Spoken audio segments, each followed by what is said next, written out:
Will come to order. I want to welcome everyone here today. Without objection, the chair may declare a recess at any time. I now recognize myself for the purpose of making an opening statement. Good morning. Today's hearing is about a failure of leadership, plain and simple. For years, Governor Tim Walz and Attorney General Keith Ellison presided over one of the most extensive breakdowns of oversight this committee has ever examined.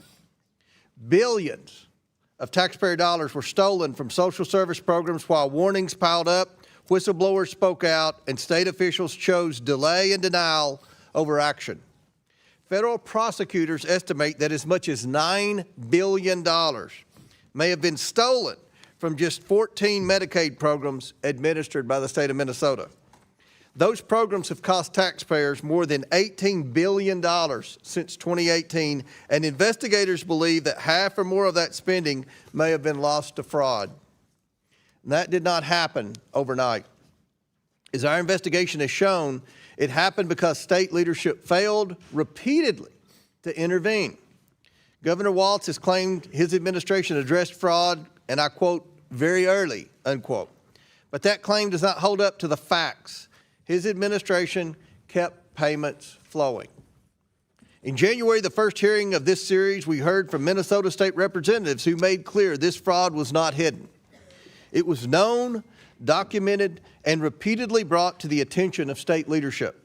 In case after case, state agencies identified red flags and received warnings from auditors and employees, but continued to send money out the door.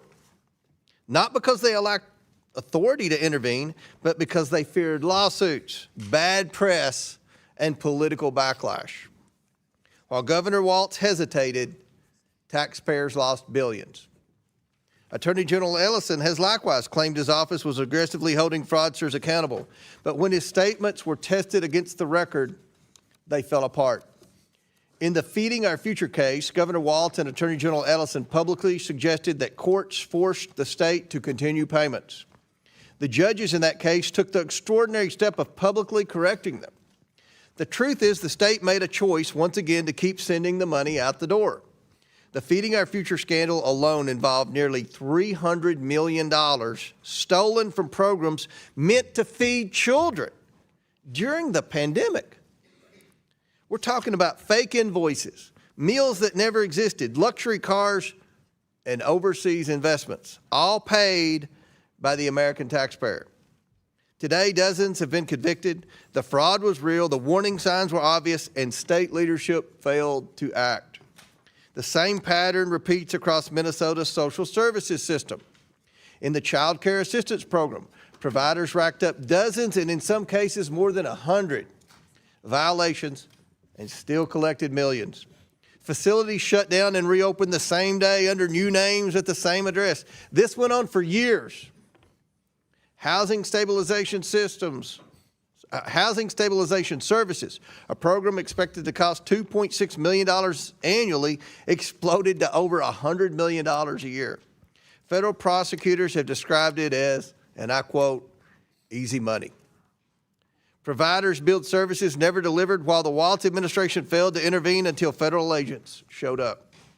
And when state employees tried to stop this, they were silenced and retaliated against for even daring to notice the fraud. We have spoken with over 30 whistleblowers, many of them current employees and Democrats, who say they were ignored, retaliated against, and even surveilled for raising concerns. Instead of protecting the whistleblowers, the Walz administration protected the system that enabled the fraud. We are taking oversight of fraud seriously, and today I hope the Democrats will do the same, but their track record is not promising. We followed up with the whistleblowers when state leaders ignored them. Republican staff spent 36 hours and 46 minutes in 9 transcribed interviews with current and former Minnesota state officials. Democrats, however, only asked 3 hours and 14 minutes worth of questions. That's inexcusable and frankly embarrassing. Taxpayers deserve better.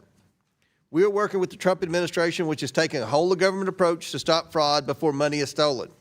What we've uncovered in Minnesota is not a paperwork error or a few bad actors slipping through the cracks.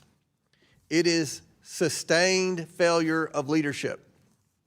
Governor Walz and Attorney General Ellison were warned repeatedly. Auditors raised red flags. Employees sounded alarms. Invoices didn't make sense. And still, the money kept flowing. While state officials hesitated, billions of taxpayer dollars were stolen from programs meant to serve children, the disabled, and families in crisis. While whistleblowers were silenced, fraudsters got rich. Accountability shouldn't begin only after federal prosecutors step in and clean up the damage. Accountability should compel leaders to act, and here they did not. Today, this committee expects answers, and we expect an explanation for why it took federal law enforcement, not state leadership, to finally turn off the spigot. Before we proceed, I'd like to ask unanimous consent to enter the committee's interim staff report titled, "The Cost of Doing Nothing, How Tim Walz and Keith Ellison Fueled Minnesota's Fraud Explosion," into the record. Without objection, so ordered. And with that, I now yield to Ranking Member Garcia for his opening statement. Thank you, Chairman Kilmer. I want to thank, of course, the governor for being here today, the Attorney General as well, and to Reverend Mariah Tolgard. Thank you so much for being here. I especially, though, want to thank the Minnesotans that I know have traveled here to be with us today to witness this hearing, but also in solidarity of the horrors and terrors that are happening, not just in Minnesota, but that have happened across the country. Now, we look forward to hearing directly on what life in Minnesota has been like thanks to the Trump administration's actions. And the truth is that Donald Trump and Republicans have cut billions of dollars from health care and food assistance. That is a reality. Instead, with that money, they've used it to hire officers who are now terrorizing cities and killing Americans. That's where our taxpayer dollars have gone. We've taken from food assistance, we've taken from health care, and we superfunded terror on American streets. Now, Donald Trump has unleashed chaos against innocent Americans and across Minnesota, and we're going to talk about that today. Terror that has actually impacted real families and kids like Liam Ramos, who have been used, as we know, as bait. And we all know Liam's story really well. The reality is American citizens, innocent kids, people have been brutalized and ripped away from their families. They've been thrown into detention centers with horrible conditions that people are literally dying in these centers. Peaceful Americans have been killed by federal officers and agents and labeled them as domestic terrorists or assassins by their own government. Where is the hearing and the outrage for those actions?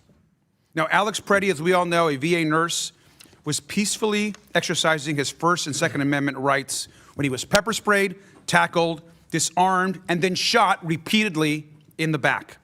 Renee Good, a mom who told an officer, and I quote, "I'm not mad at you," end quote, was shot dead just moments after.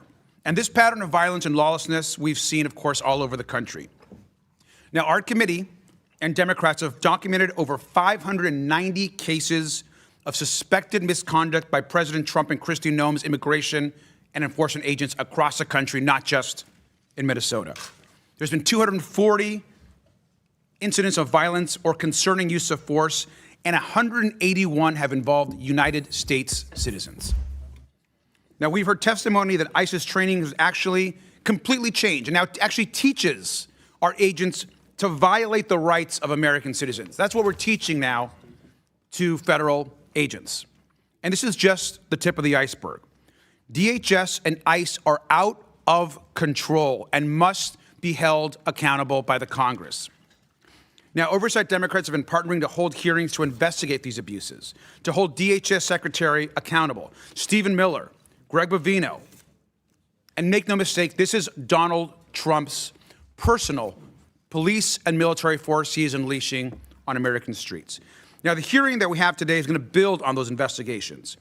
Operation Metro Surge, which we're going to hear a lot about today, this is really about not just what's happening in Minnesota through that operation, but the ways that President Trump has waged his own personal war on Minnesota. Instead of improving systems, of course, we're talking about fraud, according to our Republican colleagues. But instead of improving systems to prevent future fraud, Trump's also cut off $259 million in Medicaid funding to the state. He's threatened federal food aid for 600,000 Minnesotans, including 200,000 kids. President Trump has tried to use fraud as his excuse for all of this. But what's really happening is violence, terror, death, destruction, and ripping away services from those that need it. You don't fight fraud by issuing presidential pardons to fraudsters. You don't fight fraud from ripping away food assistance to kids. Now, since his reelection, Trump has also given out jail-free cards to dozens of actual real fraudsters who could get out of repaying their victims more than $1 billion. Where is the fraud hearing on those abuses? And we know that you just don't fight fraud by singling out states led by Democrats and ignoring states led by Republicans. Every single person here, and I know the governor and the attorney general believe this as well, we all want to fight fraud, waste, and abuse in government. Oklahoma, by the way, and Alabama lead the nation in SNAP fraud. In Texas and Florida, a Russian citizen has been arrested for submitting billions of dollars in fraudulent claims and funneling millions overseas. Where are those hearings? Where's the governor of Oklahoma or Alabama or Texas or Florida? I also want to note this.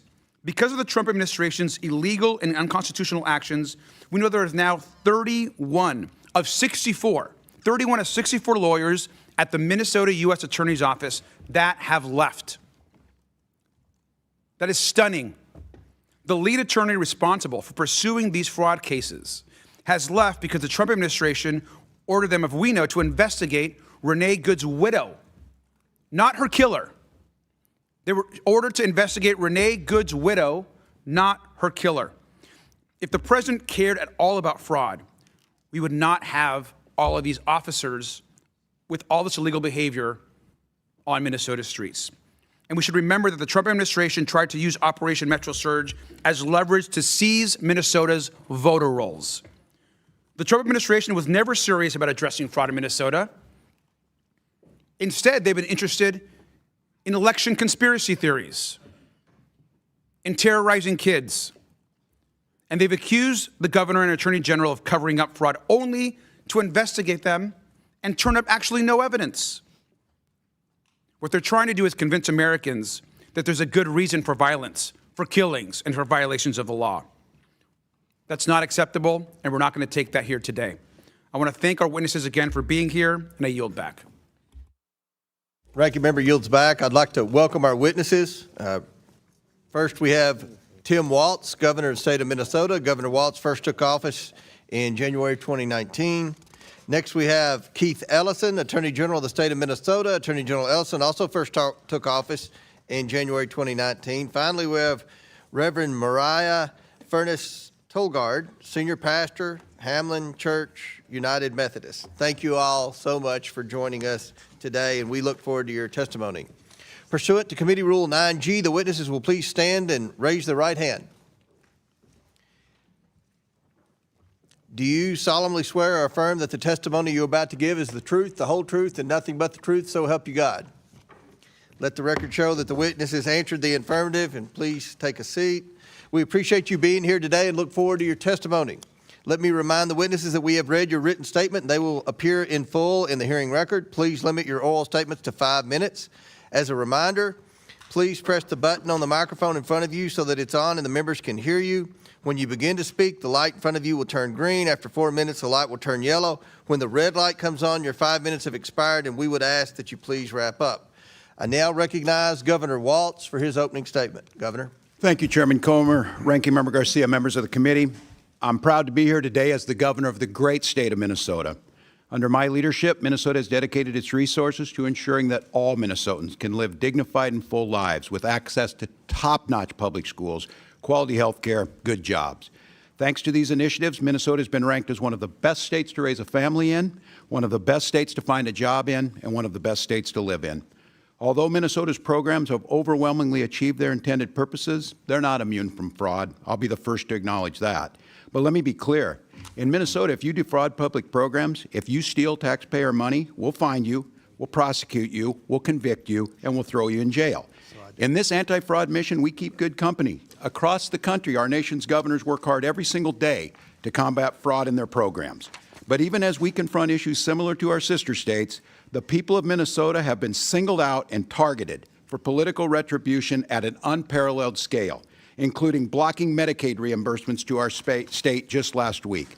Under the guise of combating fraud, the federal government has flooded Minnesota with masked, untrained, and unaccountable agents who are wreaking havoc in our communities. On the streets of Minnesota, federal agents have entered U.S. citizens' homes who have committed no crimes. They have violated the constitutional rights of our citizens. They have ignored court orders. They have shot first and asked questions later. Time and again, they have gaslit us by demanding that we ignore what we see before our very eyes. But the American people are not so easily fooled. The image of this brutal campaigner seared into our collective memory. The fragile innocence of the 5-year-old boy in a bunny hat being led away from his family. The maddening cruelty of a barely clothed man, a U.S. citizen, being dragged from his house in the dead of winter. The sheer devastation we feel of seeing the lifeless bodies of Renee Good and Alex Preddy. Long after the federal government's agents of chaos pack up and leave, and long after the fraudsters whose name this hearing was supposedly called are prosecuted and imprisoned, the good people of Minnesota will still be picking up the pieces from these senseless acts of cruelty and violence. As we forge ahead, I hope Minnesotans will remain grounded in a sense of justice, a sense of right and wrong. We know that the way to deter crime is to pursue offenders regardless of who they are, not to pardon them because of who they know. We understand that a key to keeping our people safe is to allow prosecutors to uphold the law, not to punish them for refusing to violate it. And we appreciate that public trust comes from building common sense anti-fraud safeguards into our programs, not by tearing down established norms. I've been invited here today to talk about how Minnesota pursues these objectives, and I hope we can have a conversation about how to strengthen program integrity in every state in the nation. A single taxpayer dollar wasted on fraud is a dollar we can't tolerate. That's why, as governor, I have taken decisive action. I appointed a head of program integrity to oversee statewide anti-fraud efforts. I created the position of Inspector General at the Minnesota Department of Education. At the Department of Human Services, I ordered data-driven reviews and, where appropriate, corrective action against providers. I've directed my administration to work with our partners in state, federal, and tribal law enforcement to make sure that fraudsters go to jail. Our cooperation with the FBI and the Department of Justice has led to serious criminal charges for over 75 individuals. Most importantly, year in and year out, and long before Minnesota programs were featured on right-wing social media, I've worked with the Minnesota legislature to give state agencies the authority they need to take action based on red flags when they discover them.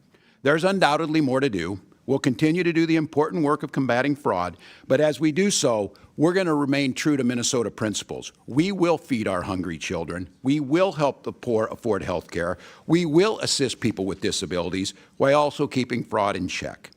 We'll demonstrate our decency, our integrity, and never yield to political scapegoating, particularly of our most vulnerable communities. In these extraordinarily trying times, the people of Minnesota have come together to show the world their values. I'm proud and honored to be their governor, and I look forward to today's questions. Thank you, Governor. We now recognize Attorney General Ellison. Thank you, Chairman Comer, and thank you, Ranking Member Garcia, and thank you to all the members of the committee. My name is Keith Ellison, and I have the honor of serving as Minnesota's Attorney General. You have invited me here today to speak about the topic I feel very strongly about, fraud enforcement. I look forward to discussing the contributions of my office and the contributions we've made to fighting fraud in our state. Fraud in government programs is reprehensible. It takes food from the tables of the hungry. It takes shelter from those without it. I have worked every day as Attorney General to hold fraudsters accountable, and I'm proud of our record. We've won 300 Medicaid fraud convictions, more than any other state of similar size, and recovered over $80 million for Minnesota taxpayers. We've returned tens of millions of dollars to victims of consumer fraud in Minnesota. Since 2019, our Charities Division has resolved over 50 investigations and dissolved 17 sham nonprofits. It's important to note that under Minnesota law, my office has limited jurisdiction over criminal matters. The only kind of criminal case we can prosecute all on our own is Medicaid fraud. Any other kind of criminal case must be referred to us by county attorneys. Still, we've punched above our weight where we do have criminal jurisdiction. I'm proud of that. Over the past 6 years, my Medicaid fraud control unit has ranked 5th in the nation in fraud convictions. Last week, I urged the state legislators to pass a bipartisan Medical Assistance Protection Act, which would give us additional resources to prosecute Medicaid fraudsters. Where fraud occurs outside of our jurisdiction, my office has and will continue assisting our local and federal partners. When our help is requested, we support our 87 county attorneys in Minnesota, and we regularly coordinate with federal investigators and prosecutors to combat fraud. That type of collaboration between enforcers at all levels of the government is essential in this fight. And that is why, if we are to discuss law enforcement efforts in Minnesota, we cannot ignore the devastating effects of Operation Metro Surge. As you know, the Trump administration, on the pretext of fighting fraud, unleashed over 3,000 masked, armed agents on the streets of Minnesota. And as a result, 2 U.S. citizens were killed by federal agents, Renee Good and Alex Preddy. Federal law enforcement still refuses to cooperate with us in investigating their deaths. Young, innocent children were detained and traumatized.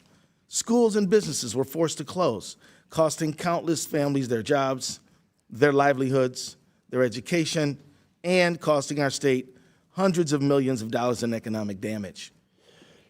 Operation Metro Surge did nothing to address fraud in our state. It harmed our economy, it scarred our people, and it dealt a devastating blow to fraud enforcement in Minnesota. As a result of Metro Surge, federal prosecutors' efforts to fight fraud in Minnesota have suffered a major setback. In the U.S. Attorney's Office, 6 high-ranking attorneys resigned because of the Department of Justice pressured them to investigate Renee Good's grieving widow. 8 more prosecutors then followed. The remaining staff should be spending their time prosecuting fraudsters and criminals. Instead, they are drowning in immigration-related petitions resulting from Operation Metro Surge. Mr. Chair, members of the committee, we cannot combat fraud without consistent messaging and support from our political leaders. All sides, Republicans and Democrats, the federal government and the states, must work together if we are going to win the fight against those who would steal from the public. We need our leaders to unite in that effort, not to use it as a political tool to score political points. I stand ready and willing to work with the members of this committee to advance the cause of holding fraudsters accountable. Now more than ever, we need coordinated, cooperative engagement across law enforcement if we are to achieve our goals. I look forward to your questions. Thank you, General. Now recognize Reverend Tolgard for her opening statement. Chairman, ranking members of the committee, thank you for the opportunity to speak today. I am the Reverend Mariah Tolgard, and I serve as senior pastor at Hamlin Church United Methodist in St. Paul, Minnesota. I come before you today in my personal capacity as a pastor, as a citizen, as a mother, an ordinary Minnesotan who has witnessed up close the fear and harm that Operation Metro Surge has inflicted on our state. The hearing today is about fraud in Minnesota, which is serving as a pretext for the terror the federal government has brought to the people of Minnesota. This fraud has been used as a rationale for deploying 3,000 federal immigration enforcement agents into our state in operations that target the most vulnerable among us, but are indiscriminately impacting all of us. Let me tell you about what this looks like where I live. In my church, members have been afraid to come to worship and have even postponed funerals. An elderly Hmong man in our city, a U.S. citizen, was taken from his home in the freezing cold wearing only his underwear and a blanket. ICE vehicles drive recklessly through our neighborhoods in packs of 4 to 6, stopping people of color for proof of citizenship, including a local police officer. In St. Paul Public Schools, where my 3 daughters attend, Nearly a quarter of students enrolled in distance learning because families were too afraid to leave their homes. My 8-year-old struggles to sleep at night because she is afraid ICE agents might break into our house. At local elementary schools in Minnesota and across the country, students are practicing drills for what to do if ICE is near their school. Let that sit with you. American children are now practicing 2 kinds of drills at school, one for an active shooter and one to protect themselves from their own government. That is not security. That is a nation failing its children. This is happening to all of our neighbors in Minnesota. Every Minnesotan has stories that will stay with you. From hearing of someone hiding in a walk-in cooler or the back room when ICE stormed into their workplace, to friends and family members being followed when dropping off their children at daycare. In Minnesota, we love our neighbors. We care for one another, and because we believe that every person bears the image of God, we've built systems that reflect that belief. Free meals for all children, health care for families who need it, schools where every kid belongs. That's what love of neighbor looks like in action. This administration has targeted Minnesota because we live out our values of loving our neighbors. These tactics aimed at undermining those values have not succeeded. When unidentified masked agents appeared on our streets, Minnesotans put on their own uniforms, and it said neighbor. Motivated by faith and conscience, we bought groceries for families in hiding. We paid rent. We drove children to school. We stood vigil at mosques. We served as constitutional observers. We pledged to care for children if parents were detained. We sang, we marched, we prayed. As a pastor, I say to you, if you feel even a flicker of discomfort hearing these stories, pay attention to it. If you hear about children like Liam Ramos, if you saw the videos of the murders of Alex Preddy and Renee Good, if you know of workers arrested in the very restaurants where they serve federal agents their meals, if you understand that citizens and legal residents have been wrongfully detained and something in you tightens, that is not partisanship, that is conscience. In my faith tradition, we call that the still, quiet voice, the voice of God. It's not too late to listen, to change our minds, our hearts, and our policies. To the members of this committee and our leaders across government, the question I leave with you is simple. What are you willing to do about it? Your silence has a cost, and it is being paid right now by children who cannot sleep, families who cannot grieve, and communities that are hollowed out.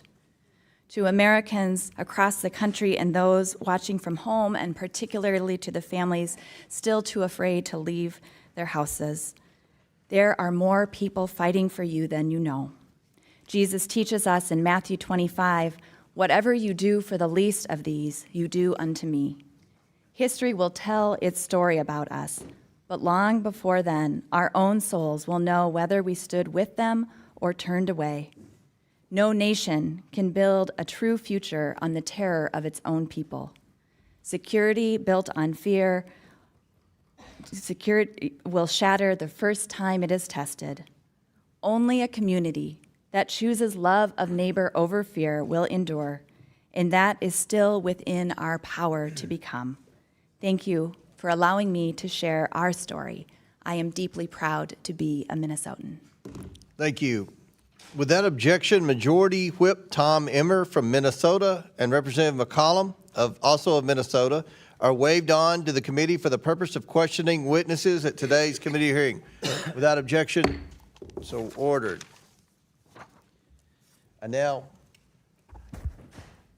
okay, I'd like to recognize Representative McCollum for a UC. Thank you, Mr. Chair. I would like to, for the record, have a unanimous request put in with a statement. Thank you. Without objection, so ordered. We'll now begin our questions, and Chair recognizes the Chairman of the House Judiciary Committee, Mr. Jordan from Ohio. Thank you, Mr. Chairman. Governor, why didn't you tell the truth? Why didn't you just tell the truth about the Feeding Our Future program? This program, my understanding, received $3 million the first year. Within a couple years was getting $200 million of taxpayer money. Whistleblowers raised concerns. As the chairman said, auditors raised concerns. Everybody raised concerns. March 30th, 2021, the payments are stopped. And a little over a month later, the payments are restarted.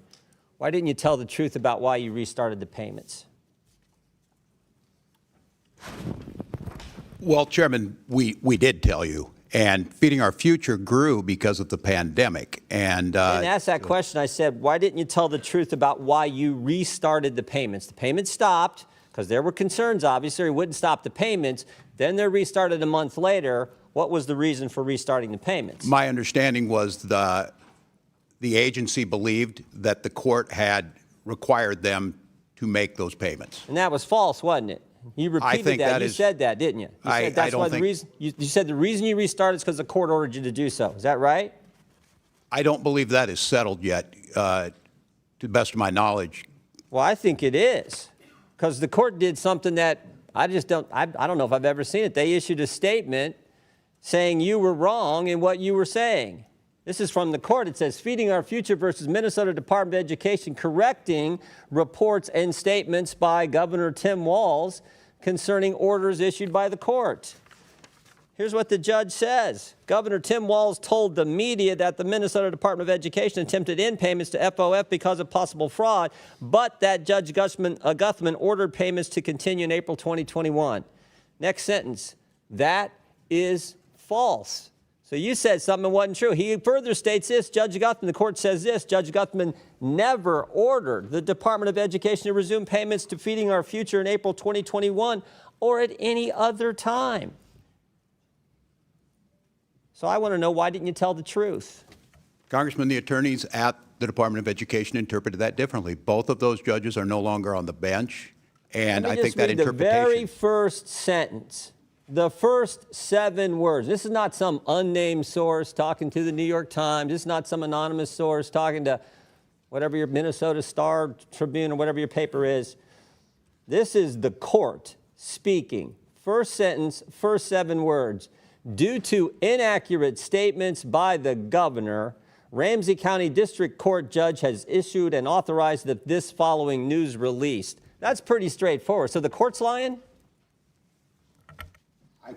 I can't tell you, Congressman, but the Well, interpretation somebody's lying. Somebody's lying, because you can't say the court ordered you to restart the payments, and then the court says we didn't order you to restart the payments. So either you're lying or the court's lying. And I'm just asking you, which one is it?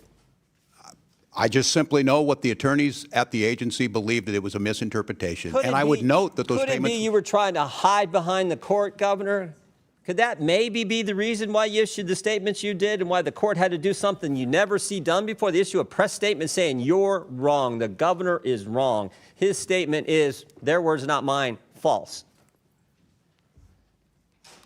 Could that be the reason? That was not the interpretation of the attorneys. And you know, court work, you can appeal those, Congressman, as you well know. I'm sure Is it there's. all about politics, Governor? No, it's about taking care of our people, which Yeah, Minnesota these does programs better go than from anyone $3 else. million. The behavioral intervention program went from $3 million to $400 million in 5 years. The housing stabilization went from $2.6 million to $104 million. The integrated community supports went from $4.6 million to $170 million in 3 years. And this is unbelievable what's happening, and you're trying to hide behind some pretend court order, some court order that didn't exist. Governor, who's Casey Magan? I don't know who Casey Magan is. Well, I'll tell you. Mr. Magan is a Somali American and a fraud investigator in the guy beside you's office, in the Attorney General's office. And here's what he said. There was a perception that forcefully tackling this issue might cause political backlash among the Somali community, which is a core voting bloc. Did that have anything to do with this whole fraud scheme that went on in your state, Governor? It did not, Congressman. Did not. So you're saying Mr. Casey Magan is lying too? I'm not. You're the only one telling the truth in the whole state. Mr. Magan, who's a fraud investigator at the Attorney General's office, says it's politics. The court said I couldn't speak for Mr. Magan. You asked me a question. I know. I'm And asking. I said no when you asked me the question. I'm saying Casey Magan said just the opposite. I don't know. So the court's wrong and Casey Magan's wrong. You're the only guy right. How many people have been indicted in your state right now? Do you know, Governor? I don't have those numbers with me. You don't? 98 people been indicted. You happen to know how many are Somali American? I don't. We don't investigate or prosecute people based on ethnicity, religion. Neither do I. We shouldn't do that. But Mr. Megan is a Somali American who just said that the core one of the concerns was this is a core voting block. And I just want to know if you know how many of the 98 people who have been indicted in your state are Somali. I don't. Their ethnicity is not my concern. 85% of the people indicted were Somali American, key voting block, and I think that's what drove this whole thing. With that, I yield back. Gentleman yields back. Before I recognize the ranking member, it's my understanding, Mr. Biggs, you seek recognition. Yes, Mr. Chairman, I have some uses. Here you go. Biden clemency for convicted fraudsters met with outrage. Next one. Biden's clemency and pardon list includes former elected officials. Next one. The drug dealers, thieves, and gang leaders granted clemency by Joe Biden. Next one. North Dakota judge blasts Biden for setting fraudsters free. Next one. Victims shocked after Biden grants clemency to kids for cash. Next one. Who has Joe Biden pardoned? Thank you, Mr. Chairman. Without objection, so ordered. Chair now recognizes Ranking Member Garcia from California. Thank you, Mr. Chairman. And I want to thank, of course, our witnesses again for being here. Now, of course, over the past 2 months, countless brave Minnesotans have shared their stories of heartbreak and violence and terror, not just with us in this committee, but with folks across the country. Peaceful protesters are being shot in the streets. Children have been snatched from their schools. People dragged from their cars and tackled at work. And we know that parents, of course, have been missing work and children have been missing school. Now, Reverend Tolgard, I want the country to really understand the effects on kids. Are you seeing families who can't go to work, who can't go grocery shopping, and who can't take their kids to school or the library or the park because they're terrified to leave their home? Are you seeing that? Yes, that's what we are seeing in Minnesota. And this includes, of course, U.S. citizens, right? We're talking about also families, U.S. citizen families, and kids who are United States citizens. Is that correct? Yes, people who are U.S. citizens and legal residents. Well, thank you. I want to just show this image here. This is an image of some kids, including, by the way, one of Liam Ramos's classmates. These are kids that are being held at U.S. detention centers and detention facilities. Now, Reverend Tolgard, when children hear about thousands of kids being detained, reportedly almost 4,000, that must be terrifying. Is that correct? That is absolutely terrifying for children to hear these stories and to fear for that experience. And would you say that kids are scared at their school? Kids are scared at their schools. Parents are scared of what's going to happen to their children. Would you say that is correct also? Yes, that is correct. Well, thank you.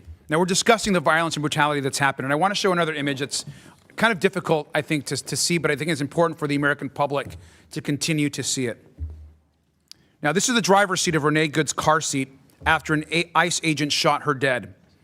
Now, Reverend Tolgard, are families in your community afraid that this sort of horrific image could happen to them next? Yes. Are kids scared that this type of horrific image could happen to one of their parents? Kids like my own, kids like the kids in my church are afraid that that could happen to their parents when they speak out.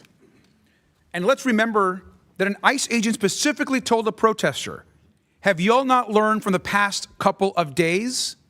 This is just 2 days after Renee Good was shot. That is being told to people on the ground in Minneapolis and across the country, across Minnesota, and it's not acceptable. We should be clear here. This violence does not make us safer. It does not address fraud, waste, and abuse. It doesn't help families with health care, does not grow or build small businesses, and it certainly, as we're continuing to discuss, is not preventing the kind of fraud that Republicans are discussing here today. Now, Governor, can you walk us through specifically how Operation Metro Surge affected Minnesota's ability to investigate actual fraud? Well, thank you, Congressman. Well, first of all, as I've said, we've been partners with the federal, our federal partners, whether that be the FBI or be the U.S. Attorney's Office, which I will note was one of the premier U.S. Attorney's Office, regardless of who they were appointed by.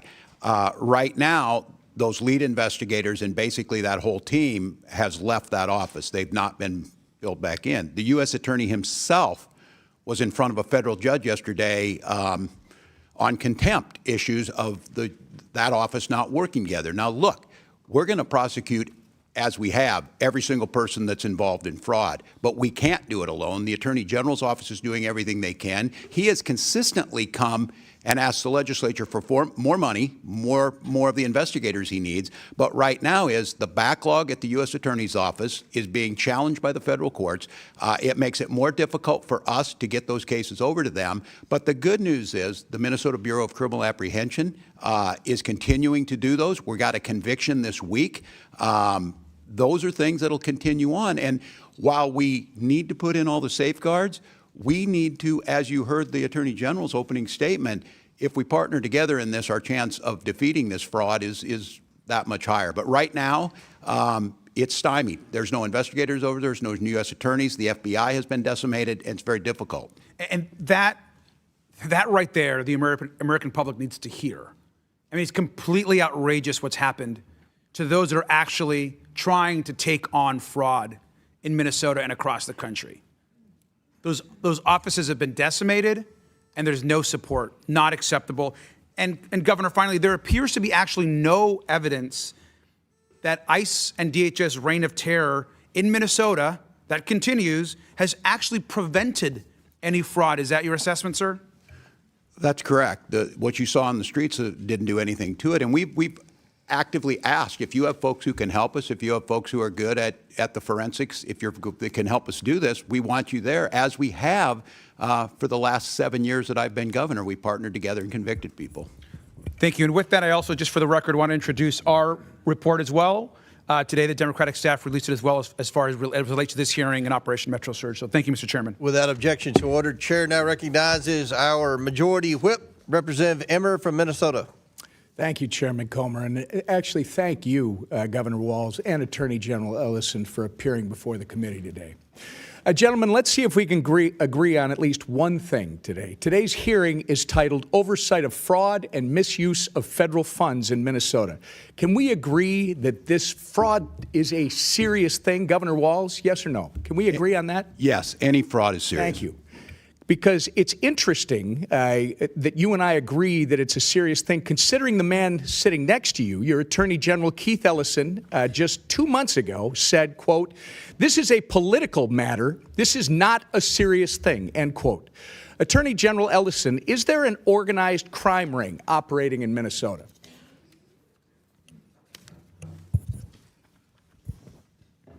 I'll answer for you, sir. Governor Walz believes there is an active crime ring in our state. In October, the governor said, quote, "We've got an organized crime ring in Minnesota. I think it's been going on for years." Moving on, Mr. Ellison, I, along with millions of Americans, have grave concerns over your alleged relationships with Somali fraudsters who have since been charged and convicted of federal crimes.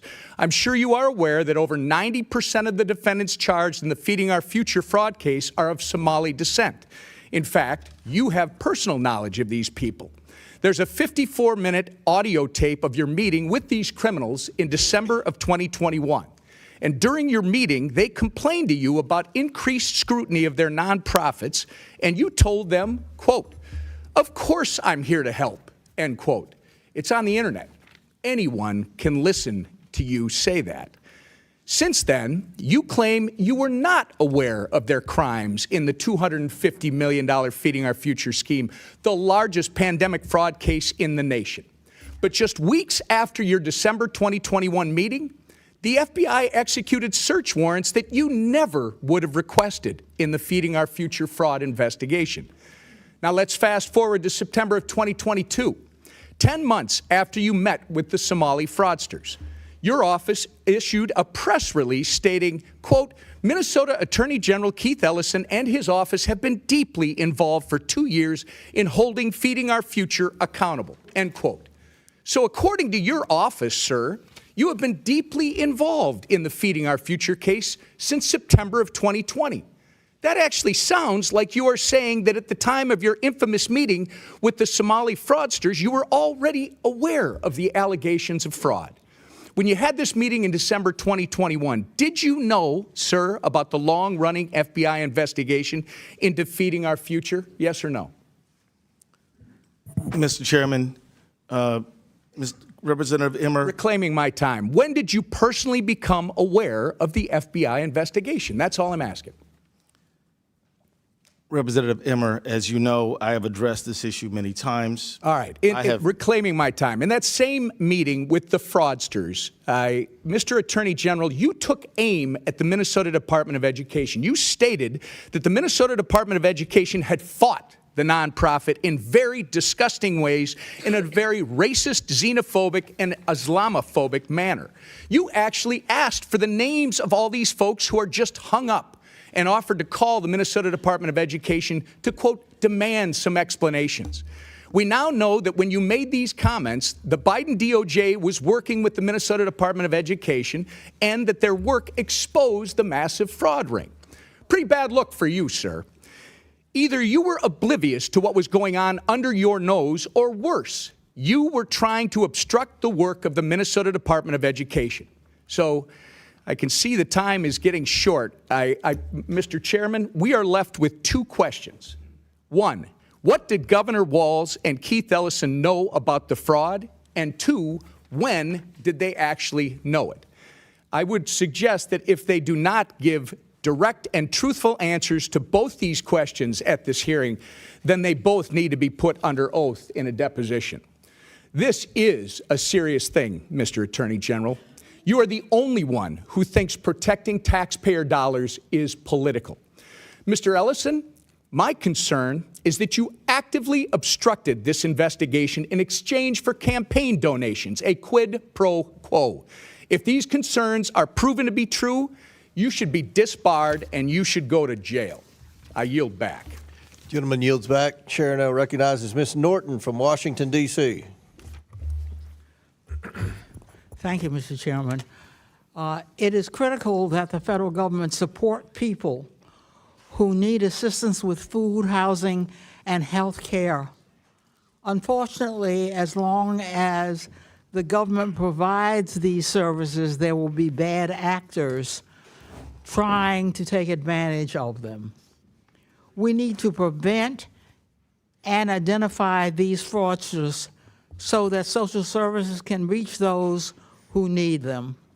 However, we cannot recklessly deny help to many people who need services because of a few bad actors.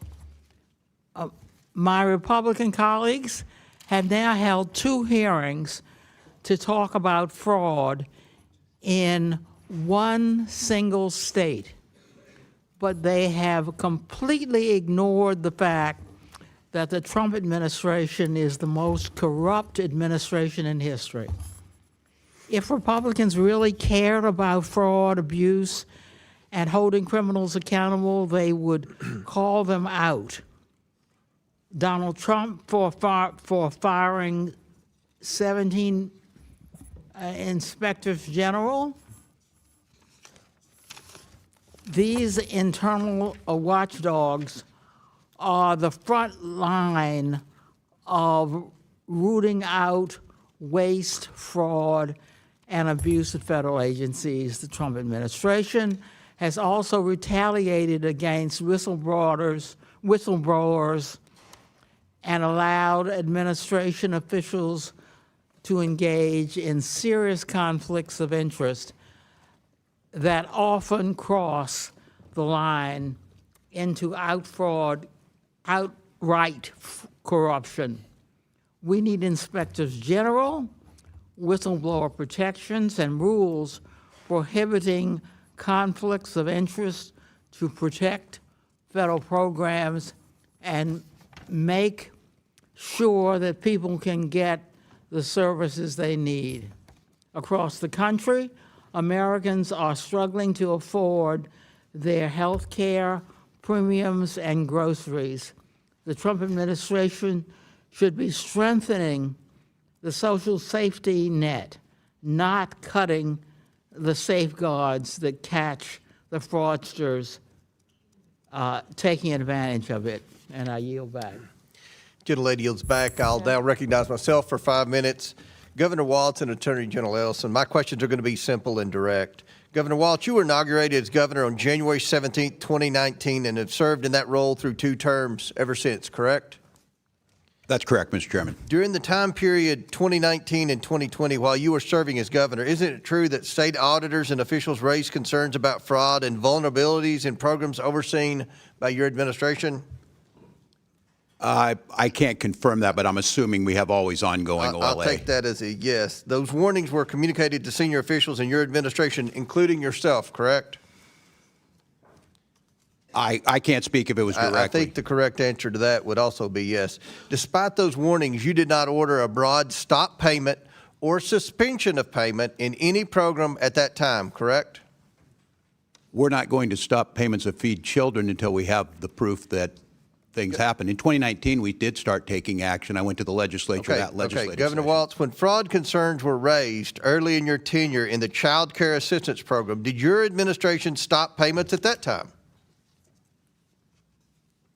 The Child Care Assistance Program and The answer is no. When fraud concerns were Would raised... you like me to answer or not, Chairman? Well, it's yes or I'm no. trying, I want you to help. You've already answered the question. You said you didn't ever stop payments, and that's what the problem is, and that's what the Democrats are complaining about. Oh, my gosh, Trump stopped payments. Well, my God, you lost billions to fraud in Minnesota. That's what this hearing's Mr. about. Chairman, you didn't stop payments because you didn't want to rock the boat.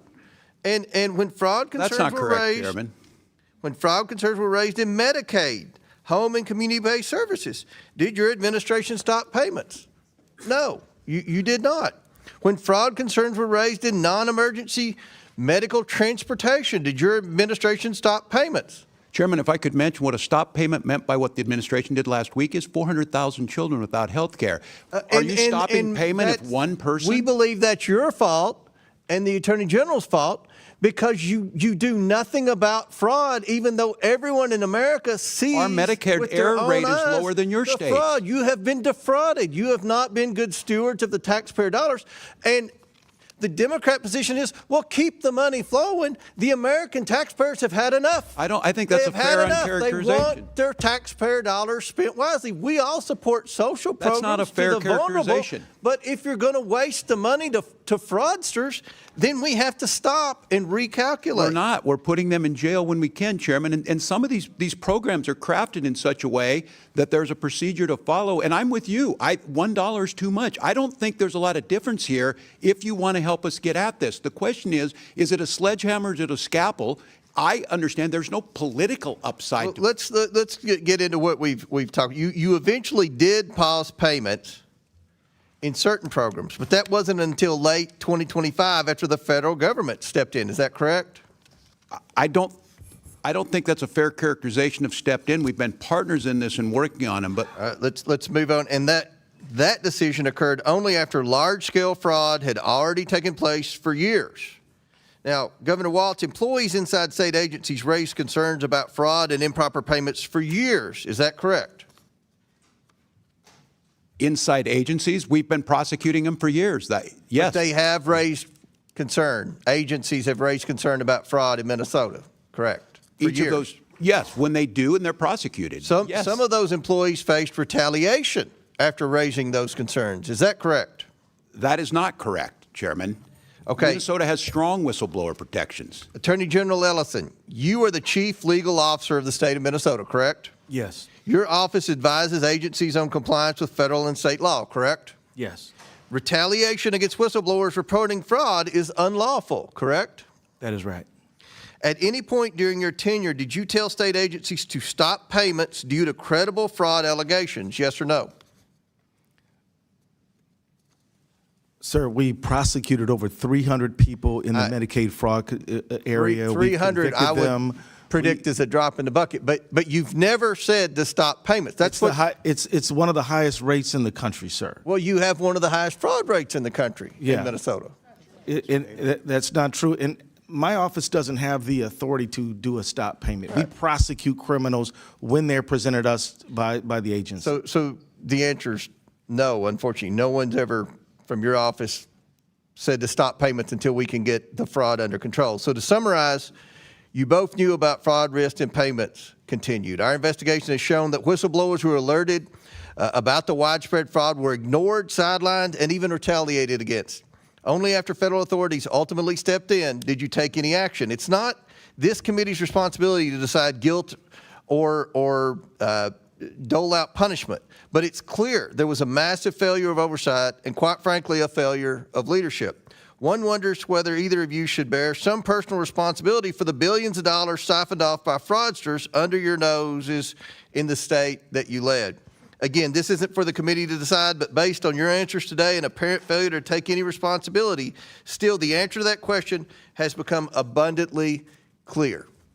And now I Mr. Chair, I recognize... seek unanimous consent to enter items into the record. All right, before I recognize Mr. Lynch, Ms. Randall, you have a UC? Thank you. I ask unanimous consent to enter into the record a November 12th, 2025 article from ProPublica entitled How Trump Has Exploited Pardons and Clemency to Reward Allies and Supporters, which shows President Trump rewards those in his good graces. I also seek recognition to insert into the record a Washington Post article from December 19th, 2025 entitled Trump's Pardons Wipe Out Payments to Defrauded Victims, which shows that President Trump lets criminals and fraudsters walk free. And I also seek unanimous consent to enter into the record an article from May 29th, 2025 from ABC News titled Trump's Flurry of Pardons Includes Some Without to Campaign objection, so ordered. Contributors.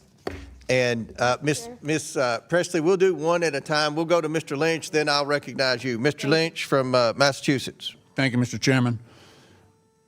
Governor, good to see you, my friend. Attorney General Ellison, good to see you again. Reverend, thank you for your willingness to testify before the committee.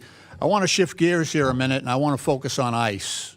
So I was recently asked to serve as the co-chair of the 5 for 26 soccer tournament. It's a global tournament, the largest sporting event in the world. And my home city of Boston has been asked to host a lot of the games.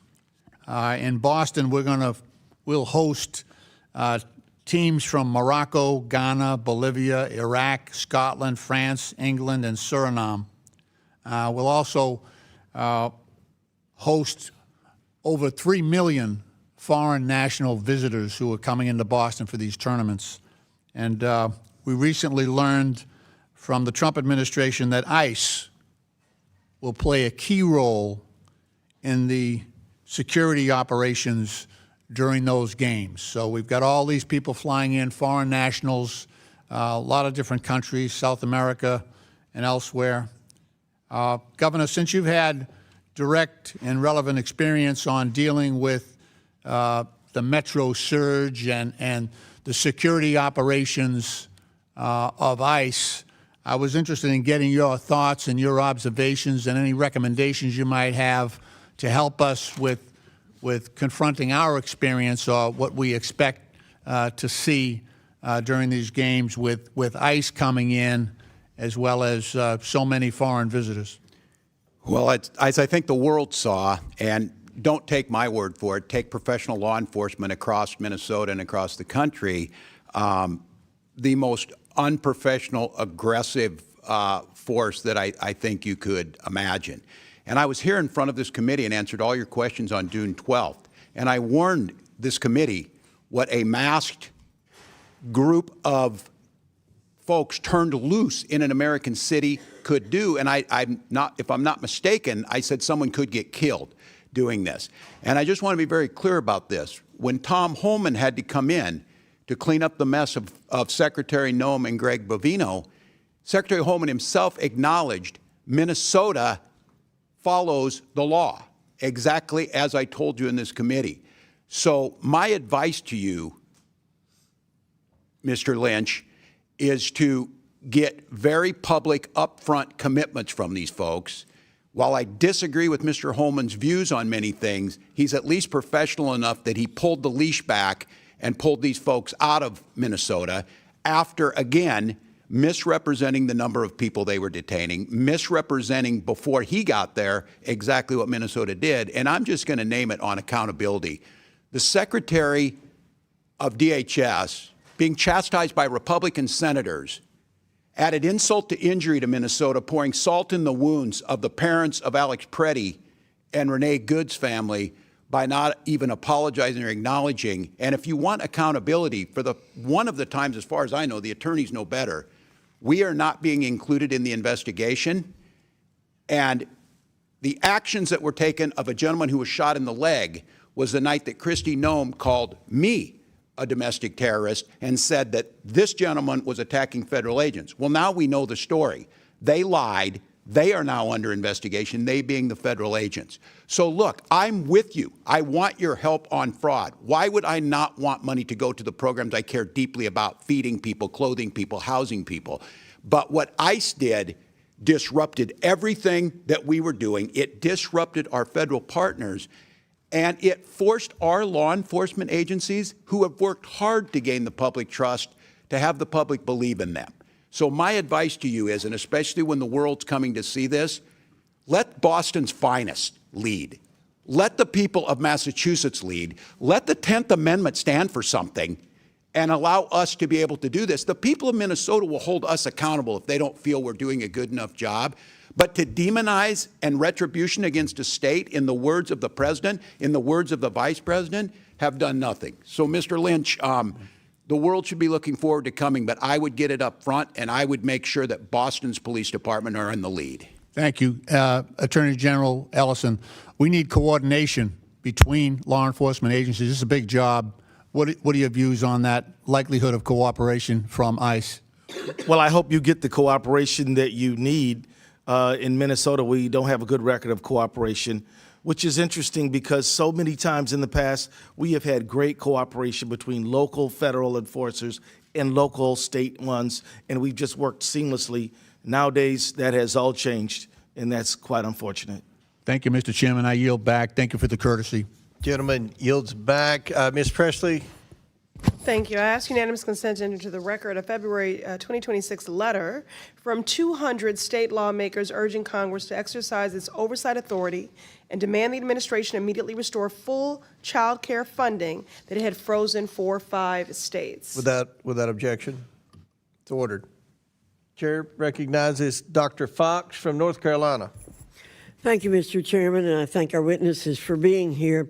Governor, you've reminded people that you were here last June.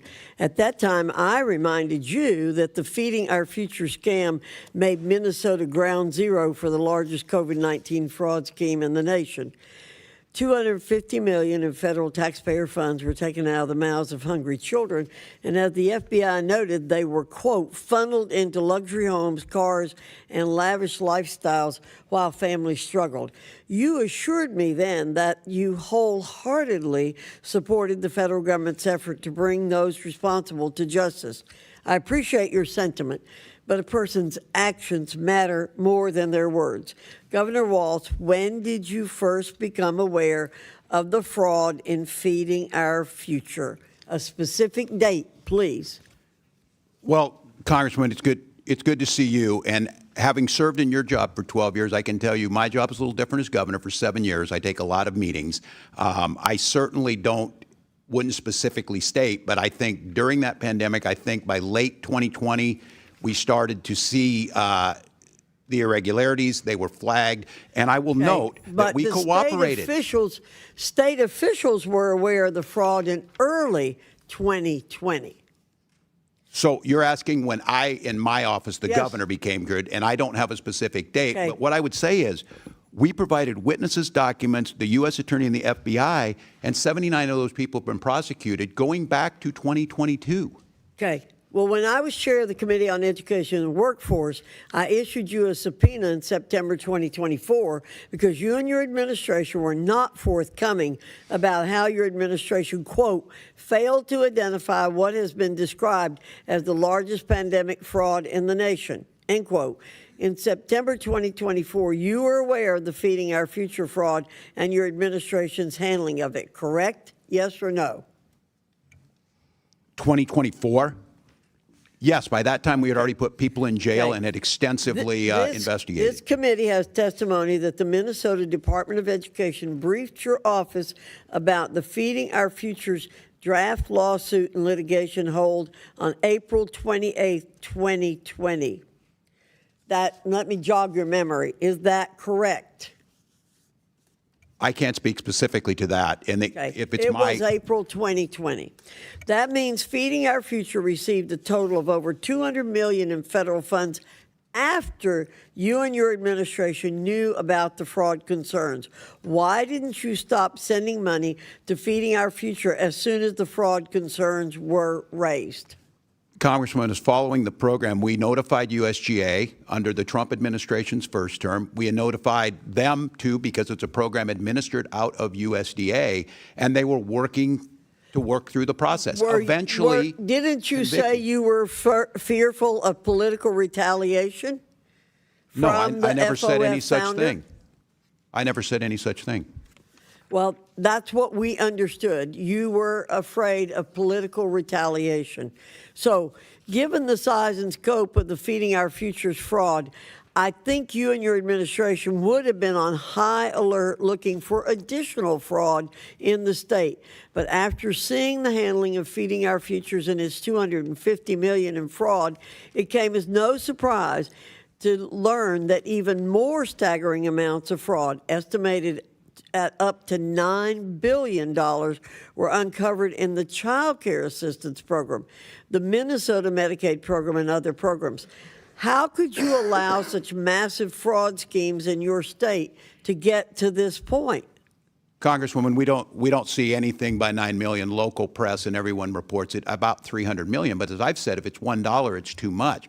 But we started in 2019 putting anti-fraud programs forward. After Feeding Our Future, we started going through and making sure every program had the integrity in it that it needed. And that's why you see convictions. That's why you see these why programs did going it forward. take nearly 7 years for you to get engaged to stop the fraud? 7 years. We started in 2019, Congresswoman. It may be a surprise. If you arrest someone for stealing a car, other people are still going to try and steal cars. What we've tried to do is bring program integrity. But I'll go back to this. We're not going to shut down programs that have things that are going well in it, and we need to find that proper balance. And I've acknowledged that every year we're putting things in place. And Inspector Governor General, Walz, you did not do your job. You did not do your job. You did not protect taxpayer dollars. You allowed massive fraud. You and Mr. Ellison allowed massive fraud to go on in the state of Minnesota. And it is unfortunate, as somebody said, that you can't be held personally responsible at this stage of the game. I yield back, Mr. Chairman. Gentlelady yields back. Chair now recognizes Mr. Krishnamurti from Illinois. Thank you, Mr. Chair. Governor Walz, you've seen firsthand the brutal excessive force used by ICE and CBP agents in Minnesota. Unfortunately, we saw the same tactics employed in Chicago during Operation Midway Blitz. I want to turn now to ICE and CBP's horrific pattern of abuse. Secretary Noem went to our cities ostensibly under the guise of arresting, quote, the worst of the worst. But in Illinois, less than 3% of those arrested during Operation Midway Blitz had criminal histories. In Minnesota, the vast majority of those detained had never been in trouble with the law, correct? I believe that's correct, Congressman. There were also more than 170 cases this year where ICE and CBP detained U.S. citizens. U.S. citizens should never be detained by ICE, correct? That is correct. I would hope we all could agree on that. Well, I hope so too. According to the Chicago Sun-Times, federal agents have pepper sprayed children, including this 1-year-old baby in Chicago. And children should never be pepper sprayed, right? I would hope we could all agree on that, too. They should not. And according to The Independent, CBP agents dragged a 67-year-old U.S. citizen out of his car, breaking his ribs and causing internal bleeding. No person should be subjected to that kind of treatment, right? They should not, Congressman. Attorney General Ellison, let me turn to another topic. In President Trump's second term, ICE has become America's highest funded federal law enforcement agency with a budget of more than $85 billion.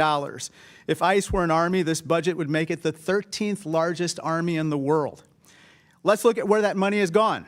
Last year, DHS spent $172 million on 2 private luxury jets for Secretary Noem. I assume you're not aware of a stop payment on that particular payment, right? No, I'm not, sir. Republican Senator John Kennedy yesterday grilled Secretary Noem about a $220 million ad campaign featuring her prominently, including on this horse in front of Mount Rushmore. Secretary Kennedy suggested this was wasteful spending, and I agree. I assume you'd agree with that as well, right? I do.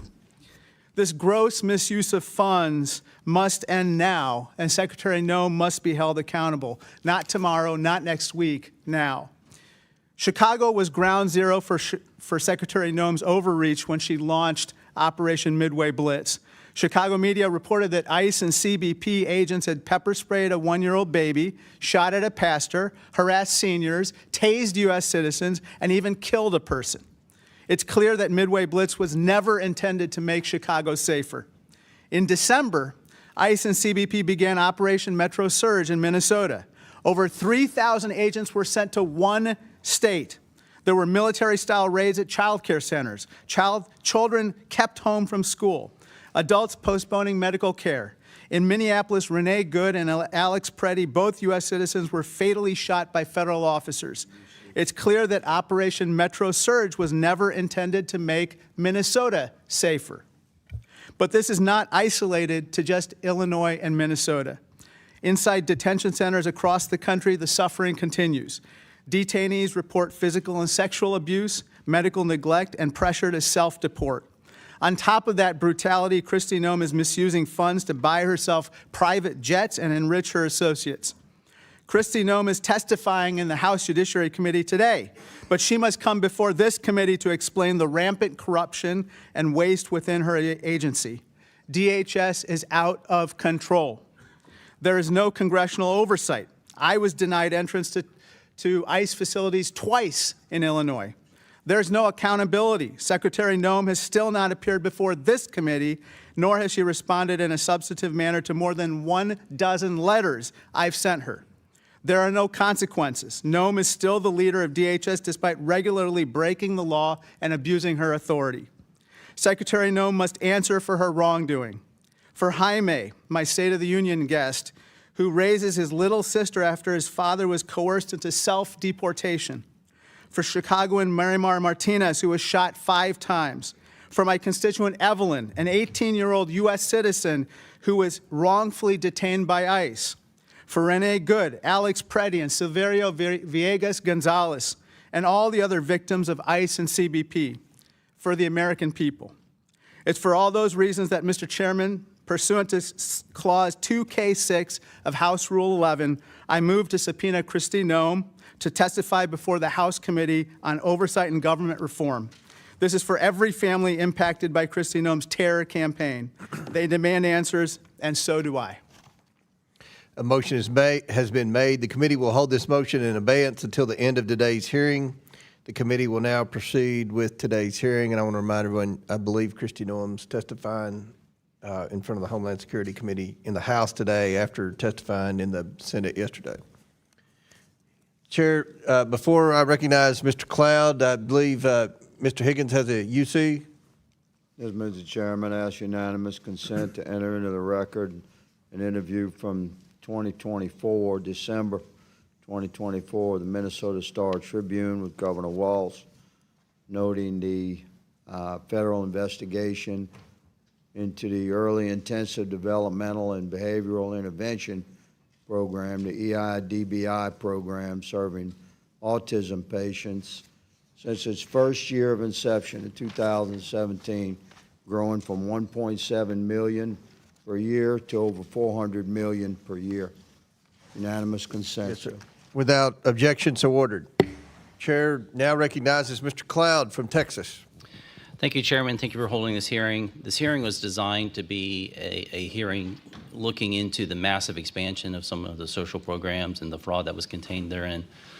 But Reverend Tolgard, I was struck by part of your opening statement because you invoked Matthew 25, and that's a scripture we see tossed around a lot up here, but often without context. And so I went and got my Bible and thought we'd dig into Matthew 25 for a minute. The scripture you invoked was Matthew 25, 35 through 40. It ends with this. It says, "Then the righteous will answer to him, Lord, when did we see you hungry, feed you, or thirsty and give you something to drink? And when did we see you a stranger and invite you in, or naked and clothe you? When did we see you sick or in prison and come to you?" And the king will answer to them, "Truly I say to you, to the extent that you did to one of those brothers of mine, even the least of them, you did this to me." I would ask you, who's the you in that passage? Thank you for your question.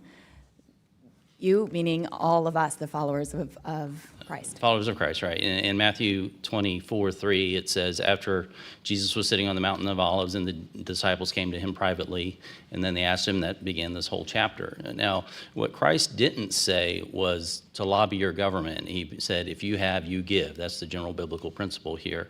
2 Corinthians chapter 9 gives us probably the best scriptural understanding of what charity is. It says, each of you should give what you've decided in your heart to give, not reluctantly, under compulsion, for God loves a cheerful giver. Would you say that taxes are under compulsion?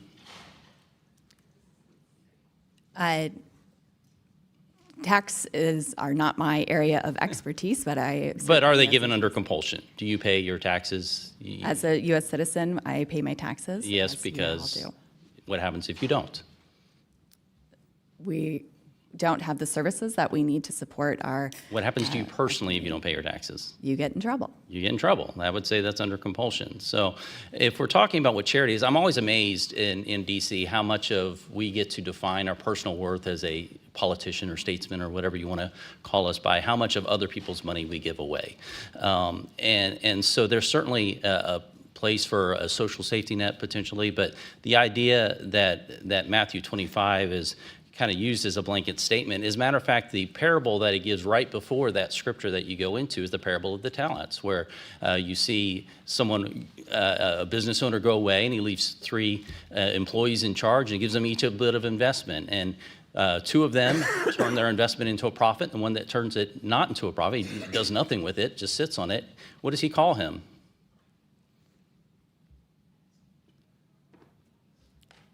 You're a pastor, right? Yes, I am, sir. I don't have. He calls him a wicked and a lazy servant. And so, scripturally speaking, God expects us to do something with what he's given us. Now, Romans 13 talks about the purpose of government. Scripture is replete with, there's different institutions that each have a different thing. The primary job of raising our kids and taking care of our families in the institution of the family. The government has a different one. It says, for the one in the authority is God's servant for your good. But if you do wrong, be afraid. For the rulers do not bear the sword for no reason. They are God's servants to bring agent of wrath on the wrongdoer. Would you say that someone who commits fraud is doing wrong? We all are against fraud. Right. Is fraud theft? Would you agree that that's theft? Yes. As the 8th commandment says, thou shalt not steal. Would you recommend that someone in your church go into debt to give an offering in your church? No. Okay, so we have a massive program of fraud that's being paid for by taxpayers, and it's not really us paying it, it's really our kids and our grandkids that are paying it. And yet we continue to see this massive expansion, all under the taken out of context of what charity is being defined as.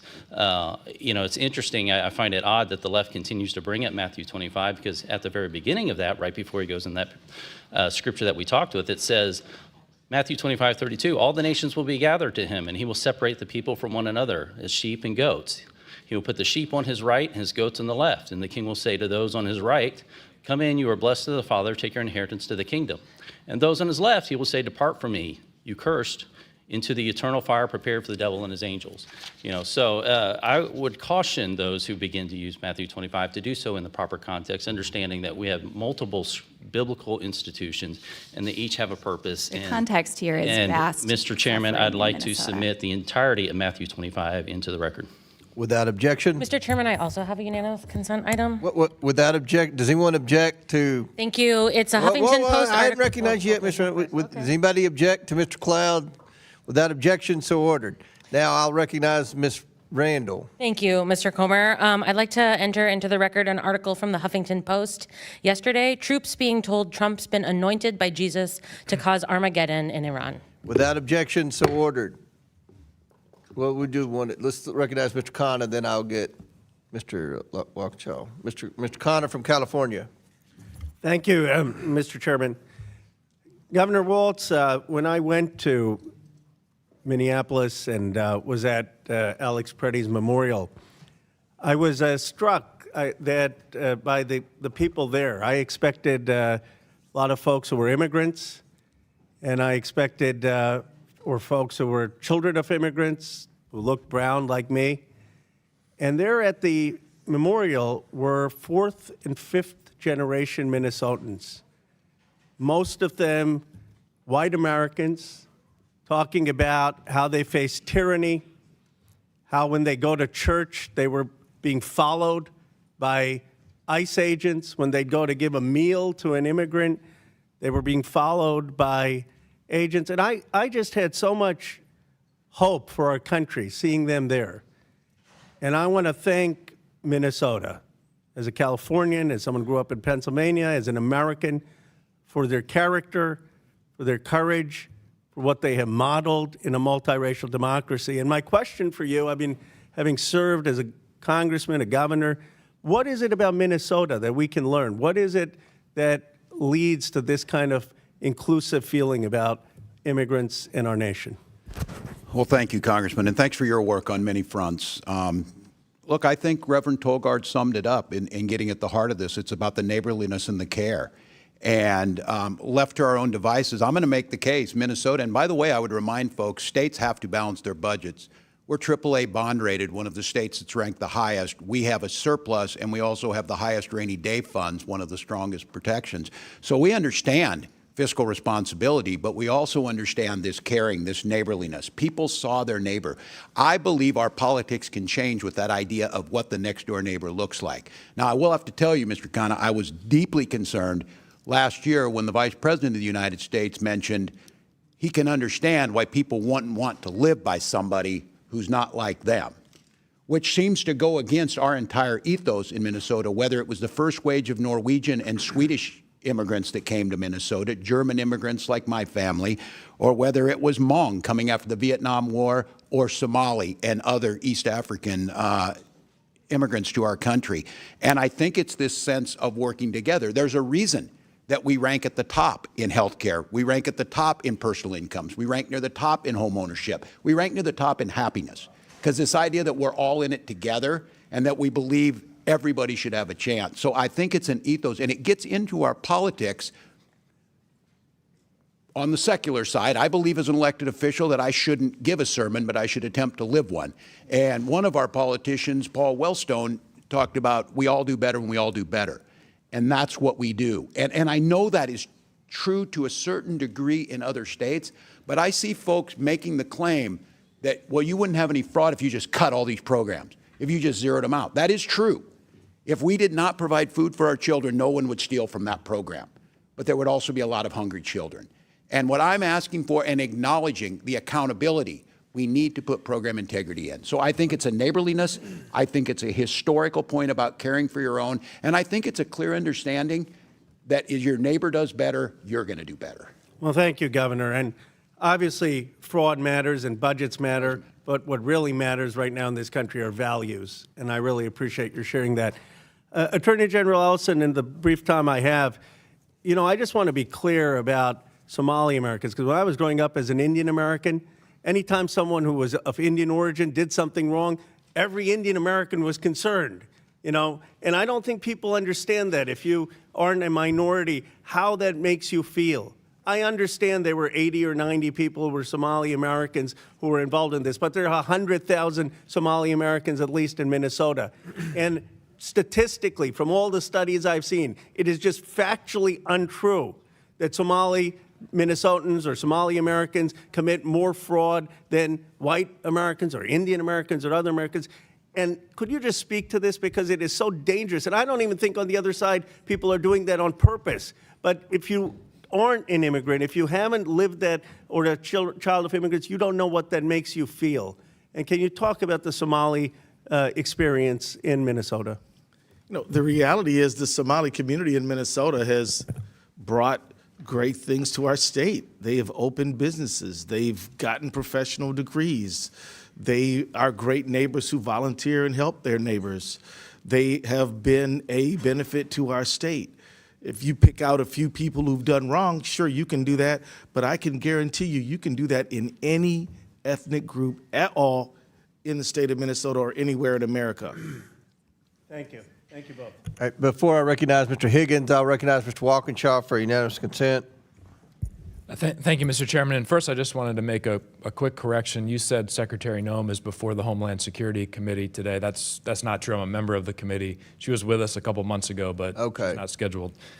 With that, I ask unanimous consent to enter into the record a September 22nd, 2025 article from Reuters titled "Trump Aide Homan Accepted $50,000 in Bribery Sting Operation," which shows the Trump administration is willing to cover up blatant corruption of its officials. Without objection, so ordered. Chair now recognizes Mr. Higgins from Louisiana. Thank you, Mr. Chairman. Gentlemen, ma'am, thank you for being here today. Governor, when you took office, this fraud had already begun. Is that an accurate assessment? That's accurate, Mr. Yes, sir. Higgins. So what we're trying to get our heads wrapped around here as a nation, and we're doing our best as a committee, I'm quite certain on both sides, to just sort of focus our attention on what needs to be focused on. You had massive fraud in the state of Minnesota. And when we started looking into waste, fraud, abuse, and theft across the country, Minnesota surfaced as a wow moment for the entire country. So naturally, you know, we look as a citizenry to, well, who's in charge there? And my old friend, Governor Walz, is in charge. And the truth is fraud had begun before you took office. So it's a reasonable question, Governor.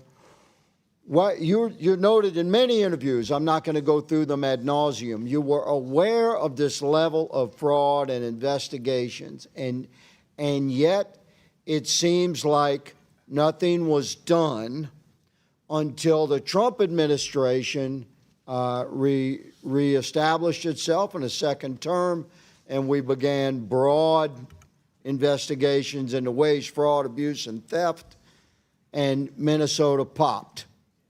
So would you please, I just give you a minute to respond. Yeah. Why didn't you do something sooner? I know some people were put in jail. I know there were investigations, but there was billions and billions and billions of dollars being stolen from a pretty concentrated demographic in your community. And this demographic is a significant political supporter for you and your party, good sir. So I just ask you, please explain. Yeah. Well, thank you, Mr. Higgins, and I appreciate your question in good faith on this. First of all, the issue of billions, and I'll keep saying this, $1 is too many. That number got thrown around. There's nothing behind it, but I will acknowledge $1 is too much. I will also note the characterization. I would say it's low. I would say it's slow, but continue. Well, there's nothing to support that, but look, we will pursue it and assume that that's the case. We will still make the changes we need to make.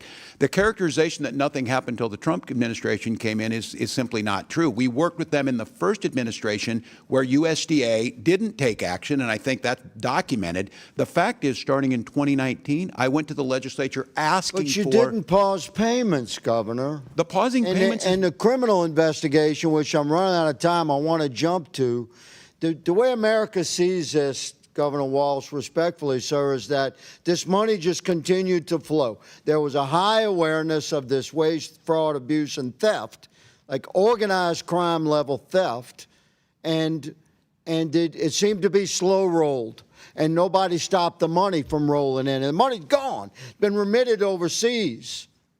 Attorney General Ellison, you stated in your opening statement that you sort of stated that your office only has direct jurisdiction over Medicaid fraud. Did you say that in your opening statement?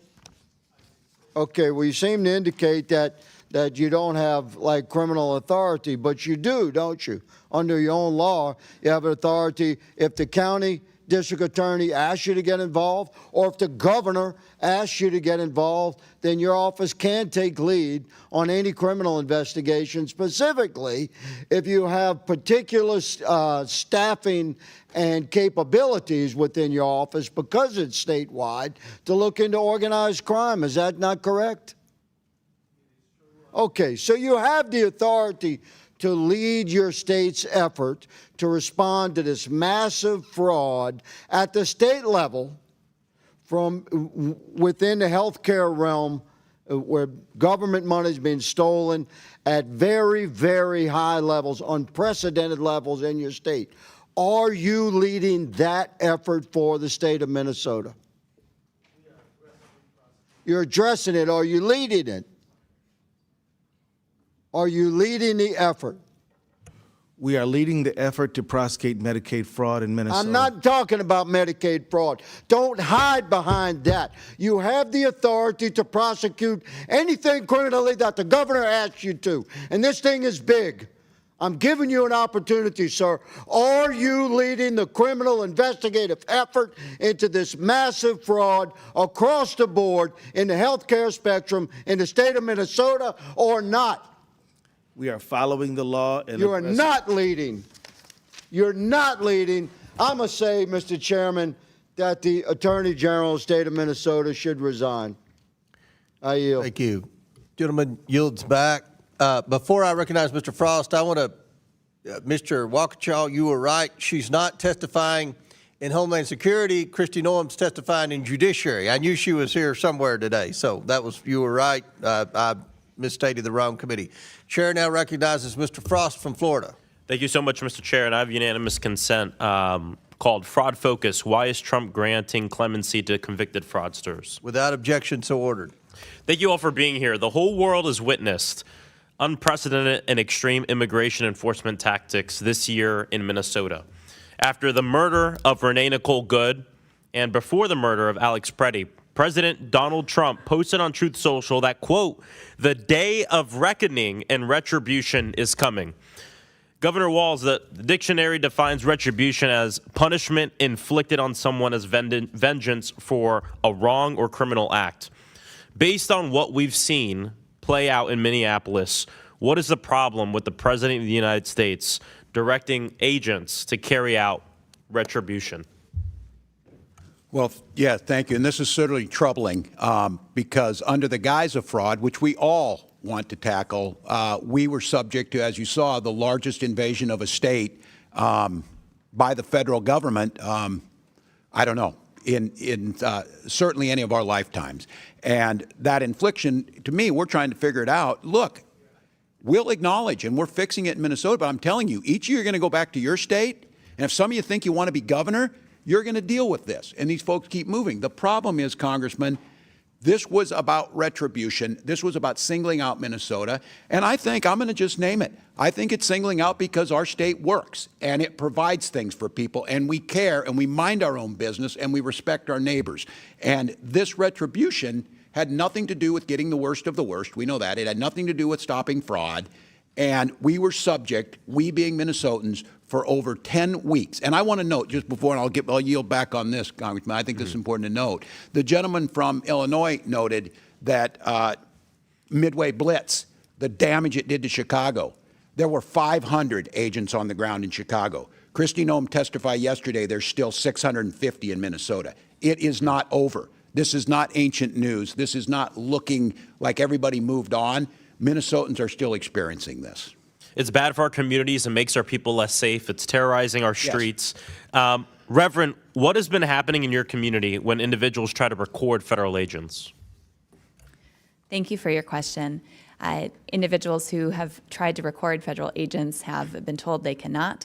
They have been asked for taken pictures of their license plates. They have been followed. They have been subject to fear intimidation tactics by ICE agents.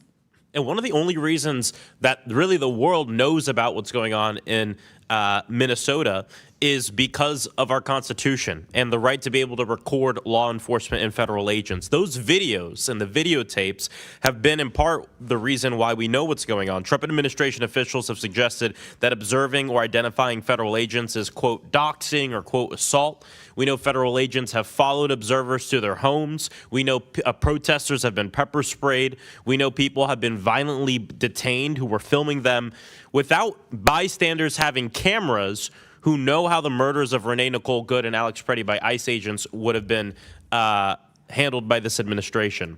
They have already tried to lie about these murders, even with footage. After Alex Preddy was murdered, Stephen Miller said he was, quote, a domestic terrorist who tried to, quote, assassinate federal law enforcement. Kristi Noem said that he committed an act of domestic terrorism, and the President of the United States said that he was an agitator and perhaps an insurrectionist. Reverend, the last thing I want to get to that I think is really important, I grew up in the church, and I used to wear one of the What Would Jesus Do bracelets, mainly because I used to curse a little too much when I was little, and then I would like snap myself when I cursed. Either way, nowadays, I think less about what would Jesus do, and I think more about what would happen to Jesus in this country. And I just wanted to give you a moment to talk about what you think would happen to refugees Mary and Joseph as they come to our border. Would they be separated from their child? I mean, what does this look like? Such a good point, Congressman. And yes, Jesus was himself a refugee, as were his parents. And yes, I fear that they too would have experienced the harm and cruel treatment that Minnesotans have been experiencing at the hands of our government. What do you say to the people who hide behind the Bible and wrap themselves in the flag to say that what is going on in our country right now with ICE, terrorizing our communities, ripping our neighbors, ripping families apart? What would you say to people like that? I think, again, Matthew 25, where are we in this moment? It should be on the side of the least, the widow, the orphan, the hungry, the homeless, and that as people of faith and moral conscience, history will tell what side we stood on, but our actions today will show true love of neighbor. Thank you. I yield back. Yields back. Before I recognize Ms. Mace, Mr. Grofman, I believe, has a UC. Yeah, I'd like to submit for the record something here. Hit the button. I'd like to submit for the record something called Minnesota Financial and Compliance Report on Federally Assisted Programs for the year ending June 30th, 2024. Without objection, so ordered. Chair now recognizes Ms. Mace from South Carolina. Thank you, Mr. Chairman, and good morning, gentlemen. Thank you for being here today. Governor Walz and Attorney General Ellison, you have presided over one of the worst government fraud scandals in American history. This was money intended to feed hungry children, help kids with autism, provide food and shelter and health care to the needy, and more. You both allowed billions in these American taxpayer dollars to be pillaged and plundered by Somali pirates. You knew this was happening, you chose to do nothing about it, and in some cases, you even enabled it. Attorney General Ellison, you even profited from this fraud by taking campaign donations from these Somalians after pledging to help quash the investigation into them. I find your behavior despicable. My questions this morning, my first go to Governor Walz, and I hope you learned some lessons from your last hearing with me on the Oversight Committee. Have you learned anything since I then? did, that if I didn't speak up, 2 of my people would be dead, Congresswoman, and I warned you. Okay, Governor Walz, what is a woman?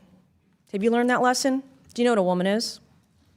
I'm the governor of Minnesota, Congresswoman. Do you know what a I'm not woman here is? to be your prop for your obsession. So I if you taught middle can't school your define what a obsession. woman is, you certainly can't define what fraud is. If you can't even define what a woman is, you can't define fraud. How much money was spent on autism in Minnesota in 2017, Governor?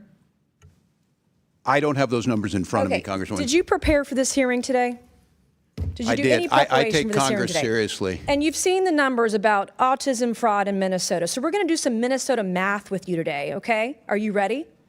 How much money was spent on 2017 for autism in Minnesota? How much? I don't know. I wasn't the governor. Okay. Did you not just say that you prepared for this hearing today? $1 million, okay? A quick Google search or using your AI could tell you $1 million was spent. How much money was spent on autism in Minnesota in 2024? I don't have the number in front of me. As Were you governor, governor I in don't. 2024? I was, but I'm not the Okay, head so of your HHS. excuse before that you didn't know what 2017 autism numbers were because you were not governor, and today you can't answer the numbers about 2024 as governor, and you still said you prepared for this hearing today. It's unbelievable. $343 million was spent in 2024. What percent increase is that from 1 million to 343 million? What percentage increase is that? I'm not here to be your prop. Go ahead and tell me. Are you governor of Minnesota or not? Yes, I am. I'm not. Well, I'm when not I'm a prop governor of for a South member of Carolina, Congress. you can sure as hell bet that I'm going to know the math. The math is 34,200% increase, an increase of 343 times what it was in this time period. Do you know the number of children in Minnesota? I know that Minnesota ranked as a top 3 state for children in the last year. What is the total population in Minnesota? 5.7 million. Okay. What is the total population of children in Minnesota? I don't have the number in front of me right now. Are you governor of Minnesota? I know 400,000 were cut out of health care last Okay, week by that's the not- actions you made. Are you governor of Minnesota? I am. And you don't know the number of children I residing don't have in the Minnesota? specific number. It's 5.7 million. That's your total What is your age? population. What is the age? 1.2 0 to 5? 0 to 1 19? You have approximately 1.2 million children in Minnesota. What I'm not age? even governor of South Carolina. Our population in South Carolina is 5.5 million. We have approximately 1.1 million children under the age of 18 in my home state of South Carolina, okay? As governor, I expect you to know this information. Thank God you're not Vice President of the United States. Do you know approximately how many children in Minnesota are autistic or on the spectrum? No, I don't have that number. Okay, well, if you take the CDC's roughly 1 in 36 kids are on the spectrum, we're talking about approximately 33,000 kids. In South Carolina, it's about 31,000 or so. What is, do you know what this is per child, spending-wise, in the fraud for autistic kids in Minnesota? Again, I'm not here to be your prop. Go ahead and tell us. Is doing Minnesota math a prop? This is math. We're talking about fraud. Minnesota ranks at the top. Where does South Carolina rank? We're talking about money. Where does South Carolina children rank on healthiness? These are my questions for you. It doesn't go the other way around unless we're debating on the debate stage. And we're not. If you're asking questions about being governor, it does. I'm asking you When you're questions governor, about you can being come and governor tell of me. Minnesota, which you can't answer. This is basic math. And you can't even answer. not Do you here to even be your care prop. about kids in Minnesota? They rank near Do you the top care? in every category. My children are fed. Do you My care children about are housed. autistic My children children have getting health the care. services they need in My Minnesota? children have the best No, schools. you don't. Mr. Chairman, I yield back. Mr. Chairman. Gentlelady yields back. Mr. Chairman. Ms. Boebert? Yes. Mr. Chairman. Oh, Mr. Mace. May I make my 2 motions? Proceed. Okay, thank you. Mr. Chairman, I move that the committee issue a subpoena to the Honorable Pamela Jo Bondi to appear before the committee for a deposition regarding the department's handling of the investigation to Jeffrey Epstein and his associates and compliance with the Epstein Files Transparency Act. A motion has been made. The committee will hold this motion in abeyance until the end of today's hearing. The committee will now proceed with today's hearing. Mr. Chairman, I move that the committee issue a subpoena to the Office of Congressional Workplace Rights for the awards and settlements paid pursuant to Section 415 of the Congressional Accountability Act prior to December 12, 2018, with only redactions allowable for the personally identifiable information of victims, alleged victims, and witnesses. Thank you, ma'am. A motion has been made. The committee will hold this motion in abeyance until the end of today's hearing. Mr. Chairman, I seek unanimous consent. Oh, Mr. Chairman, can I have one thing before? Chair recognizes the ranking member. Thank you. No, we'd just like to see Mrs. Mace's motions in writing, which would be great. Okay. Now, before I recognize Ms. Lee, do you have Ms. Randall? Thank you, Mr. Chair. I ask unanimous consent to enter into the record a December 11th, 2025 article from The Guardian titled, "Somalis Are the Scapegoat. Fear Rises as Trump Targets Minneapolis Community," which describes the Without Trump objection. administration's xenophobic attacks. Thank you. Without objection to order. Chair recognizes Ms. Lee from Pennsylvania. Thank you, Mr. Chair. For the past few months, Democrats on this committee and in the Senate have been holding hearings on the unconstitutional actions of the Trump administration. So we've heard from, in that time, whistleblowers, industry experts, and survivors of abuses of federal agents. They spoke about warrantless searches that they have been subjected to, including federal agents bursting into their homes with guns. They spoke about being shot at and dragged out of their cars. and then, being made to look like they were actually the perpetrators. They spoke about federal agents' use of masks in unmarked vehicles, and the efforts of these agents to hide their identity to escape any sort of accountability. And we heard from the brother of Renee Good, who was murdered by ICE agents in Minneapolis. That is what oversight looks like. Not 2 hearings on fraud in one single state, which is not even the worst instance of fraud out there, though we all here agree that we should target fraud. Republicans have dragged Governor Walz in again to demonize and target his state because he is a Democratic governor and he is implementing Democratic policies. Republicans took a legitimate investigation and, as per usual, has made it a circus.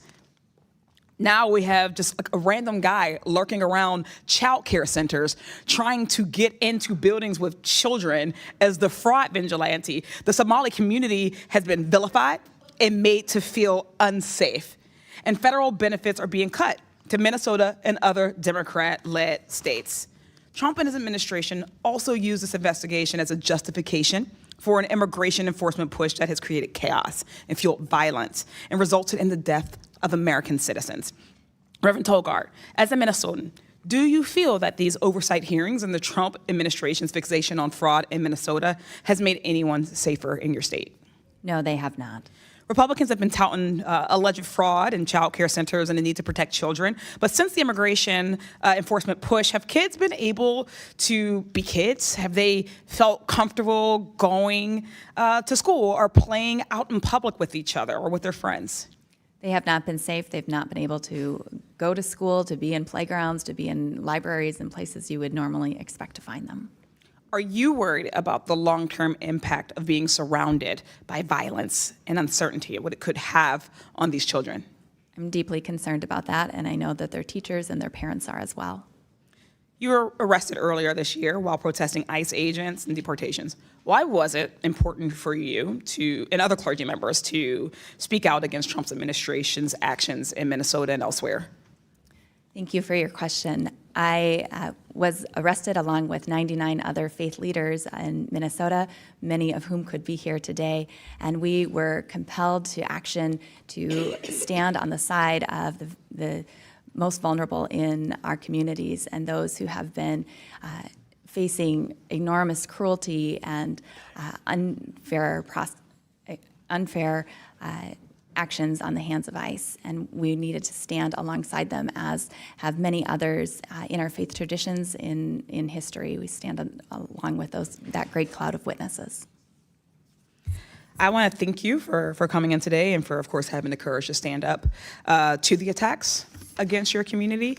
This, as we can all see, was never truly about fraud. It is a part of a greater effort by Trump and Republicans to gut social services, roll back civil rights, to villainize and make others out of people who they don't want to have and enjoy the same civil liberties and rights as others in this nation. They want to strip away and have been stripping away healthcare and education, child care funding that millions of people rely on. This investigation and these actions have only been used to harm, not to help people. And rest assured, this will not stop in Minnesota just as it didn't stop in Chicago before that or LA before that.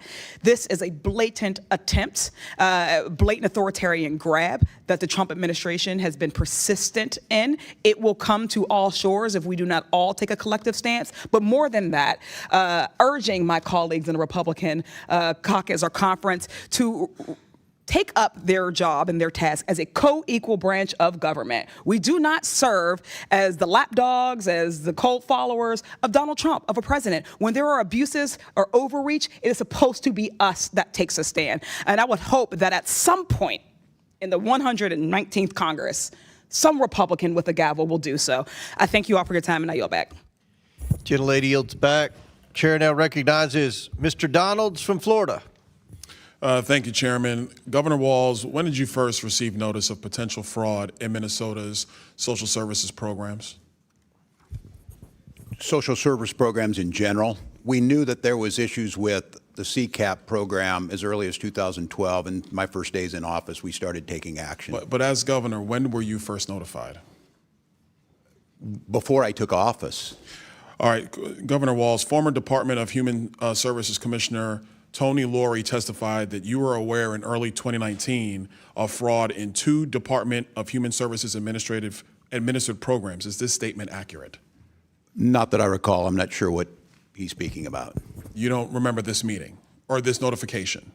No, not specifically, I don't. In March of 2019, your Office of Legal Affairs reported $5 to $6 million in alleged child care assistance program fraud. In April 2019, it was also reported that the Department of Human Services lacked proper integrity controls to control fraud. Were you aware of these reports? Not specific reports, but because of that, my office, we put forward actions to address them, starting in 2019. Is it correct that your administration was aware of the Feeding Our Future fraud as early as of May of 2020, based upon regular discussions about program irregularities? I believe that's correct with the agency, the Department of Education, and then going back to USDA. I'm gonna go back. Was your office notified of these fraud allegations? Not me specifically, that they're handled internally in the administration. It happens every day. Who was notified, Governor Walz? The agencies do their work, the commissioners, and then if someone in my office was notified, they let me know. As governor, I make, 50 decisions a day. I said I did this job for 12 years. I make more decisions in a day. Governor Walz. So someone was maybe notified, but the agencies are the ones that take the action. May I ask the next question? We have it under sworn testimony in the Oversight Committee that your former chief of staff was notified directly by these various commissioners about the fraud in Minnesota. That could be correct. So are you saying that your chief of staff didn't notify you? I'm saying I don't recall whether he did at that time or not, but we took action. So I'm assuming when we put our budgets together, based on that, we put a package together for that legislative session. Let's talk about budgets, Governor Walz. Feeding Our Future went from $307,000 in 2018 to $199 million in 2021. Are you aware of this increase in budgetary costs from Feeding Our Future? Not specifically, but I know it increased during the pandemic. The Housing Stabilization Services went from $27 million in 2021 to $105 million in 2024. Are you aware of this increase, Governor Walz? Not specifically, but I know it increased. Autism centers went from $24 million in 2019 to $342 million in 2024. Are you aware of that? Not specifically again, but yes, we know the budget's increased. Integrated community supports went from $4.6 million in 2021 to $170 million in 2024. Are you aware of that? Again, not specifically on the numbers, but it's the budget. Governor Walz, you have to submit a budget to your legislature every single year, like every governor has to do. If you're not aware of these increases, what was your office Everyone doing? is balanced. My budget is about $72 billion. It includes 23 agencies. Florida's budget's 6 million people. $115 billion, sir. But what were you doing if you're seeing program increases like this amid allegations of fraud in your state? Action was being taken on these starting back in 2019. If it's CCAP. Can you describe the action that was taken in 2019? Sure. In 2019, I'll go to the first things that we did on child care assistance. We lowered the standards on proof of administrative fraud disqualification. Whoa, you lowered the standards?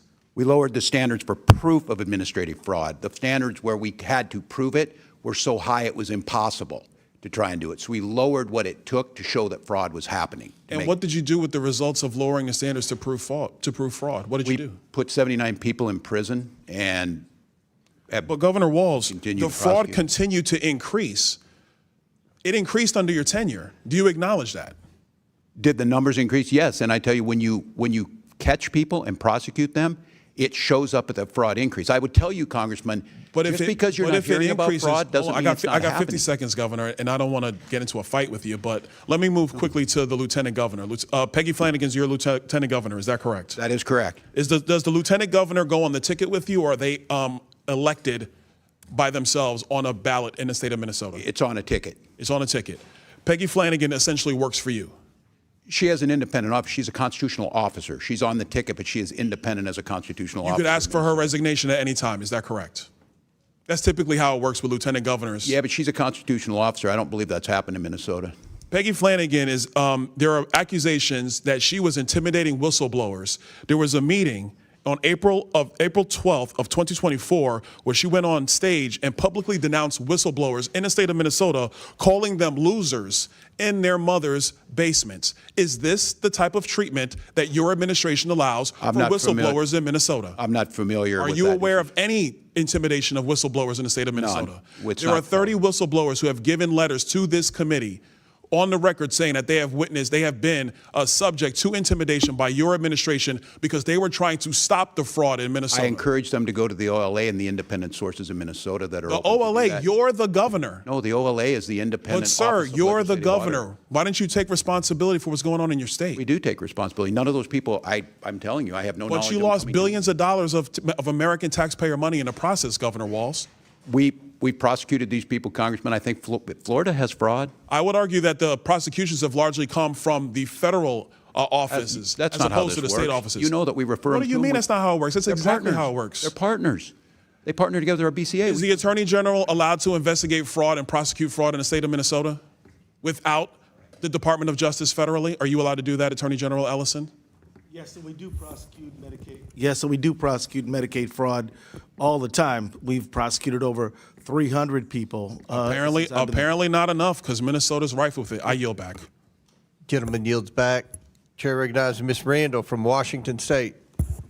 Thank you, Mr. Chair, and thank you, Governor Walz, Attorney General Ellison, and Reverend Tolgard, for being here to shed light on the impacts of the Trump administration's harmful actions in Minnesota, and frankly, to be pulled into some really ridiculous question lines. The escalation in attacks from this administration on social services programs in democratically led states like Minnesota on the heels of the big ugly law's billions of dollars of Medicaid cuts last summer is clearly devastating our communities. Do I believe Congress has a responsibility to reduce opportunities for misuse and fraud where we have seen evidence that it exists? Sure. That's why I introduced the Federal Program Integrity and Fraud Prevention Act, a bipartisan bill that would prevent individuals who have been convicted of fraud from applying for federal contracts. Mr. Chairman, if you are serious about addressing fraud, I'd love to see this committee hold a hearing on my bill, which was developed based on feedback from nonpartisan inspectors general whose entire job is overseeing the appropriate administration of government programs.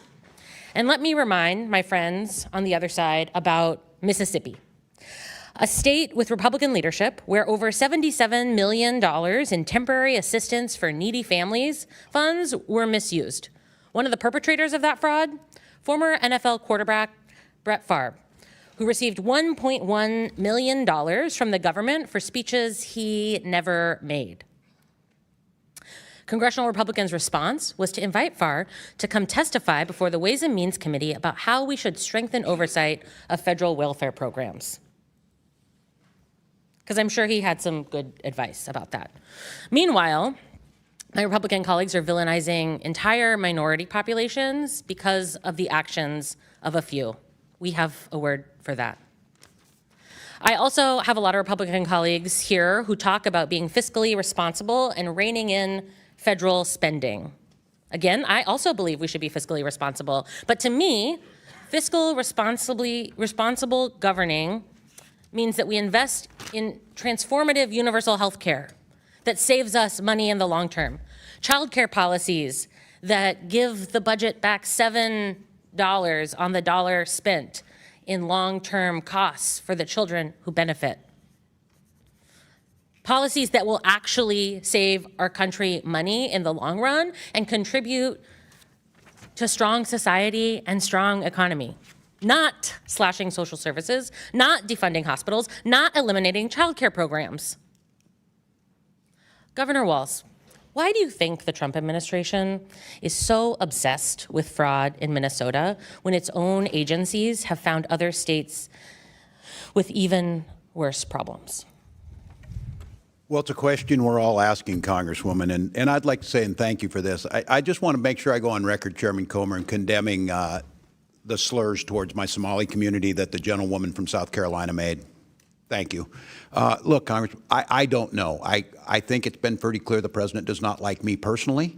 I think he continues to tell lies about our electoral system, claiming that he's won all 3 times when he lost all 3 times.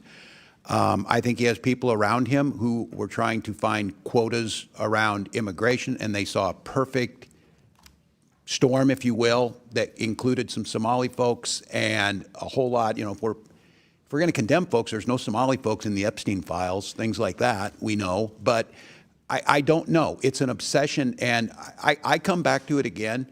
I think it's because we are so ideologically opposed to making children go hungry, people go unhoused.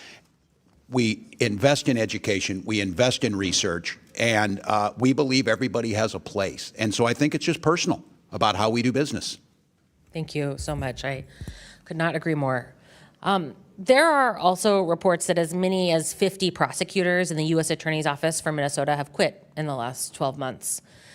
They used to have 70 prosecutors. Now some reports say they have as few as 17. Many of those who left include the very same prosecutors who were prosecuting the Feeding Our Futures fraudsters. How has this flight impacted your efforts to fight fraud in Minnesota? Well, it's made it very difficult. And I think for all of my friends on the Republican side, we welcomed the Republican folks, the attorneys over at the U.S. Attorney's Office who were good at helping us as partners. We turned this over to them. They prosecute, they put people in jail. They're not there now. There's nobody doing this. And I will remind this committee, the U.S. attorney was in front of a federal judge yesterday being threatened with jail because of what's going on in that office. And from my perspective, who's prosecuting trafficking, drugs, murder, and fraud? And so we want them. If you could do anything, Chairman, call the president in time to put some U.S. attorneys over there to prosecute fraud. I'll sign on with you. Thank you, Governor. And thank you, Mr. Chair. Chair now recognizes Chairman Burchett from Tennessee. Say that with disrespect in your voice, Mr. Chairman. Governor, you mentioned that President Trump lost all 3 times. I believe that's an error, and that's a conspiracy theorist. I believe you spoke in error there, but no, he lost Minnesota all 3 times. Okay. Well, I'm glad you corrected that. He doesn't agree with that, I don't though, care. Chair. We're good. Have you ever used taxpayer funds directly or indirectly to take action against individuals suspected of disclosing potential wrongdoing within a government entity? I have not. Well, almost 30 whistleblowers accuse you and your administration of retaliation. Would you say that's a conspiracy then? I can't speak to what they said. I can tell you it didn't happen. Okay. Are you aware of reports alleging state officials have engaged in retaliation against whistleblowers? No, I'm not. Not specifically, no. You're not aware of that when 30 have come forward? Okay. I am not. I believe these are internet. We have options. The OLA, we have independent folks that they can come to, and I encourage them. It's against the law in Minnesota. I have executive orders. It's against the law here, but it doesn't stop it. What actions have you taken to protect whistleblowers in your state, sir? And has anyone faced consequences for retaliation? If so, who?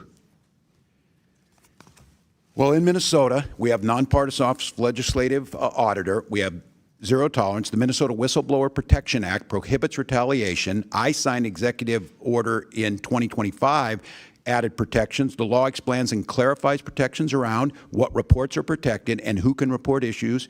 They're strong. When I was here, I was an advocate for the IGs, and I think that's well known in my 12 years here that we need them. Okay. Well, a whistleblower told our office that her supervisor at the Minnesota Department of Health and Human Services threatened to make her job difficult.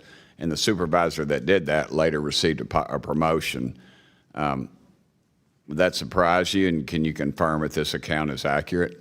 No, I can't confirm it, and I don't make HR decisions. But when I'm being very clear about this, there's a zero tolerance for whistleblower retaliation in Minnesota.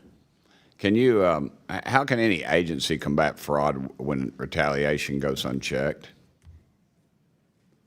It makes it more difficult. That's why we don't allow it. Do you think that the fraudsters sent stolen funds to Somali terrorist groups? Pardon me? Do you think that any of the Somali folks that received funds sent any of that money to any of the stolen funds to Somali terrorist groups? There's been reports done and investigations done on this, and I don't believe there's any proof to support that. Okay. Mr. Attorney General, do you recall a December 2021 meeting with individuals connected to Feeding Our Future, during which you stated there will be cases that you know, I want you to feel free to call me directly, and then I call up and what's the problem? And let me tell you, just letting the inquiry from AG is sometimes enough to make people knock it off. Congressman, yeah, I was at a meeting like that. Let me just say that I've reported on this numerous times. I've been in front of a committee in the Senate. I'm here today. I was in front of a state House committee. This is a widely discussed matter, and I've been fully transparent. But let me just be clear. These people were fraudsters, as everyone here agrees. They were liars. They lied to me. They lied to courts. They lied to everyone. And I would like you to know that I do meet with community meetings all the time. I mean, it's a regular part of my job. Nothing unusual about me meeting with people. Nothing unusual about me telling people if you got a problem, my office will try to help you. But these people were liars and fraudsters. Okay. The main thing is I'd like you to know is that we're down so many federal prosecutors that it has put our ability to hold these people accountable definitely at a loss. Yes, sir. 8-hour days do get long. In September of 2022, you issued a press release titled, "For 2 years, Attorney General Ellison's office has held Feeding Our Future accountable." Does that sound familiar? Thank you for the question, Congressman. Let me tell you, the Department of Education. Does it sound familiar or not, sir? It certainly does. And the Department of Education. How much did you receive in campaign contributions from individuals charged in the Feeding Our Future case? Every campaign donation I got was returned to all authorities. Okay. Everybody knows about the $250 million in fraud for Feeding Our Future case, which was prosecuted by the U.S. Attorney's Office in Minnesota. But there were just 2 other large site sponsors that you settled with instead of prosecuting them.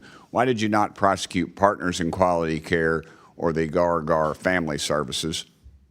Because my office doesn't have jurisdiction to prosecute in those cases. Well, you allowed them to dissolve, but no one was prosecuted.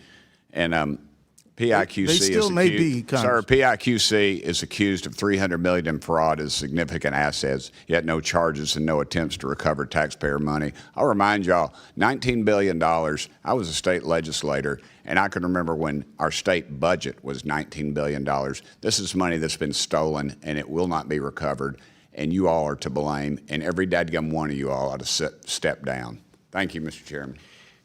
Gentleman yields back. Before I recognize Mr. Bell, Mr. Donald, you have a UC? Yeah, I ask unanimous consent to enter into the record an op-ed from the Minnesota Star Tribune, authored by Jim Nobles, the former Minnesota legislative auditor, dated December 29th, 2025. Without objection, so ordered. Chair recognizes Mr. Bell from St. Louis. Thank you, Chair, Ranking Member, and our witnesses for being here today. My Republican colleagues have called this hearing today once again to divert the public's attention from the dangerous threats that they themselves have created for the American people. They have chosen to turn a blind eye to the escalating public safety crisis in Minneapolis, Minnesota, fueled by the deployment of ICE agents under the direction of President Trump. On December 1st, 2025, this administration launched Operation Metro Surge under the false pretense of promoting public safety in Minneapolis. Since then, we have witnessed several deaths, including the brutal killings of Renee Good on January 7th, 2026, and Alex Preddy only a few short weeks later on January 24th. News reports state that in 2026 alone, there have already been 8 additional deaths at the hands of federal agents. We are now living in one of the deadliest periods on record, with more deaths carried out by ICE agents in recent years than at any time since 2004. Under this administration's direction, masked agents have inflicted trauma that will remain in these communities and neighborhoods. There's a lack of accountability and justice.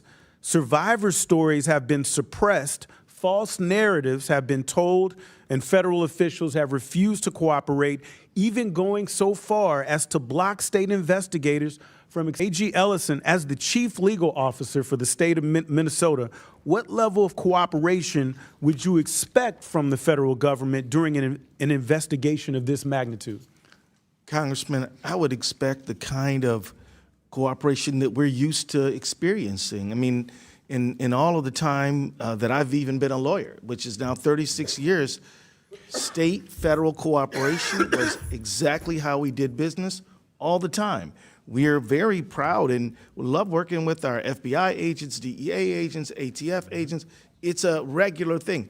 This is what's strange and unusual. And has the lack of cooperation and unclear communication from the federal agencies undermined the investigations into the death of Renee Good and Alex Preddy? It certainly has. We have been denied access to critical evidence in this case that we would need to evaluate this matter based on a use of force analysis.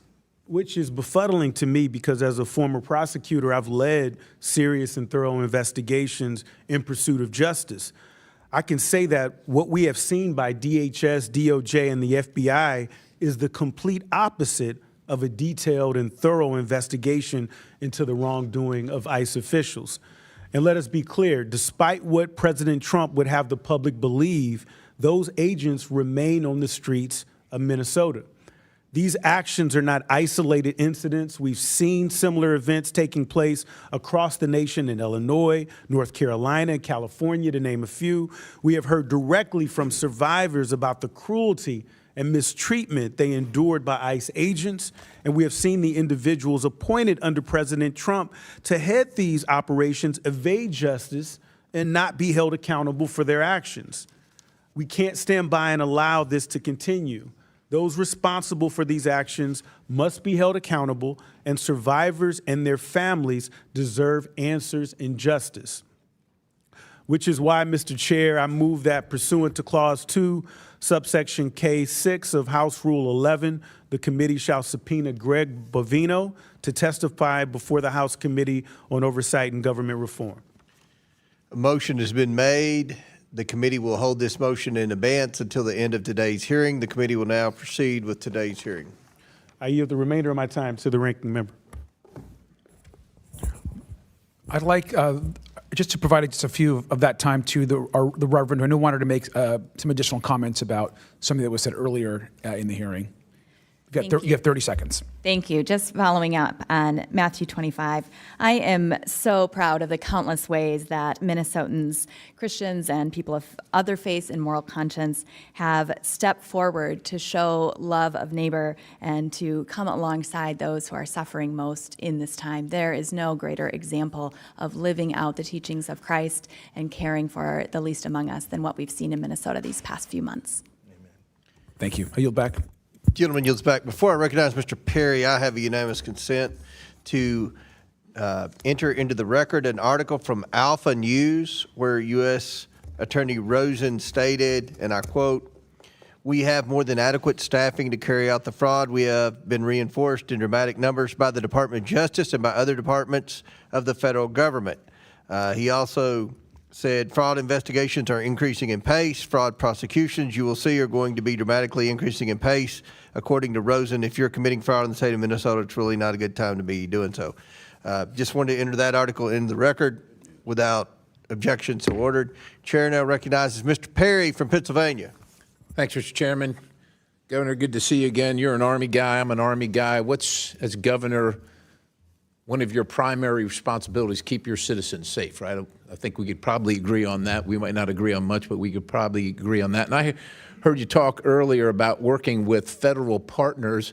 Now, there's a lot been discussed here about fraud of various kinds, but I want to talk about something that seems to me, quite honestly, a dereliction of duty, or certainly a huge lapse in judgment. And you were governor in October of 2023, right? I just want to make sure we're on the same page here. And you signed the Minnesota Driver's Licenses for All Act.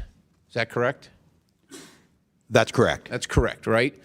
So now, look, I'm not going to hold you to knowing every single thing in these laws. There's a lot of paragraphs and wording and so on and so forth. But under your law that you signed, it prohibits the disclosure of information contained in the license or identification card applications for enforcing Title VIII of the United States Code. Just to make sure, are you familiar with what Title VIII deals with? I'm not specifically. Okay, so it deals with immigration, nationality, and aliens.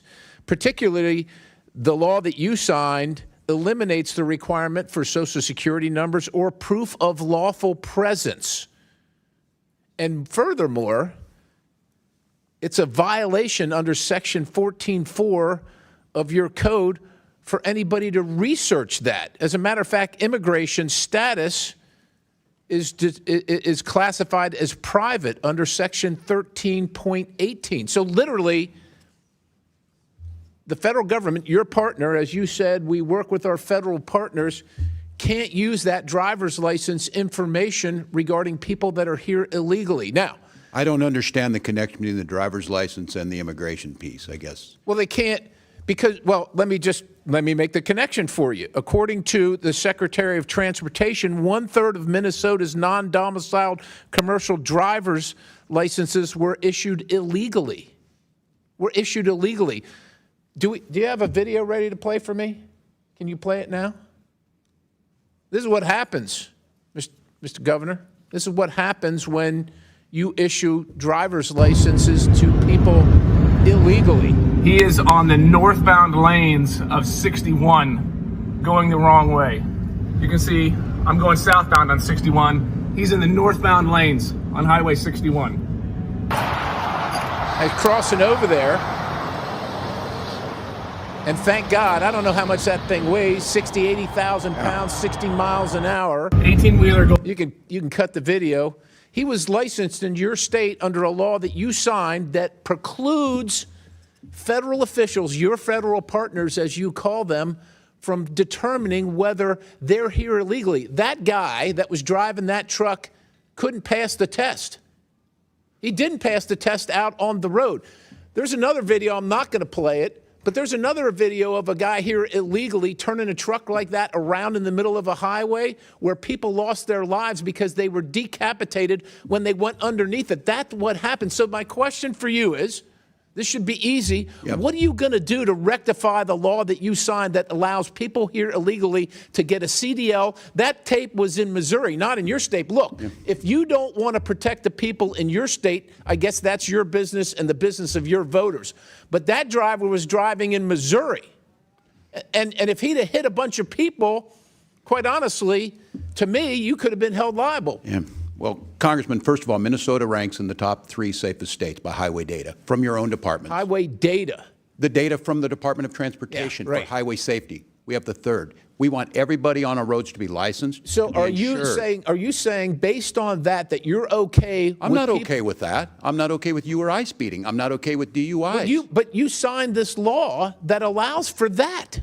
You signed it. And you're going to do nothing about it? I can't speak to the specific on the CDL. What I can tell you is I referenced your law. It says House of Representatives, State of Minnesota. And I know there's a lot of words here. Case. I just know our roads are safer. Exactly the sections that allow for this to happen and preclude federal enforcement regarding immigration and the illegality of people receiving CDLs under your state's Driver provisions. safety and immigration are 2 separate things. Anybody, had that been a citizen or not, it's still tragic, it's wrong, we shouldn't do it. What I'm telling you is in Minnesota, we have the 3rd safest roads in the country. So you're good. You're good with this practice. I'm not good with that. Well, what are you good with? Because that's what's happening under your law. Well, I can't speak to the specific on if it's an outlier. We give license to people who then eventually... People get DUIs after we issue them. That happened last month. This is March. That happened a week and a half ago. Yeah, I don't know. Are you familiar? That's wrong. And look, but you're not going to do anything. Sure, we're going to do. What are you going to do? Traffic laws against them. What are we going to do? Was this person arrested? I sure hope so. Well, that's good. And but he was licensed in your state under your law that you signed about a year and a half ago. Every day we give licenses and people speed. So we ticket them and try and stop that. What I'm telling you is I don't understand the connection between He's here illegally. He can't read, and he got a license under your provisions, and he's driving all across the country, imperiling everybody else. That's the connection. I can't speak because the data shows Minnesota is one of the safest driving states in the country. I don't know what to tell you. I don't know. Thank you, Mr. Perry. Thank you. Chair now recognize Mr. Min from California. I'm first, sir. Oh, you're next. Okay. Is that okay, sir? I didn't have it on the list, but. Oh, I showed up I will after. yield to the ranking member. You can go ahead. I don't care. You sure? Okay. You can go ahead. I'll let Who's her go. next? I was tardy. I thank you, Mr. Minna. I thank you, Mr. Chairman. Good afternoon, and thank you, witnesses, for coming today. So what I've heard so far is feeding our future, $250 million stolen, 50 convictions secured, the prosecution was working. Then the administration froze $10 billion in childcare across 5 states. No evidence, no legal authority, no statutory process. A federal court ruled it unlawful and unconstitutional within 48 hours. Thank you, Attorney General Ellison and Attorney General Bonta, for that work. Then the lead prosecutor resigned. His team followed. Those prosecutions are now at risk. So the record shows they froze $10 billion illegally, lost in court immediately, and dismantled the prosecution, actually putting fraudsters in prison. Every single action made the fraud worse. This isn't incompetence, because incompetence is random. This was targeted, legally defective, and prosecutorially catastrophic. If this committee was serious about fraud, the first witness should have been the HHS official who sent the letter, not the Attorney General who beat them in court. Attorney General Ellison, what are we doing here? And I want actually to ask you, what is your office doing systemically to prosecute fraud in the state? Well, thank you for the question, Congresswoman. As I said, prosecuting Medicaid fraud is a very important work that we do. We do it every single day. We've secured millions of dollars for people. We've gotten millions in restitution. We've convicted people and held them accountable. We also represent state agencies and help those agencies support the work that they do. The fact of the matter is that this work we do to stop fraud is helping to protect public money. We're proud of it. And we also support federal prosecutions by providing them with information that they need to prosecute fraud, which we have done and will, of course, continue to do. So tell me this, how has the ability to prosecute that fraud and social services programs been affected by this administration? Well, it has been devastated by the actions of this administration. This administration has cut the number of prosecutors, but also has redirected FBI agents to do immigration as opposed to... Why have they cut those prosecutors? Those prosecutors actually, I said cut, but they actually resigned as a matter of conscience because the administration was trying to force them to investigate the widow of Renee Good. Say more. So many of them said that they couldn't work under those circumstances because it violated their personal ethical requirements. So they quit. So they left their jobs that they had sworn to do en masse because they were conflicted with conscience. That's right. And may I add, Congresswoman, that we have had motions to dismiss for the violation of a defendant's right to a speedy trial granted by judges in Minnesota because there's not enough federal prosecutors. And, one of those was a person who was a violent offender who was being prosecuted for felon in possession of a firearm. Case was dismissed because there are not enough people to perform the functions of prosecuting people who commit crimes. So this is having a devastating effect on our state. And in addition to all that, Congresswoman. Well, so let me get this straight. Help me understand. 50 convictions secured, additional prosecutions in limbo. The administration's prosecutors have quit because the staging of how this all works, they believe, and they have said on record, is immoral. Why are we here?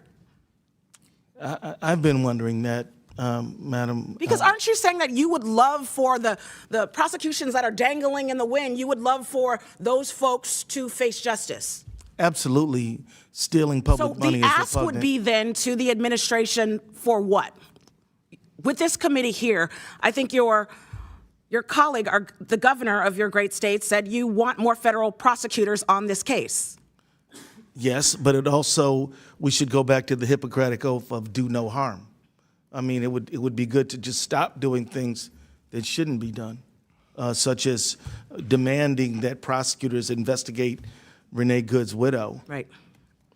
That's right. Well, I want to thank you all so much for coming today. And to the Reverend, I was able to come to your state briefly.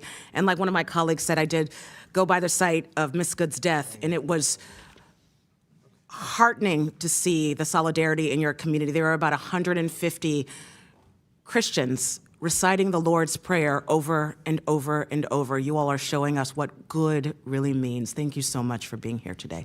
And I'll yield back. Gentlelady yields back. Chair recognizes Mr. Crane from Arizona. Thank you, Mr. Chairman. Thank you to our guests for coming today. I want to start with you, Attorney General Ellison.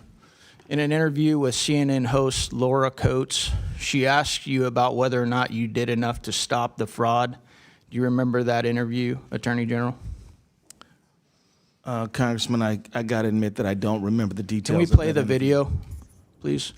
So to refresh Mr. Ellison's memory. Are we ready to? It may take us a second on that. I'm sorry. Okay, I'll just tell you what you said when she asked you if you'd done enough to stop the fraud, and she mentioned the $9 billion. You said, "Of course we have done enough. We're doing more every single day. This is a political matter. This is not a serious thing." Do you remember saying that, Attorney General Ellison? I remember the conversation. What I remember was that I was lamenting the politicized nature of this very serious problem. Well, you said it's not a serious thing. So now you're saying fraud is a serious thing. Okay, well that's not what you said on CNN, Mr. Ellison. You said this is a political matter, and this is a quote, "This is not a serious thing." So I notice you're changing your tune now that you're before the House Oversight Committee. I would have to Do you understand, Mr. Attorney General, why this adds gasoline to the fire when Americans are so frustrated with this government for their out-of-control spending and the amount of money they pay in taxes, and then to see $9 billion of it, an estimate of $9 billion getting stolen of their taxpayer dollars and being used to fund cars and vacations and homes and even fund terrorism? Do you understand how statements like that throw gasoline on the fire, sir? Congressman, I believe that you are mischaracterizing what I said. No, I actually read you the quote. I'm not And Mr. Crane, that mischaracterizing it at video all. is ready if you still want it. It's up to you. Yeah, let's play it, please.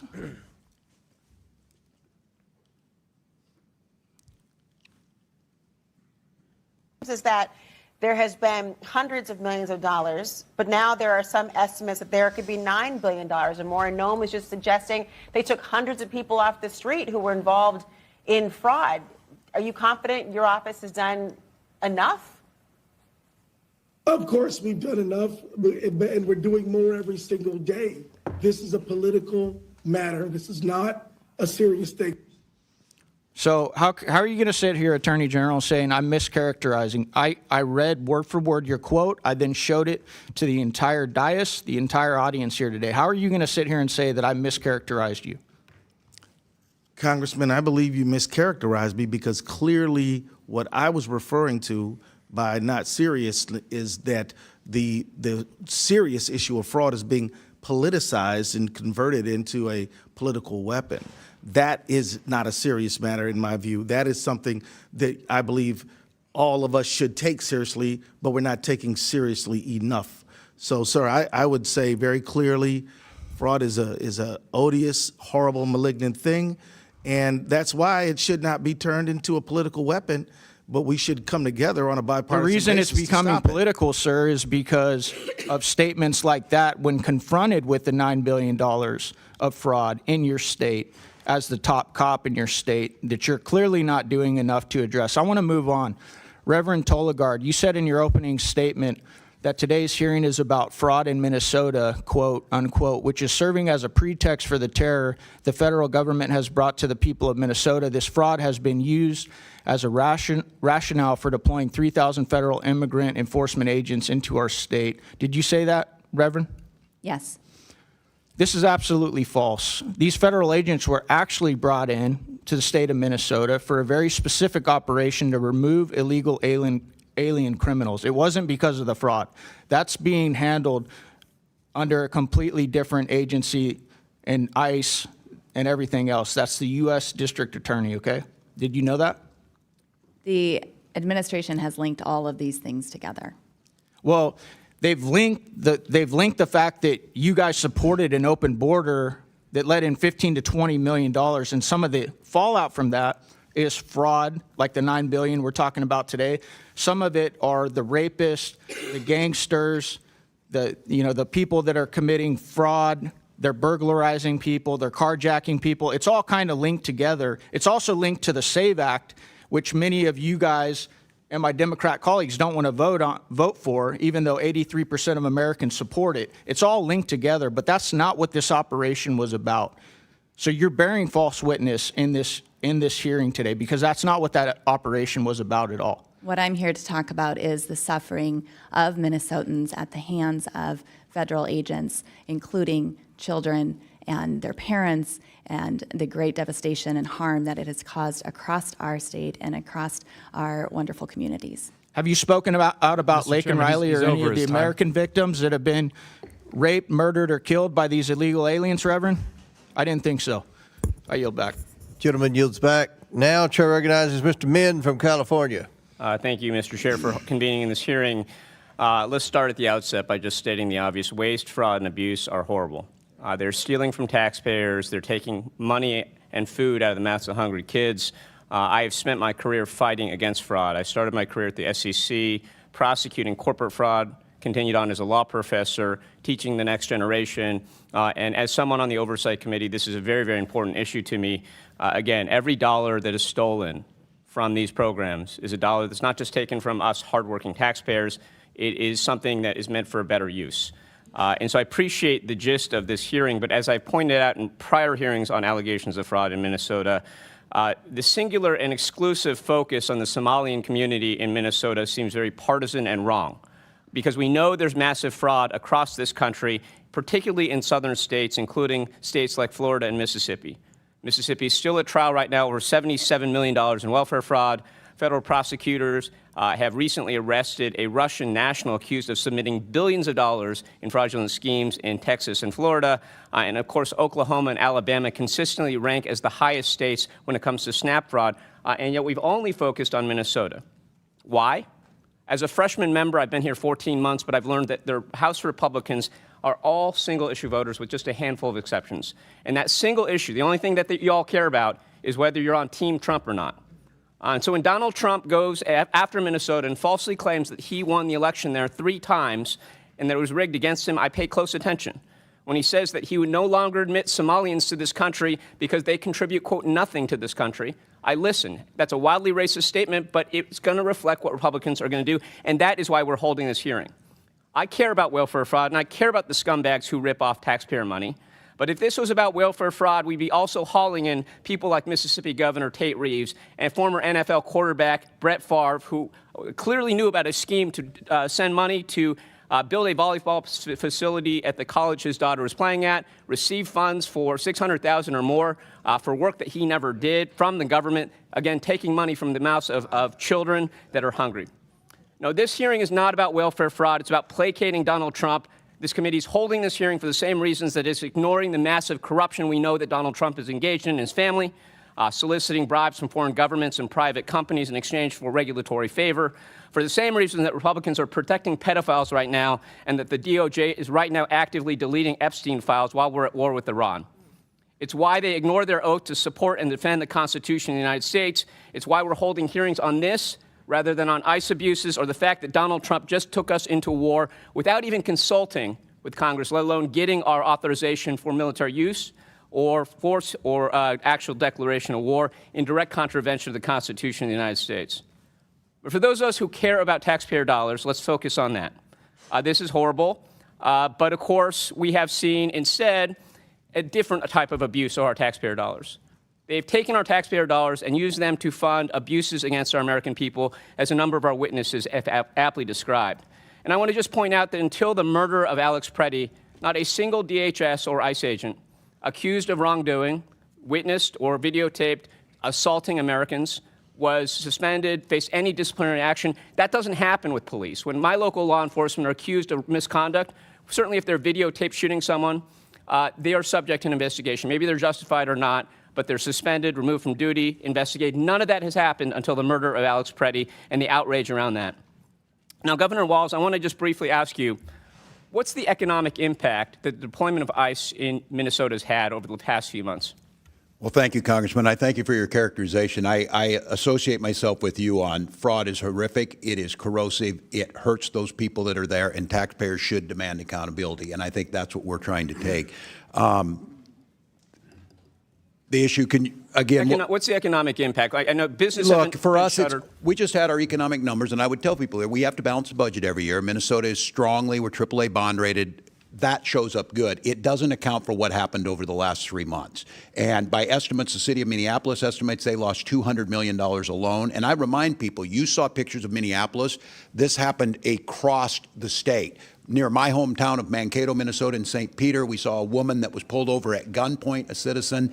The chilling effect it had, businesses going under, especially immigrant-owned businesses, people who are here legally, citizens, starting businesses, were shut down. I'm just going to reclaim my time to make one final point here. I was at Minneapolis, had the chance to meet with you and others. I also met with a number of local police chiefs, and one of the things they told me, first, this is not the first time ICE has operated in Minnesota. But in the past, what is different about this time is that they did not coordinate. They did not tell anyone. And that resulted in a lot of 911 calls, because when you see masked men jumping out of vans, pulling people out, assaulting them, punching them in the head, as happens all the time with ICE agents. And by the way, that's not a matter of training. It's a matter of picking people who are predisposed to violence. That costs our local police quite a lot of money. It's one of the reasons I'm going to be introducing the Recoup Act so that local jurisdictions are repaid for the funds that they expend due to ICE misconduct. With that, I yield back. Gentleman yields back. Before I recognize Ms. Boebert, Mr. Gill, I understand you have a UC. Yep, thank you, Mr. Chairman. I ask unanimous consent to enter into the record a letter from the America First Policy Institute dated March 3rd, 2026, which details widespread and rampant fraud in Minnesota. Without objection, so ordered. Chair now recognize Ms. Boebert from Colorado. Thank you, Mr. Chairman. I'm going to summarize some of the things that have already been said here today rather than ask these questions directly. The federal prosecutors that we have now charged nearly 100 individuals across multiple Minnesota fraud schemes, including Feeding Our Future and related Medicaid, daycare, and autism programs, with 85 of those charged being of Somali descent.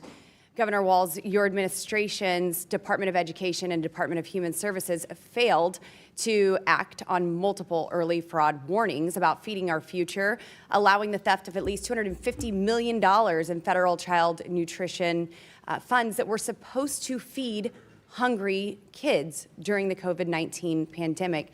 Governor Walz, I'd like to turn to the demographics and policy choices that enabled this.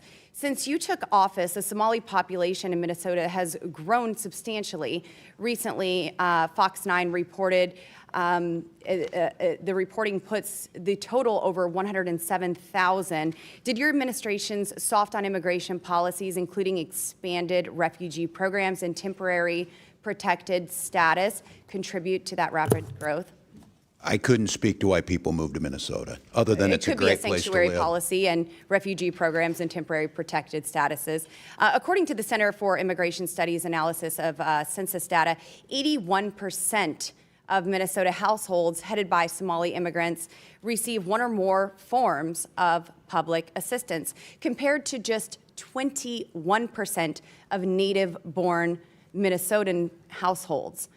Why is that disparity so extreme under your watch, sir? I can't speak specifically, Congressman, but I would anticipate that new generation immigrants, whether they be Norwegian or whether they be Hmong or whether they be Somali, probably on the front end as they're establishing home ownership, education. I think we should be bringing folks to our country that are going to contribute and not just siphon off of the tax dollars of American citizens. Mr. Governor Walz, yes or no, would stricter vetting of immigrants and refugees have prevented many of these fraudsters from entering our country in the first place? I wouldn't have any way to know that. Do you agree with stricter vetting processes for those who are coming to our country? I don't care where you're coming from. If you commit fraud, you're going to jail in Minnesota. That's what I care about, and that's what I'm here for. Yes or no, should Somali immigrants or any other immigrants who defraud American taxpayers and steal funds intended for hungry children be deported immediately? That's a decision for the federal government. You're responsible for immigration. Governor Walz, do you know who Victoria Eileen Harwell is? I Do not believe I do. What about American Mafalda Tire? I don't believe I do. There. These are Minnesota women who were brutally killed by illegal aliens in your state. You don't know who they are, so I would also assume that you did not attend their vigils or speak out to their families when they were brutally killed by illegal aliens. I'm in not your familiar state. with both of these, no, Congresswoman. No, just the hard-hitting CNN ones. Yes or no, would you support ending Minnesota's sanctuary policies to stop these fraudsters and murderers from using your state as a safe haven? Well, as I said on June 12th, we don't have sanctuary policies, and Tom Holman reiterated that here in the past few weeks that we do not either, and that we are cooperating Will you as direct, thank you, Governor, will you direct local law enforcement to fully cooperate with ICE and federal agents and follow federal immigration laws that are currently on the books? They do. If they want to do more, they can, but we have a floor that they have to. And that's been proven time and time again in Minnesota over this. That's why they're leaving, because we had cooperated. Okay. Final question for you, Governor. There are multiple documented reports of Somali immigrants entering sham marriages, including siblings and close family members, solely for immigration purposes. Are you aware of these reports, and what, if anything, has your administration done to stop this kind of immigration fraud happening in your state? States are not responsible for immigration screening, and I'm not familiar with what you're You're not responsible for any vetting whatsoever? Federal Okay, well, government. this is happening under your watch, and there's immigration fraud, so we will do everything that we can. And hopefully you allow your local law enforcement officers to coordinate with federal agents when we are going after these immigration fraudsters. As we do. Governor. Thank you, Madam. Chair now recognizes Mr. Walkinshaw from Virginia. Thank you, Mr. Chairman. Governor, would you agree that fraud is not a victimless crime? I would agree with that. It is not a victimless crime. Thank you. And it's my understanding that in Minnesota, you as governor, you do not have the unilateral power to pardon those convicted of state crimes, but you and Mr. Ellison and I think one other person sit on a panel that can issue pardons. Is that correct? Yes, with the Chief Justice of the Supreme Court. Thank you. In your time on that panel, can you recall ever pardoning an individual convicted of fraud? I can't recall. I can't state either way. Okay. Mr. Ellison, any recollection of that?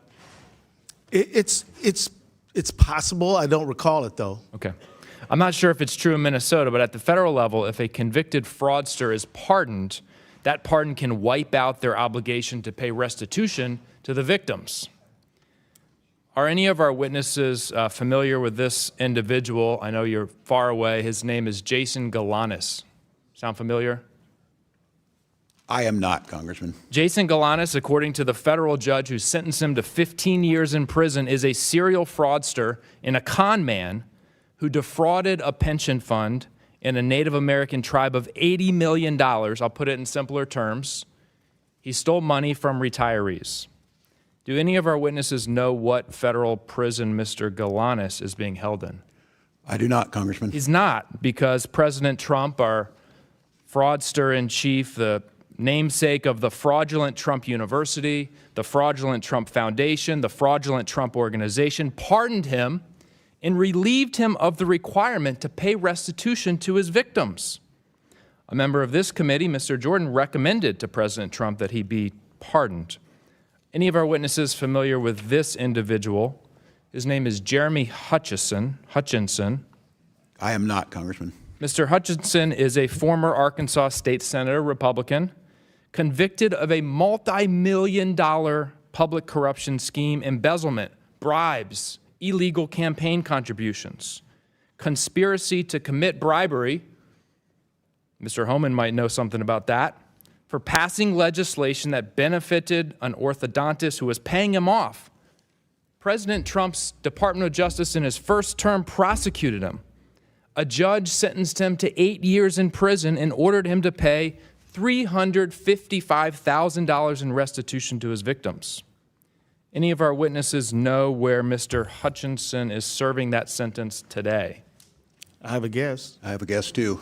He's not serving a sentence because President Trump pardoned him, relieving him of his restitution obligation. A corrupt politician, prosecuted by Trump's Justice Department in the first term, pardoned by Trump in this term. Trump has pardoned fraudster after fraudster, denying victims, we talked about victims, taxpayers, senior citizens, children, the restitution they deserve.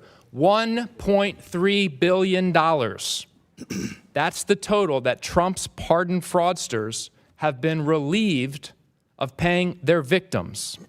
The chairman called this hearing because he's concerned about fraud, about accountability. I share those concerns.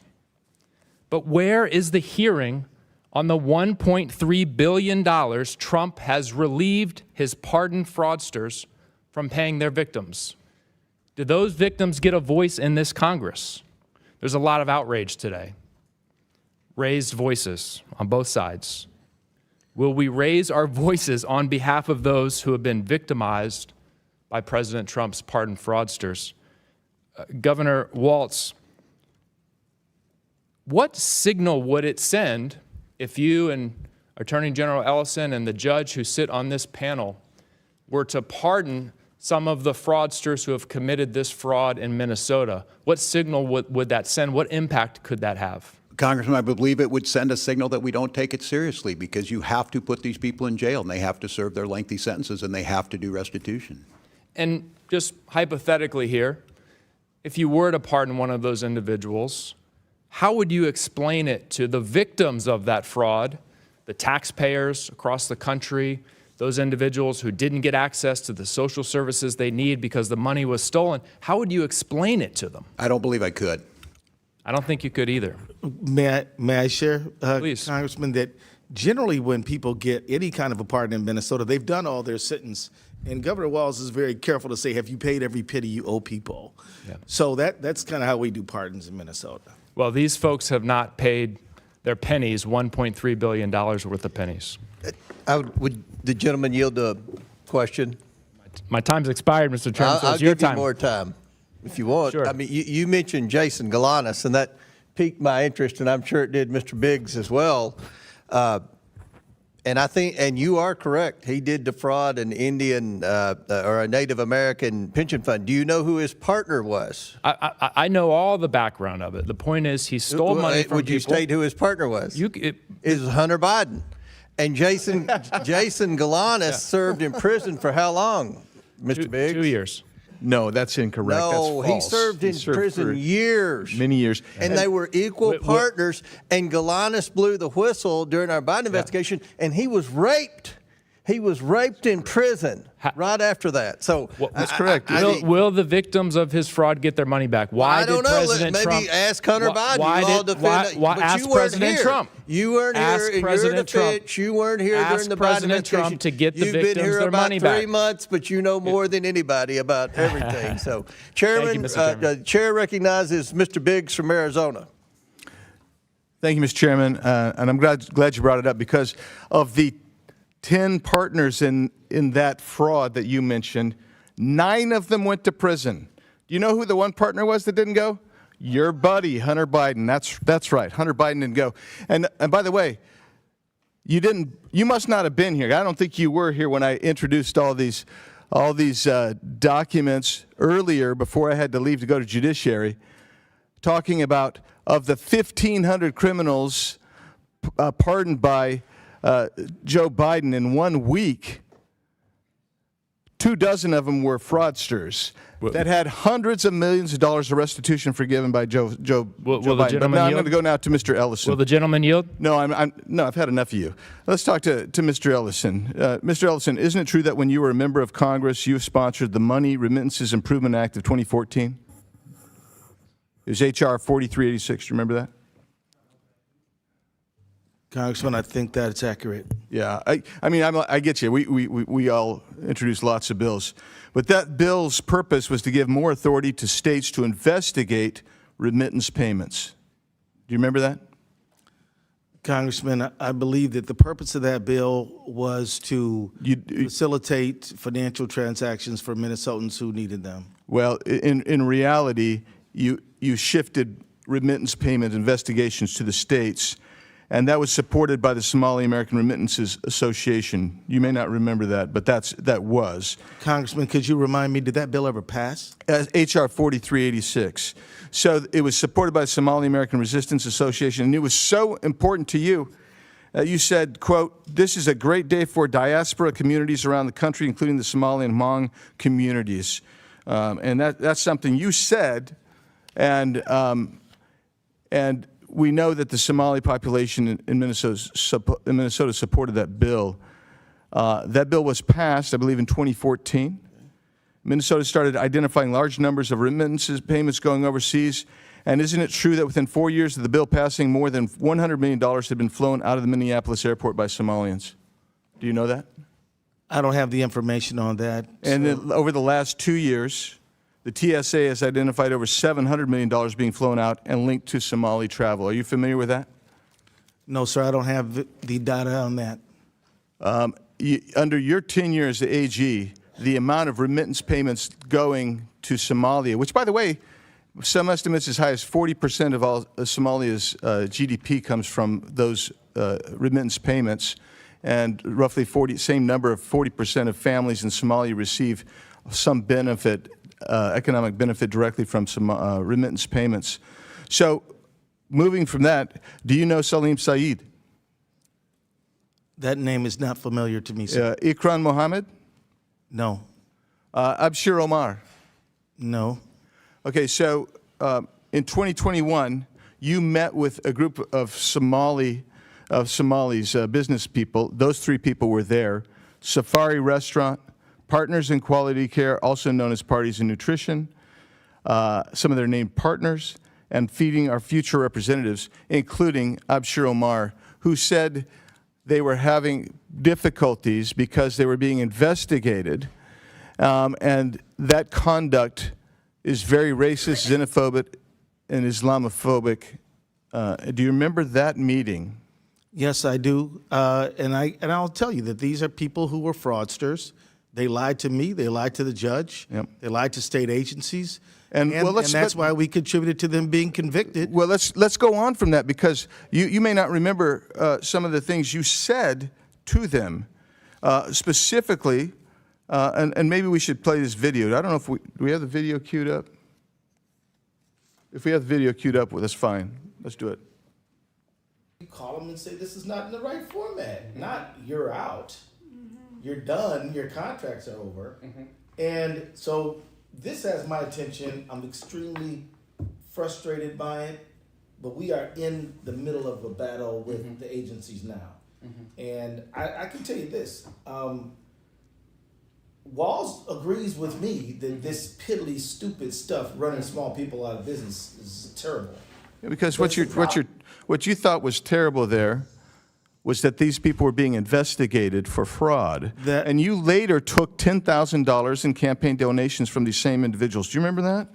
I would disagree with that characterization entirely, sir. I'm sure you would. No, because it's surely uncomfortable for you. But you took $10,000 from those same people that were ostensibly supposed to be investigated. Yeah. No, that's actually inaccurate. No, it's not inaccurate. Well, it is. First of all, you're entitled to say it's inaccurate, but the facts are the facts. And my time's expired, Mr. Chairman, but I do have some UC requests. Go ahead. Thank you, Mr. Chairman. Minnesota AG, who took $10,000 from convicted scammers, dismisses fraud scandal as political theater. Without objection. Amy Bach alleges Governor Tim Walz, Attorney General Keith Ellison knew of Minnesota fraud. Without objection. Walz and Omar using ICE operations to distract from fraud scandal. Without objection. Tim Walz accused of stonewalling key probe as Somali fraud sweeps his state. Without objection. Conservatives blast Dems. Walz for likening ICE agents to Nazi police force. Without objection. Tim Walz urges Minnesotans to resist federal occupation. Without objection. Tim Walz was a COVID-19 tyrant. Without objection. Anti-ICE agitators set up blockade on Minneapolis Street to check driver's license plates. Without objection to Minnesota Attorney General's legal opinion could threaten some county agreements with ICE. Without objection to order. ICE restricted from Minneapolis-owned parking areas under Mayor Fry orders. Minnesota mom jailed over COVID accuses Walz of tyranny. Minnesota grandma jailed for defying Walz COVID lockdown order warns you do not want tyranny at this level. And mother ponders, and that's all I do. Without objection to order. Chair now recognizes Ms. Presley from Massachusetts. I've been in Congress now for almost 8 years, and one of the most meaningful moments that I experienced here was in the Committee on Oversight and Reform under the great Chairman Elijah Cummings. It was the first hearing to take place that I introduced in the House of Representatives on the epidemic that is childhood trauma. Though I represent the Massachusetts 7th, one through line has remained true in my travels and conversations from Massachusetts to Minnesota to Illinois to Texas, and it is the devastating impacts of Trump's terror campaign on our nation's children. This administration's policies, including but certainly not limited to Operation Metro Surge, in my opinion, I would characterize as child abuse, child neglect, and inflicting childhood trauma. We are experiencing in real time the compounded adultifying of our children, where increasingly so a childhood is a privilege instead of a right. I'm reminded of a conversation I had recently at the airport where a dad approached me to talk about his 6-year-old son who returned home from school pleading and begging for his parents to give safe haven to his classmate, his best friend, for fear that if they did not do that, that he would be deported. No child should have those concerns or carry that heavy burden, but this is the reality for our nation's children under Donald Trump's America. Frederick Douglass said it is easier to build strong children than to repair broken men. We are certainly not building strong children. In my district, the Massachusetts 7th, Eleni was only 2 weeks old when her father was wrongfully taken by ICE, a trauma that she will carry for the rest of her life. Again, so far I'm speaking about the pleas of a 6-year-old and the policy, the family separation of a 2-week-old. In Minnesota, Liam Ramos was only at the age of 5 years old, was detained by ICE and sent to Texas, and he'll carry that trauma for the rest of his life. There are the children that are directly impacted, then there is that secondary trauma for those who have bore witness. While in Minnesota, I met with parents who have had to establish parental patrols armed with whistles and orange vests and their cameras to try to keep their children safe. Green Street Elementary, it was just across the street from one of the murders that occurred in broad daylight under Operation Metro Surge. Around the country, the children of Renee Good, Keith Porter, Geraldo Campos, and dozens of other children whose parents were killed by ICE agents will carry that trauma the rest of their lives. Trauma in their bodies, their classrooms, their sleep. It shows up in the ways they cling to their parents at school drop-off, in the silence of a child who used to speak freely, in nightmares that no child should be visited by. Governor Walz, as a former educator and coach, you worked closely with young people experiencing traumatic events. What effect does this have on them, their classmates, and community? And have you heard from mental health professionals or pediatric providers about how this is showing up in your state? No. Well, thank you for the question, Congresswoman. First of all, I would say when I talk about Minnesota being one of the best states, if we're not first, it's usually because Massachusetts is. And I note that it is true because you care about this. And you mentioned it correctly. This is generational trauma that's been inflicted, whether it's learning loss that's happened or the trauma we've seen amongst our children. I say that as an educator, as governor, the deep concern, but as a parent of seeing this, what's happened to our children. We know that mental health issues will start to show up. We know that we'll see educational loss, and those have generational impacts on our economy and everything else. But I will note, your colleague mentioned me being a tyrant during COVID. We had some of the lowest deaths due to COVID. Tyrant looks like children being drugged from their parents, old people being drugged out of their house without warrants, 2 dead on the streets. And your point, the world saw a piece of it on TV.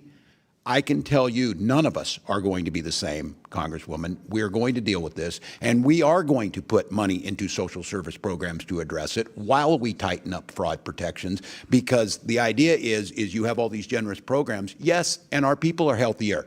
Our people are more educated. Our economy's stronger. So thank you. Thank you. I ask unanimous consent to enter into the record a February 2026 article from Hechinger Report titled Parental Stress, Raids, and Isolation. How immigration enforcement traumatizes even the youngest children. Without objection to ordered. You know, as I close, I've always taken issue with the myth that children are resilient. It's something that people say because I guess it brings them comfort. The false notion that if you hurt kids, they will automatically heal. It allows policymakers to inflict harm and then to look away. But children are not collateral for reckless and godless policies, and they should not be ignored. Rather, we should center children to understand the impacts of all these policies. And Governor Walz, with these remaining seconds. I'm sorry, ma'am. Okay, well, I yield. All right, thank you. Chair now recognizes Mr. Sessions from Texas. Mr. Chairman, thank you very much. To my two former colleagues, I would welcome you back, and I know that this is something that is not as easily done, and I recognize that. I want to thank our Methodist preacher for being here. I want to put in some context what you've heard today, and that is probably to both of you, not a lot has changed up here. We're still trying to play the gotcha game. We're still people are trying to do their job. That's what we are trying to do here. We come back and talk about children, yet we forget that President Biden, President Obama had tens of thousands, 800,000 children that were lost by them that President Trump is still trying to find. We talk about not trusting ICE, which is a federal component, and yet the Boston bombers caused chaos. I can't imagine why we wouldn't want to form up a relationship instead of saying ICE is no good, we don't want you. It is the federal component. So with all that said, in fairness to each of you, you've heard what we've said today. So I would ask you, Governor, and then I will say it right up front. I was kind of hoping that you might show up, or both of you might show up, because you're a Methodist preachers here, and say, we didn't do everything right. We think there were a lot of things done wrong. We think we want to learn. We come and ask that you understand that this is something that happened in our midst. My Methodist preacher, I'm a global Methodist, my Methodist preacher meets with me pretty often and makes sure that he knows and I know I look for balance, I look for fairness, I look for objectivity, and I know you've not been placed in a very good position now, but I got 3 minutes left. Governor, what did we do wrong here? How do you want to set that record straight? Because otherwise it's going to be a he said against you guys. And I want you to tell me, where did we get it wrong on this side? Well, Congressman, I appreciate that, and I do say... and you and I are friends. We are, and I've said it publicly before. We disagreed on some issues, but we had a lot of conversations on the floor. Look, I think I agree with you. As governor, I've taken accountability for this. I'm not going to run again. I need to spend the time fixing this. This does undermine trust in government. Do I wish there were things that could have happened earlier? Yes, but in this job, wish didn't do it. I'm looking into where I see it. I can tell you this, Congressman, that the safeguards we're putting in place are going to make a difference. I think other states can use them.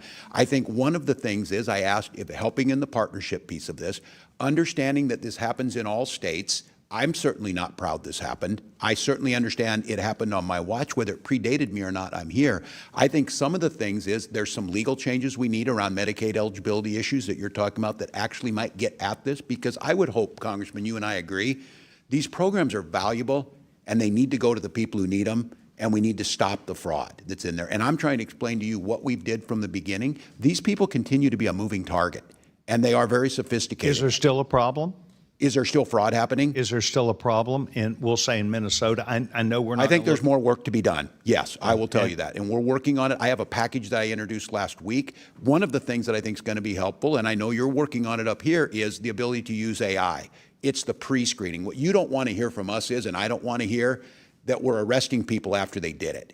We need to stop it before it happened. And I think agree with some of that. we're moving We do upstream. need to arrest them, however. We do, but if we're just continuously chasing our tails, it's like I said, if you arrest Well, one I'd like part- to keep working with you because we've got to stop this. And so I would if you welcome put- that. If you put together a list that we can send to other governors and say, here's what we did. That's General? That's fantastic. Congressman Sessions, let me just say thank you for your question. I absolutely think there is more that all of us can do to protect the public dollar and get the money where it was intended to go. There are all kind of ways to make sure. Yes, sir, but we're talking about the lessons learned. Are you going to show Right. up today and take, as the governor did, and say, we made a mistake, I owe an apology to people, we believe that what you've tried to do today to defend, I'm not trying to put you in a corner, General. I'm here to trying to get you, because we're sitting here trying to get to where we're going to go. I can assure you, Congressman, that I am here to work to improve this system, and there are improvements that can be made. And your offer to work on a bipartisan basis to solve this fraud crisis, I am all in. And if we can get out of fixing the blame and get to fixing the problem, that would be an enormous thing for me. And I thank you for asking. Well, it's my hope that you will know that being here today, we're doing our job, other people doing their job, but we've got to get to where we can then say, and here is the problem, and we'll take, so Governor did, I accept responsibility, and let's get on to fixing this, because tomorrow is a new day. Mr. Chairman, I appreciate the time. Yes, sir. I yield back my time. Thank you. Chair recognizes my friend, Ms. Tlaib. He says that, but then he cuts me off. Thank you all for coming here. I think it's really important. And, you know, Reverend, I can tell that you care deeply about your community, and it takes courage to come before this committee, especially when you hear so much, to me, just misinformation, also embedded in racist tropes about your community. And so I wanted to ask you, you know, I think a lot of Americans, when you think about it, what compelled you to speak out and join hundreds of other faith leaders at the St. Paul airport to protest against the violent ICE occupation of your community? Thank you for the question. Yes, I am here just as I was that day at the airport, because I am representative of so many Minnesotans who are actively engaged in the work of neighboring. And I'm also here, as I was that day, because there are so many Minnesotans for whom it is not safe to speak out today. And I'll tell you, you know, we're learning a lot. I think the country, the whole country is learning a lot from all of you and your neighboring and showing love and showing up for your community. And I know it took a lot of courage for even some of the elected officials to stand up and say, you know, not on our watch. You know, we talk about the fearlessness that is needed sometimes to fight for our rights. And some people will continue to gaslight folks and call us domestic terrorists, to surveil us more, to try to bully us and intimidate us to silence. And I just want the Minnesota people to know, I know my district sees you all, and we say continue it. You are freeing all of us when you continue to speak up, and you're protecting all of us as well. In response to, of course, the powerful local resistance, you know, one of the things they keep saying is it's ended, it's done. You heard my colleague from Boston, Congresswoman Ayanna Pressley, talk about trauma. It's not done. There needs to be a lot of healing, and I don't think they want to fund that or support that. But I'm asking, just as myself and many of us in my district are wondering, is it truthful? Are they done? Unfortunately, it's not over. As we heard, there are still 650 ICE agents in Minnesota. That means there is still fear and trauma for our children and for our immigrant and refugee neighbors. And as Ms. Priestley named, the trauma will go on, and we have much work to do in healing and caring for, especially those who've been most victimized in this. So I want to talk about intention. What's the intent of this hearing? What's the intent of all of it? I think intention is important because, you know, for the chairman, if I can submit for the record article titled Fraud Focus, Why is Trump Granting Clemency to Convicted Fraudsters? Without objection to ordered. Because I see this, and even though you're here, you have nothing to hide, these folks are not here. I don't get to question them. I don't get to say to the guy that committed $200 million Medicare fraud who just got pardoned by Trump. I don't get to ask Jared Kushner, why is your dad go from, literally in France, the title of the article is Prison to Paris. Literally from committing fraud, he pardons his son-in-law's father, and now he's an ambassador. You see all that happening, it's like, well, what's the intention here? They're creating a world's largest paramilitary under the direct control of the president, who has made it clear that he intends to crush dissent, target entire cities, and rig elections. He literally is telling us he's going to send ICE agents out on election day to intimidate and target our community. He's not lying. He's going to do it.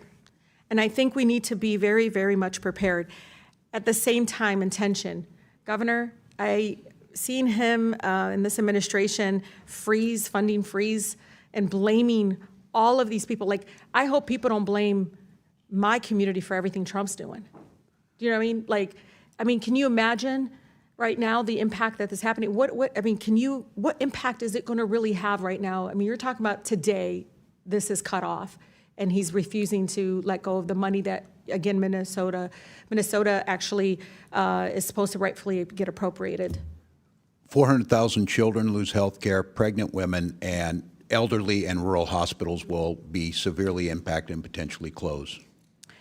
It's hard because I wonder if they would do that in Kentucky where they have fraud, in Tennessee where they have fraud. Their own numbers show that our error rate is 2.1%. The national average is 6%. Oh, I know. You guys testified about it. Attorney General, even though, you gave everybody else 30 seconds, I need to ask you, you're here today. What could you be doing right now? You're Attorney General. You're doing what today if you were at work instead of here? To be honest, can you explain what's back home that you have work to do at home? Like, what can you be doing instead? Microphone, please. Have is a Medicaid fraud bill that I'm trying to get passed to increase The legislature is in session. The legislature is in session, and I'm supposed to meet with House caucus leaders tonight, hoping to make that so that we can do more to stop fraud. Yeah. So that's one thing I could be doing among 20 others. Well, I'll tell you, I'm always reminded, and please bear with me, Chairman Comer, our amazing, former chair, Elijah Cummings. First hearing I ever had as a freshman was on the high cost of prescription drugs. It was incredible, it was powerful, it was real, and the intent there was, let's make sure people that get sick are taken care of. I'm just so tired of these hearings that are just politicized in a way that is not consistent, because if he's doing this, why are you targeting innocent people? Thank you. Thank you, Ms. Tlaib. I gave you an extra minute and 15 seconds to criticize the chairman of the committee, but I do like Ms. Tlaib. Chair recognizes Mr. Gill from Texas. Thank you, Mr. Chairman, and thank you to the witnesses for taking the time to be here. Governor Walz, are you familiar with the Early Intensive Developmental and Behavioral Intervention benefit? I am, Congressman. Got it. It provides services for autism patients. Is that right? That is correct. Got it. And when did you become governor? In January of 2019. In 2019. Okay. So using 2018 as a baseline, do you know what that program paid in Medicaid claims? I do not, Congressman. It's about $671,000. Do you know what that program paid in Medicaid claims in 2024? I don't have the number in front of me. $342 million. That's about a 500x increase over 6 years. Was there 500 times the number of autism patients in that time period? I couldn't speak specifically to it, but I will say, Congressman, that doesn't sound reasonable, right? You don't think there was a 500x increase in the number of autism patients in 6 years, right? Correct, and that's why we ordered on-site visits starting back in 2024. So we agree that doesn't sound reasonable. Would you also agree that a single taxpayer dollar wasted on fraud is a dollar too much to tolerate? Yes. Yep, and would you agree that as governor, ultimately you're responsible if tax dollars are defrauded? Yes, I would agree. Yep. Would you also agree that calling somebody racist is a serious accusation? If they are racist, I think it's I'm probably asking accurate. you, is that a serious accusation to make about somebody? I think it's just an observation of reality. All right, well, let's go there. Is it racist for a government official to identify fraud? No. No. Is it Islamophobic? To identify fraud? To identify fraud? No, I don't believe it would be. How come multiple whistleblowers have said that your administration told them not to say anything about widespread fraud across multiple agencies because doing so would be considered racist or Islamophobic? I can't speak to it because it's not anything I would say. Well, that's what your administration has said and has told whistleblowers, and as you just testified, the buck stops with you. It's what you stated in your statement whenever you announced you weren't running again. Are you familiar with Faye Bernstein? Yes, I'm familiar with the name. She's a Democrat, isn't she? I wouldn't know that. She stated publicly that she's a Democrat. She's only voted Democrat in her life. She's also stated publicly that she was retaliated against and called racist, and that her work responsibilities were diminished whenever she was highlighting fraud within your administration. Are you familiar with that? I couldn't speak to Why do you think she would allegation. Why do you think she would say that? I can't speak for what you have she no would think. idea? I do not. You would agree that the tone in your administration comes from you ultimately, right? The tone is that. The tone of how you might deal with whistleblowers. Right, and we protect them.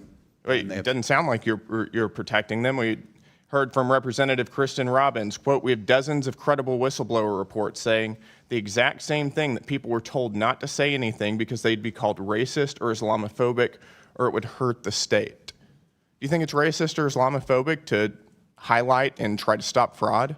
It is not, and I certainly wouldn't It's know. not, but that was the message your administration was sending to multiple whistleblowers. I can't speak to that. You can't speak to that. You know, you don't want to speak to that, I think. I have over 40,000 be employees, retaliated Congressman. against?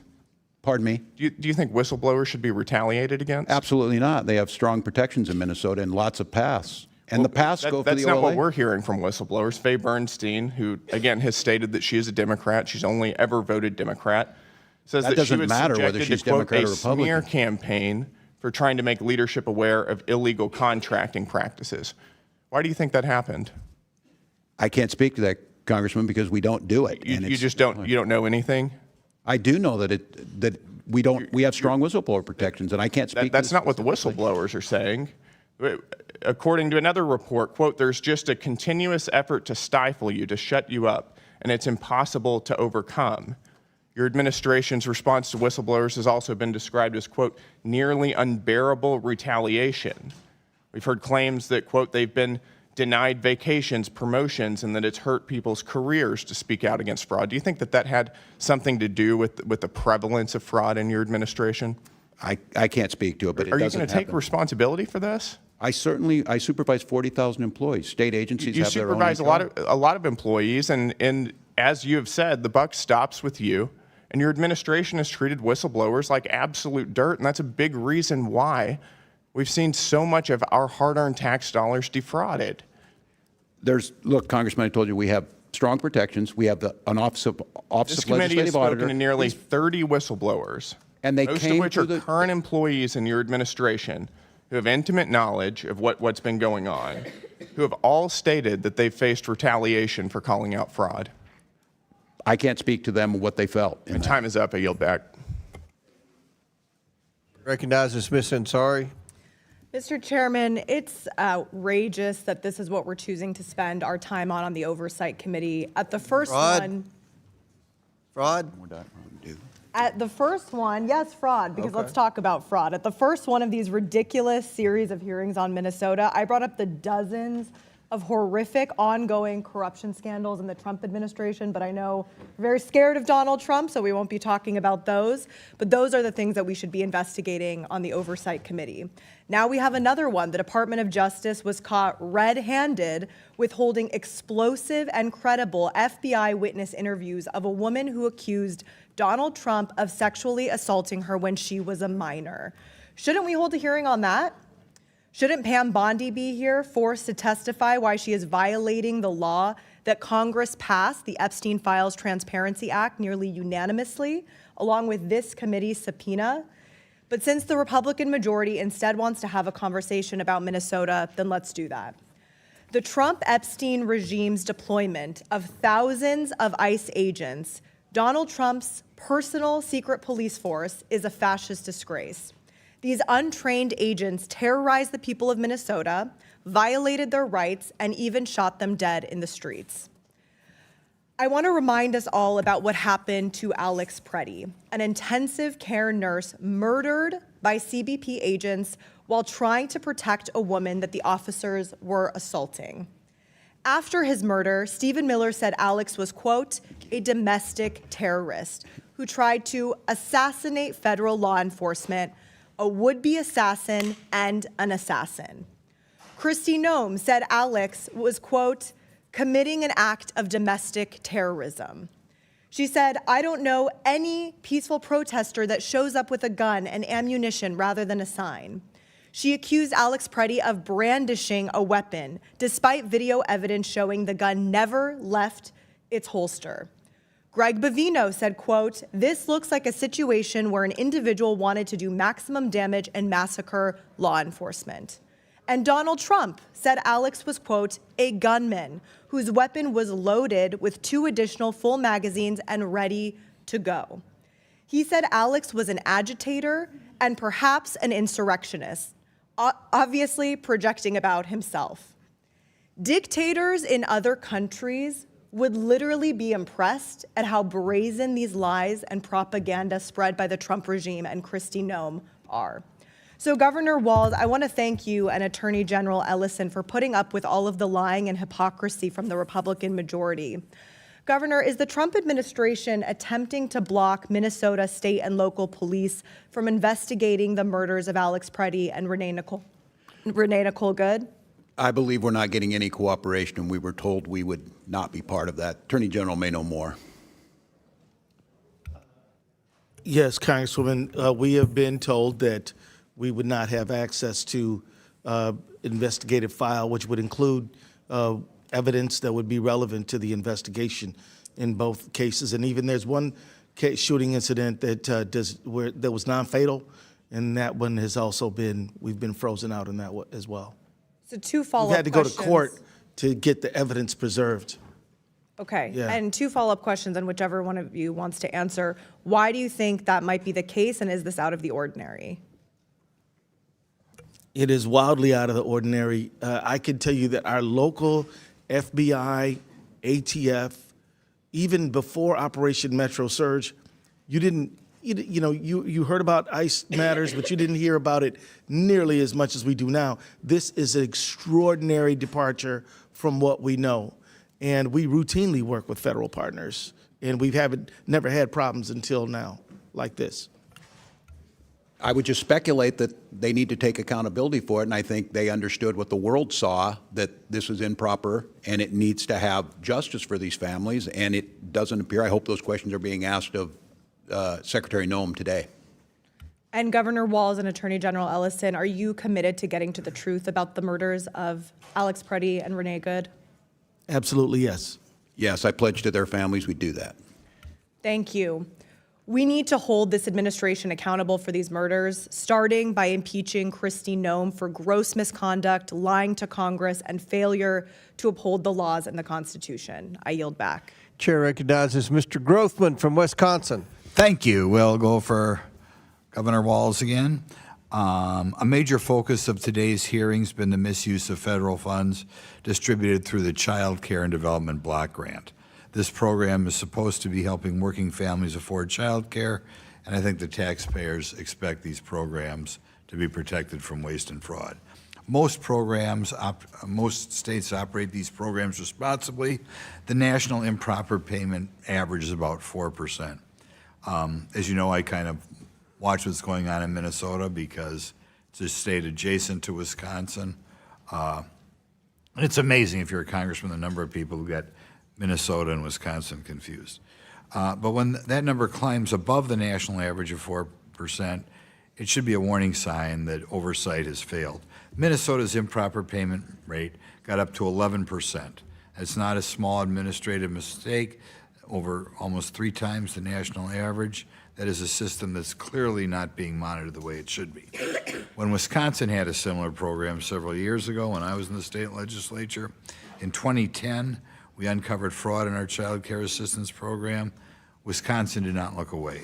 We took responsibility, implemented serious reforms, and those reforms included expanding background checks for providers, creating a dedicated fraud investigation unit, strengthening eligibility requirements, and instituting a comprehensive audit system. That would have been when Scott Walker was governor. Because of these reforms, Wisconsin now has an improper payment of under 1%. So in other words, we almost totally wiped out the problem. Didn't happen by accident. It happened because Governor Walker took responsibility and acted quickly. He thought fraud was a problem. Governor Walz, Minnesota had similar warning signs. Investigators, auditors, even internal officials kept raising concerns about fraud in social service systems. And it didn't just cost taxpayers money. These programs are meant to help children and working families. When fraud drains millions of these dollars from these programs, that money is not reaching the people it was intended to serve. First of all, Governor Walz, when did your administration first become aware that fraud risks were escalating in Minnesota's child care assistance program? You were kind of an outlier in the whole country. Well, thank you, Congressman. This dates back to about 2012 that the action has been being taken. And as I stated earlier, on our first days in office, we started taking action. I would ask, if I could, on this, anything that Governor Walker did, I would appreciate if you would show us what those actions were. We're more than happy to implement them, and that's what we've started over the last 7 years. Reports indicate that some providers continued receiving payments even after the fraud concerns were raised. Was that a decision made by your administration, and who specifically you feel did not? I can't speak specifically to which those were. Decisions are made at the department level, but I can't speak to what those allegations were. We're told it was still 11% under your administration. When fraud indicators appear in a program funded by federal taxpayers, do you believe the responsible action is to pause payments until those concerns are investigated?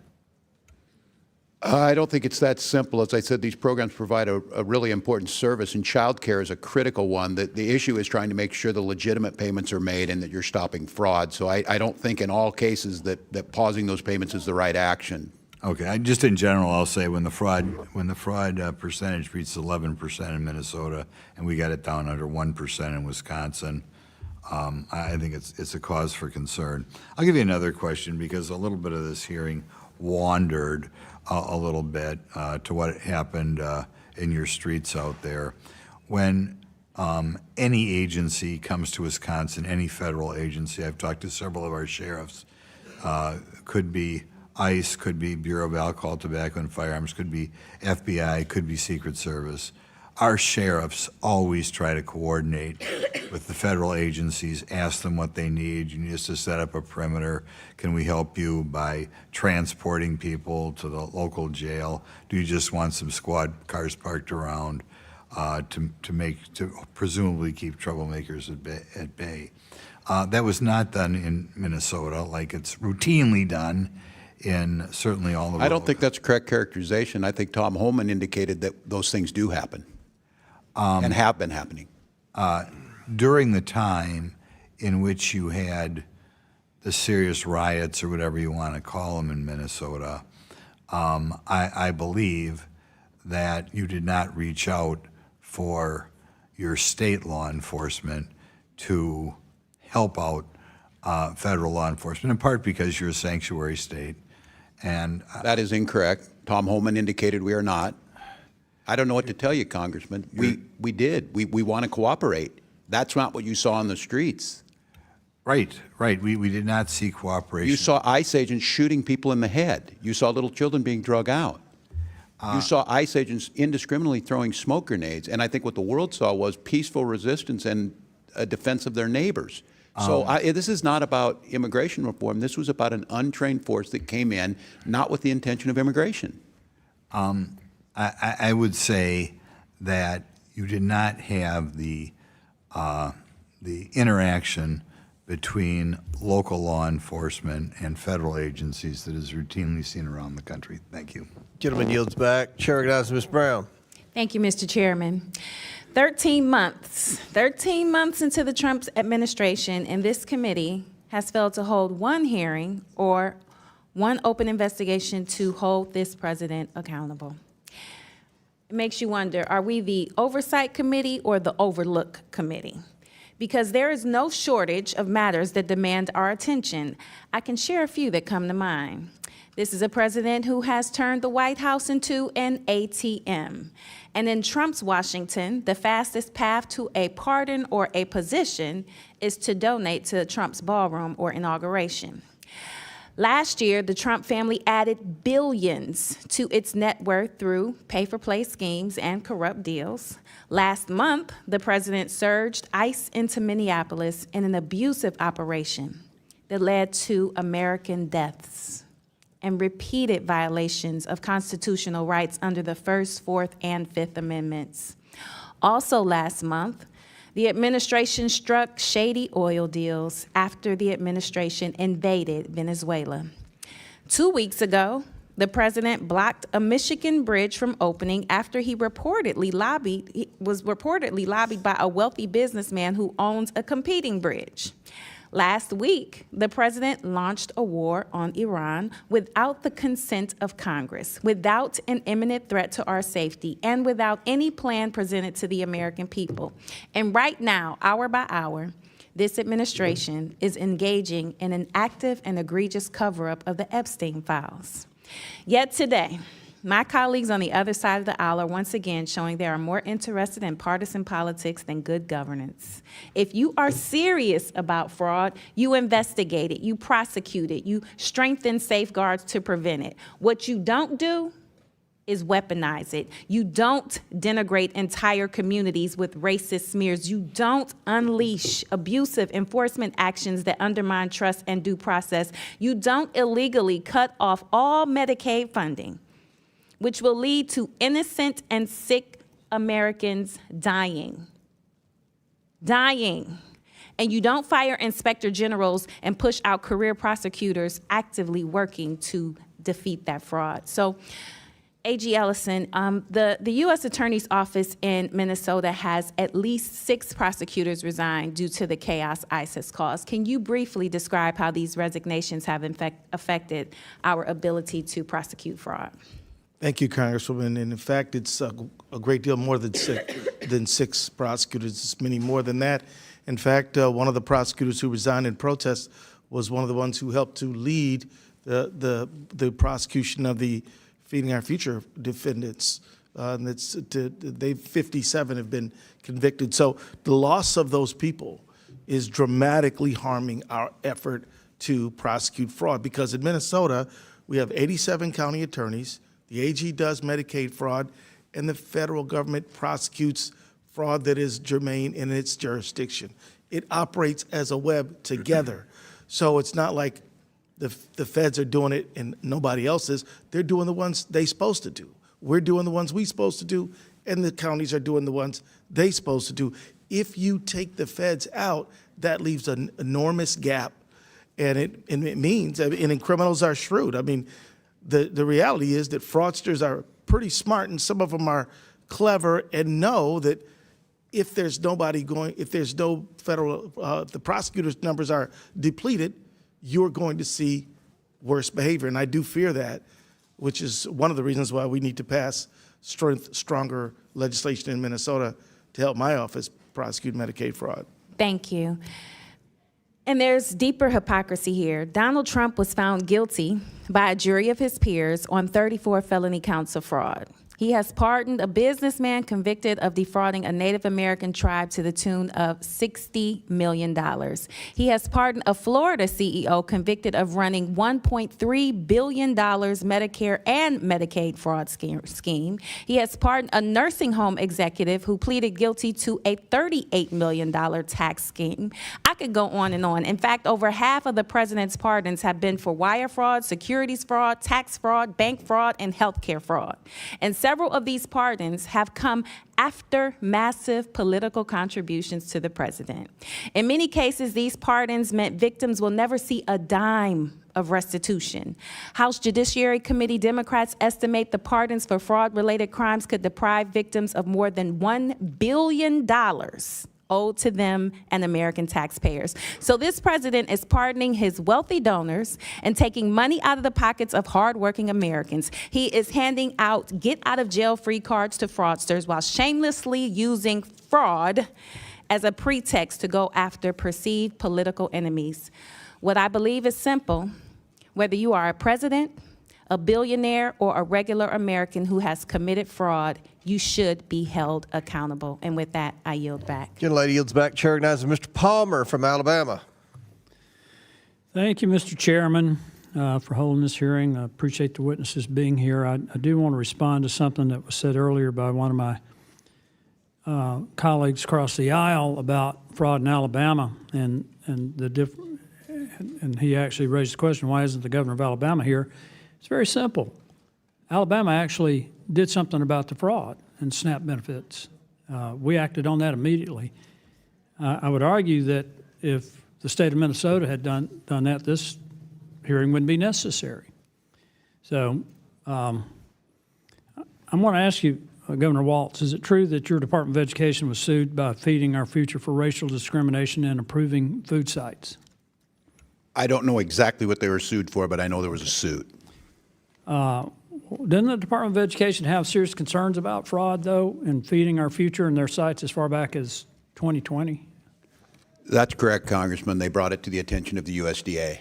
And didn't your Department of Education determine there was fraud occurring because of incredibly large, implausible reimbursement requests?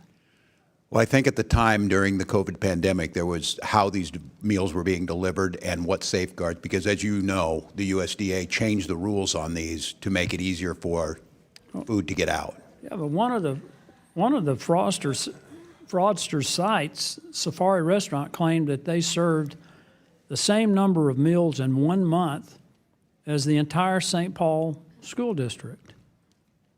In their transcribed interview, your Commissioner of Education said that this would be impossible. Governor Walz, you're an educator. Is it plausible for a single restaurant whose owner has already been convicted and is in jail for fraud was actually serving that number of meals? I think that's why he went to prison, if I'm not mistaken. But the question would be, why didn't the state of Minnesota? Wasn't that a federal conviction? It was turned over by the state. It was the state that found it. It was the folks at the Department of Education turned it over with our federal partners. They prosecuted them. Well, when we had the hearing with the state legislators, I mean, without exception, they all testified that that they were bringing this to the attention of the state, and the state wasn't doing anything about it. Those legislators run the committee, Oversight Committee. They never held a single hearing until just very recently, and the chairwoman of that committee is running for governor, so I can't speak to why, but I can tell you that we certainly But you tried can't to address. politicize this, something that was reported years ago. I mean, you could argue that she anticipated that you would resign or retire or however you want to characterize it, but I doubt that was the case. I think I want to be as respectful as I can be, and you know, we've served together. I'm not one of these guys that's trying to score political points. I try to solve problems, but I don't think we can have a transference here of intention for one legislator that you say is running for governor when these issues were raised years ago. And prosecuted years ago. Well, not all of them, because the fraud continued, and it's run into the billions of dollars now. I mean, the two people that were convicted in federal court, that was $250 million. But we now know that this has gone into the billions. And the question, and again. Congressman, can you tell me where the evidence is on the $9 billion? Because we're doing what we can. I mean, all the local press and all the folks in Minnesota are saying that's not the case. We certainly, you know, if every dollar you put out there, if you say it could be fraud, but there's no evidence to that. And the problem with that is, and this story came out last week, people in the U.S. Attorney's Office said when you're putting out these numbers that aren't true, it undermines our ability to tackle the actual fraud. I didn't say $9 billion.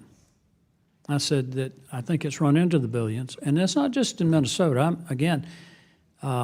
We've had, during COVID, the fraud was massive throughout the country, particularly in the payroll protection plan and the enhanced unemployment.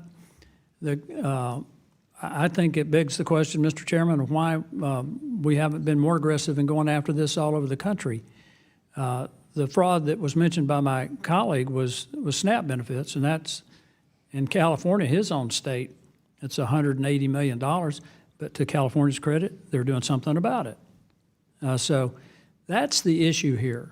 I'm not interested in scoring political points. I'm trying to stop the fraud. I appreciate that, Congressman. To get to a place where the public at the state and federal, in terms of state and federal spending, has confidence that we're properly managing the money, and wherever fraud occurs, that we're aggressively pursuing it. I think that's the question that's been raised about how your administration handled this. Mr. Chairman, I yield back. If I just say, that's fair enough, Congressman. I think that spirit is what we're trying to get at. I do think it's nationwide. I think we should share information. I think we're being as aggressive as possible, but fair enough. Mr. Chairman, I'd like to seek recognition for a unanimous consent request. I ask unanimous consent to enter into the record a June 17, 2025 memorandum from the House Judiciary Committee Democrats titled House Judiciary Committee Democrats Memorandum regarding President Trump's pardons cheat victims out of an astounding $1.3 billion in restitution and fines, allowing fraudsters, tax evaders, drug traffickers, and keep ill-gotten gains, which estimates that Trump's reckless pardons robbed victims and let perpetrators walk away without paying $1.3 million in restitution. Without objection to order. Chair recognizes Ms. Stansberry from New Mexico. Good morning. Good afternoon, as it is. Mr. Chairman, thank you for having this hearing. I know it's been a long morning for everyone here as witnesses today, and it's been a long several months for the people of Minnesota. We thank you for your service.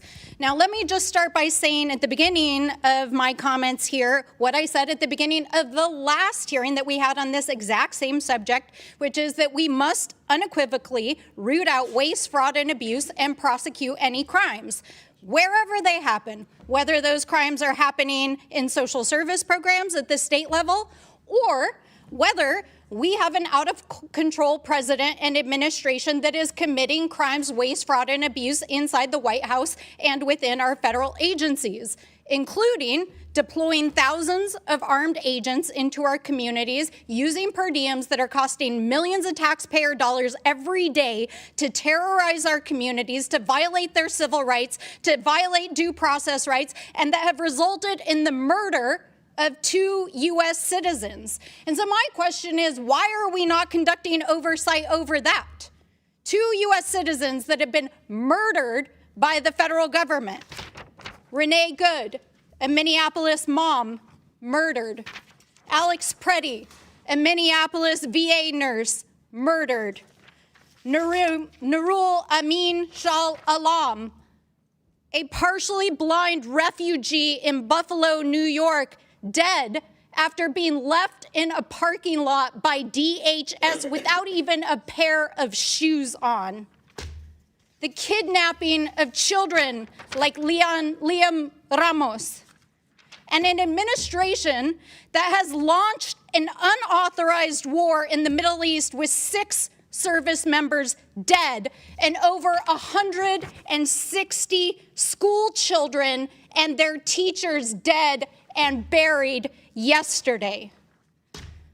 Never in my life have I seen a greater disregard for the Constitution, for the rule of law, for the carelessness for human life and basic human dignity and senseless cruelty than I have seen in this administration, whether that is at home or abroad, and they can't answer the most basic questions about why.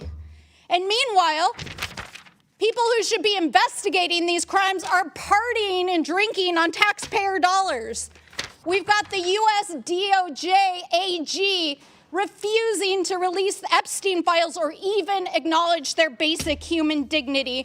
And yesterday, the Secretary of DHS testifying and lying under oath in the United States Senate, refusing to acknowledge Alex Preddy and Renee Nicole Good's death It's murder and the harm that she personally has caused by calling it domestic terrorism.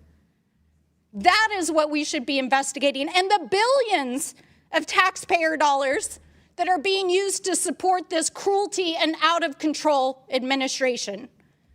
Now, I know it's been a long day, and Mr. Ellison, I know you have had a long day especially. I want to say thank you for your service, Governor. You have inspired the nation by helping to organize, along with the faith community, our communities in resistance, in strength. And I agree with you, Reverend, that silence is complicity. And that is why we have to speak. And so, Mr. Ellison, I just want to ask you one question. What do you think Congress should be investigating? What should we be investigating here today? Congresswoman, I'd be very grateful if the committee really dug into the use of force policy at ICE. I think it needs greater training. I think it needs clearly better guidelines. I think there needs to be a policy of cooperation between state and federal investigators in the FBI. And I think there should be a general policy that leaders not make statements about blame or guilt, immediately after the tragedy. And they should try to wait and figure out what actually happened before they make those kind of statements that you identified. Thank you, AG. And I'll just say this, I've heard a lot of political theater here today. I think it's disgraceful. Our job as the Oversight Committee, our job is to oversee the administration and the agencies that it executes on, and we are failing the American people, and this administration is failing the world. With that, I yield back. Gentlelady yields back. I might add that it's my understanding the Homeland Security Committee is investigating the 2 deaths in Minnesota. Chair now recognizes Mr. Fallon from Texas. Thank you, Mr. Chairman. Governor Walz, do you believe the 70,000-strong Somali community as a whole has made a positive impact on your state? I do. So you'd be the opinion, fair to say, that the Somali community has successfully assimilated and is making Minnesota better? Yeah, I believe they're on that path, okay. Yes. I'm just curious by what metric you'd come to that conclusion. I just looked at some hard data. And do you have any idea what percentage of the native-born Minnesotans, all races, live in poverty in your state right now?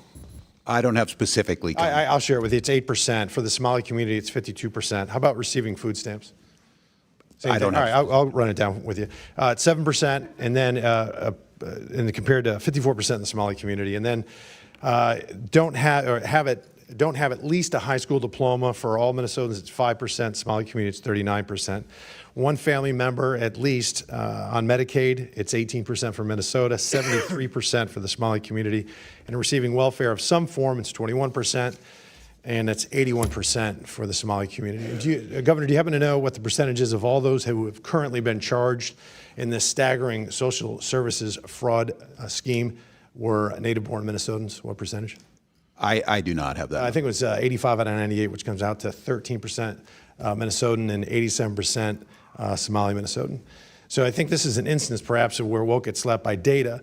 Governor, there's been billions stolen over 7+ years right under your nose, and really there's only 2 explanations. It's either you were in on it or you weren't smart enough to see it. It's either criminal negligence or wild incompetence. And the only way this kind of fraud can reach this scale is if there's people in power that are colluding and collaborating and willfully blinding themselves to the realities around them. And in oversight, when we do investigations, it's rare for us to have whistleblowers because they face retribution and punishment and resentment, and they can be ostracized, and it's difficult and it's uncomfortable, and sometimes it's even dangerous. So when we have when we're having an investigation and we have even a couple of whistleblowers, it's very valuable to us because they provide invaluable insight. Do you have any idea how many whistleblowers are working from Minnesota or working with the Oversight Committee? I do not. We have our own strong protections in the OLA, the independent. Well, and it's 30. I mean, I haven't seen that in 5+ years in Congress, 30. Governor, on September 16th, 2025, did you announce your reelection bid? Pardon me? On September 16th, last year, did you I don't announce know the it? exact date. In September, roughly the fall last year, did you announce you're running for governor again? Yeah. I believe that's correct. Okay. And then I think you said in your quote here, We've made historic progress, but we're not done yet. And then just 3.5 months later, on January 5th, you dropped out. I got to ask you why. I mean, were you tired of making historic progress? No, Congressman, I think I've done the job for 2 terms, and I said talking with my family, and I said I want to focus on doing the job, not Didn't have anything to do with this epic, historic, awful fraud. It has everything to do with trying to do the job right for Minnesota. The facts are your leadership, and really your lack of leadership, has been responsible for one of the largest ripoffs of the American taxpayer in our history. And you traded, I believe, political expediency, the currency of political expediency, for your integrity.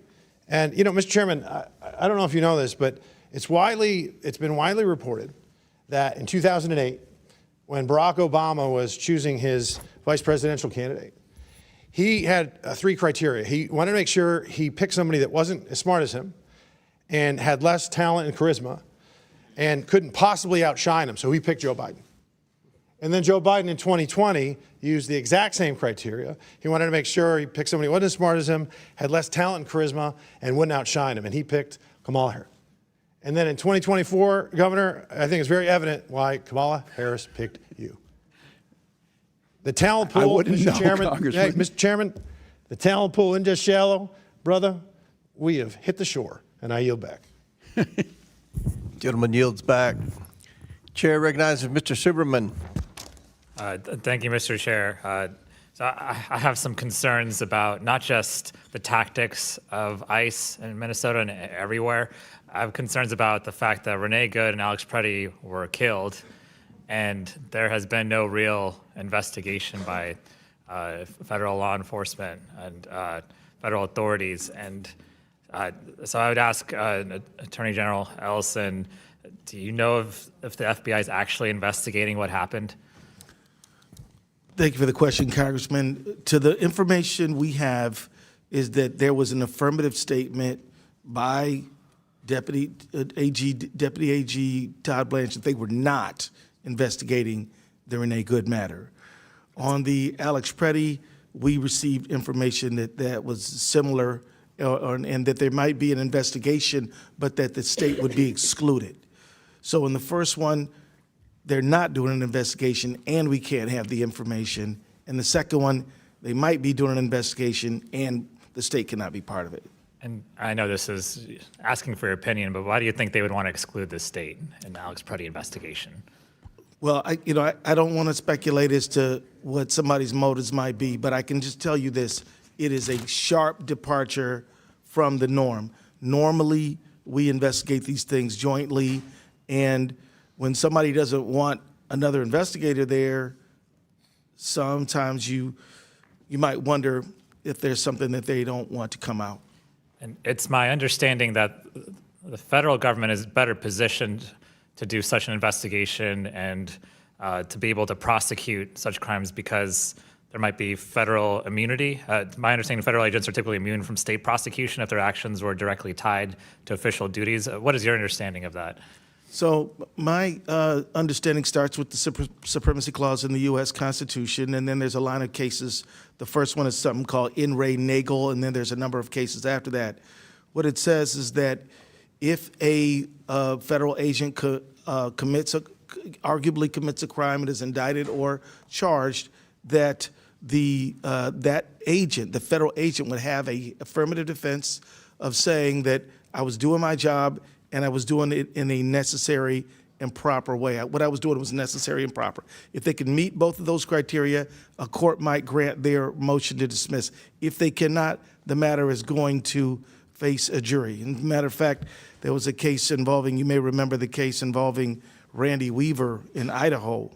That case actually was cleared by the Ninth Circuit to go to trial, but the local authorities decided not to pursue it. And to prosecute Renee Good and Alex Preddy, you would need evidence, right? Has the FBI or anyone given you or been able to cooperate with you on any evidence in this case?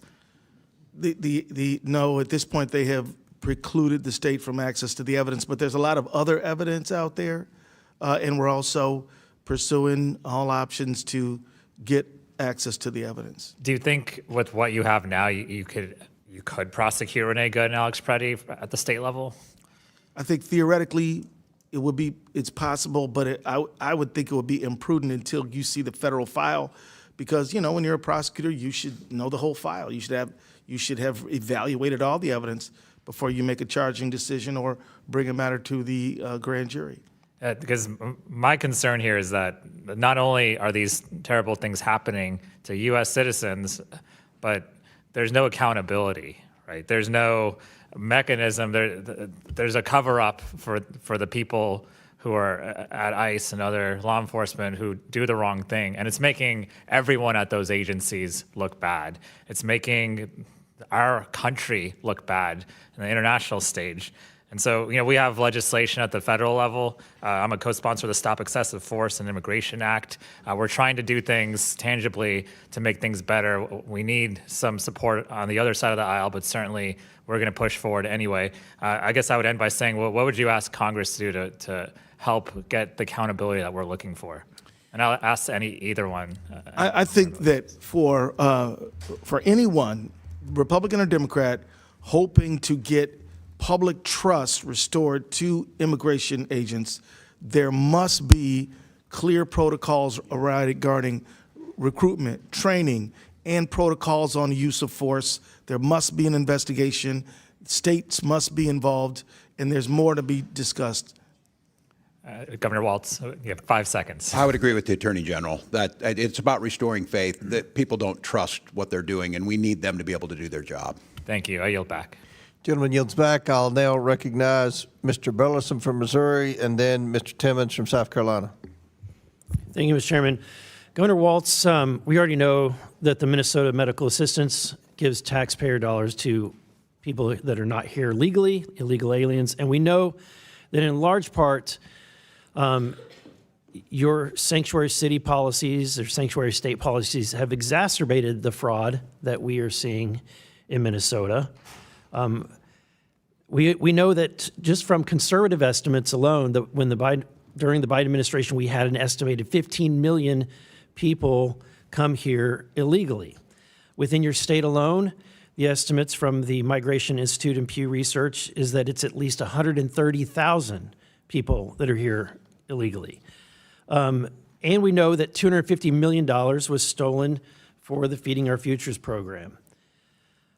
Are you familiar with the fact that those working for the program and individuals later convicted of fraudulent crimes met with Mr. Ellison in the what has been talked about, the recorded conversation? I believe the Attorney General just testified to that, yes. It was a 54-minute conversation, and in it, the conversation was recorded as an audio file secured by, there was a request to get that information. He can clearly be heard pledging his support to individuals who would soon become his family's campaign donors and later Feeding Our Future criminal defendants. The ask occurs around minute 43:30. Specifically, the request for him is in the AG's statutory role as the attorney for state agencies to intervene on behalf of these frauds. And at 44:26, Mr. Ellison assures the fraudsters, quote unquote, "Of course, I'm here to help." And at 45-minute mark, he says, quote unquote, "Let's go fight these people." These people meaning the agencies that were looking into the fraud. Have you listened to this audio? Today was the first time I've heard it. I'm familiar with it, and I don't know if I can validate that characterization. If this is true, do you have concerns? I'm not going to speculate on like I said, I can't characterize what it was. Certainly, you've heard the allegations that Mr. Ellison was working with individuals and that people were trying to reach out to him to try to avoid any kind of prosecution. I don't know if I would characterize it like that. I couldn't do that. How would you characterize it? I don't know. I wasn't there. I just heard the clip you had. How much fraudulent money has been recovered? Oh, I don't have the number in front of me, but I've heard the highest number is 80 million. I mean, that could be. I can't verify that. So it's reported that it's at most it's $80 million, and as we know, the amount that has been attributed to fraud in Minnesota alone is estimated, I think on the low end, the conservative side is $9 billion. I think the Trump administration says $19 billion. Congressman, I don't see anything to show that, but what I've acknowledged is $1 is too much. I think the local people and the folks who are taking count of this show it just at about $271 million. Do you think the effort to return the money has been successful? I can't speak to that. I don't have any part in that. I think that returning 80 million out of let's say, assume it's just 9 billion, which would be it would be 0.08%, less than 1% of the money has been got. Congressman, no one's saying the $9 billion other than a potential for that, and that would mean every dollar that's out there. And I think that was characterized last week by the U.S. Attorney's Office as saying that caused problems because there's no evidence to back that up. But I want to be clear. That doesn't make it any better. I just want to be clear. I hear you on the $300 million. There's more work. Would you agree there's more work to do? If you're at 1% or less than 1%, there's more work to do. I think if it's 99%, there's more work to do. Last week you stated to the press that you have fired people who weren't doing their jobs. Is that correct? What I stated is that people have been put into new positions, that we removed people from positions. So you did not fire anyone? People stepped away. Shuffled the decks on the Titanic. I think they left. They left state government. Okay. All right. Thank you, Mr. Chairman. I yield back. Gentleman yields back. Chair recognizes Mr. Timmons and then McGuire. Thank you, Mr. Chairman. Thank you, Mr. Chairman, and thank you to the witnesses for being here today. Governor Walz, under your leadership, Minnesota has become the poster boy of fraud in America. Between the Feeding Our Future scheme and massive widespread fraud in autism and child care programs, your tenure will be defined by immense negligence, costing taxpayers at least hundreds of millions, if not billions of dollars. In 2019, in the first months of your administration, your legislative auditor found serious weaknesses in the child care assistance program, including inadequate attendance verification, repeat bad actors cycling through the system, weak enforcement, and employees who feared retaliation for raising concerns. Those warnings were specific, they were actionable, and they were documented. And you were already in office at this time. If, as you say, the buck stops with you, Governor, it's unclear when the buck actually stopped. In your written testimony, you listed multiple actions you have taken to curb fraud, yet clearly they were insufficient. As Minnesota ended up with 14 Medicaid programs deemed high risk, representing over $18 billion in spending. The buck didn't stop when whistleblowers were silenced years ago. It only stopped when you realized the fraudsters were drawing attention from people that you couldn't intimidate into silence. Fraud of this magnitude does not happen overnight. It builds slowly, and it's the result of institutional failures and poor leadership. So, Governor, my question is simple. If the buck stopped with you, as you said, who failed between 2019 and 2022, and why were they not held accountable? Who failed in what, Congressman? This fraud has been growing until recently, and you have been governor for many years. No, well, thank you for the question, Congressman. And I would disagree with your characterization, obviously. And the legislative auditor, I don't know what the time period they investigated. Those usually come months after they did it. We took office in January of 2019 and immediately started acting on what the OLA, the Office of Legislative Auditor, independent branch, started asking us to do, where we started changing the programs. That's not what the record reflects. The record reflects that there were all of these whistleblowers and they were being intimidated because alleged racism was the motivation behind the degree of enforcement. Congressman, I've never got a chance to speak to these folks. What I will say is that, and my time in Congress proved that, I strongest whistleblower protections we can possibly have. We have plenty of opportunities. We're not talking to every other state. We're talking to Minnesota because of the rampant fraud.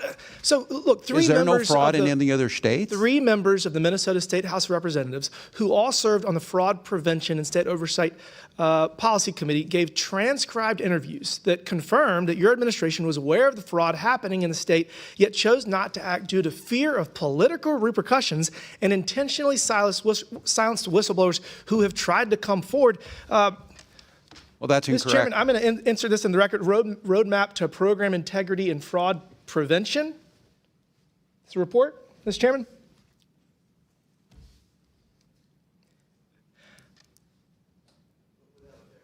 Thank you, Mr. Chairman. This report